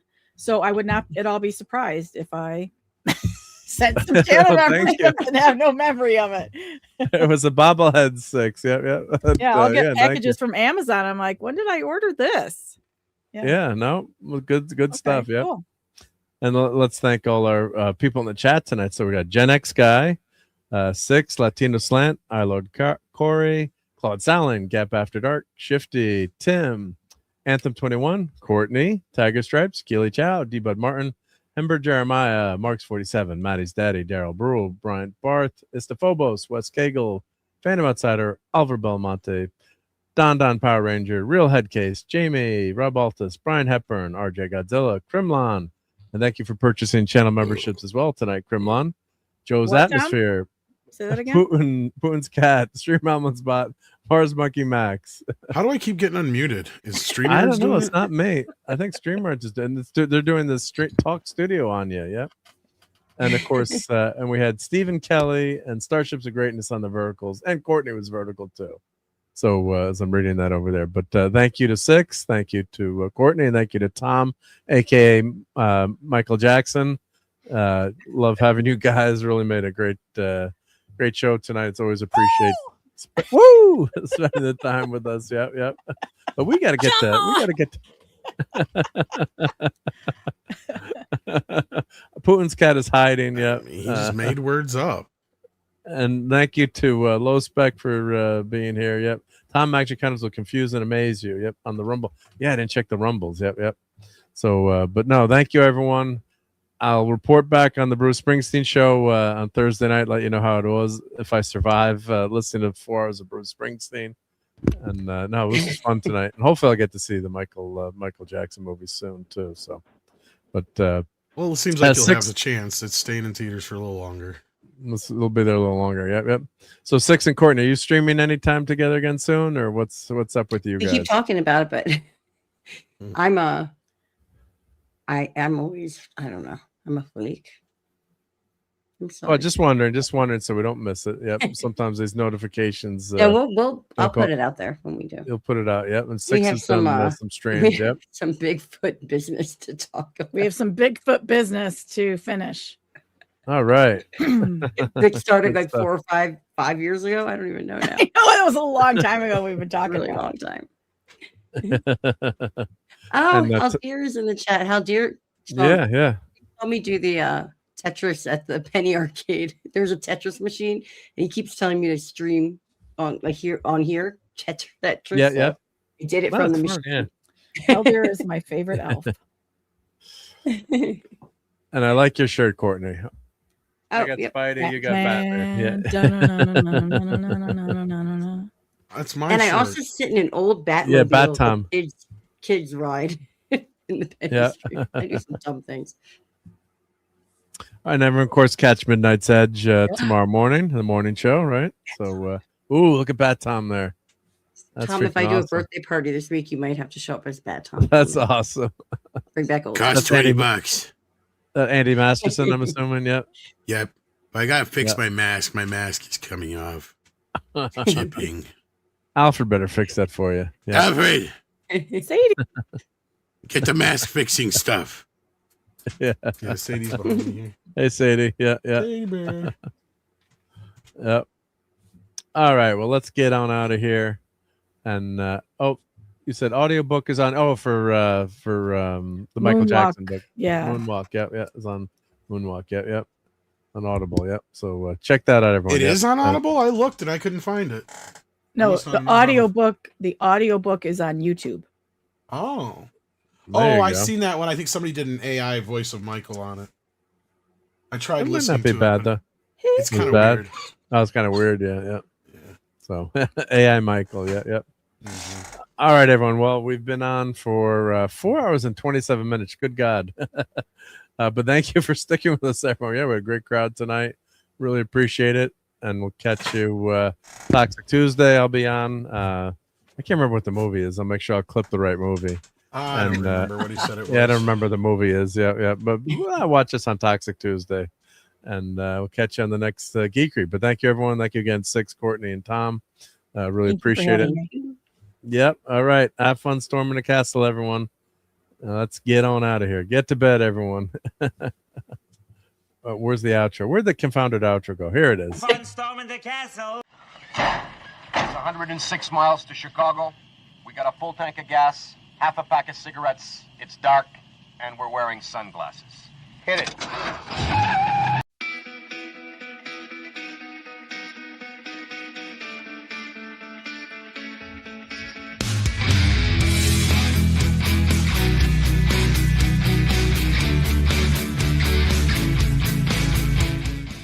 Still here? It's over. Go home.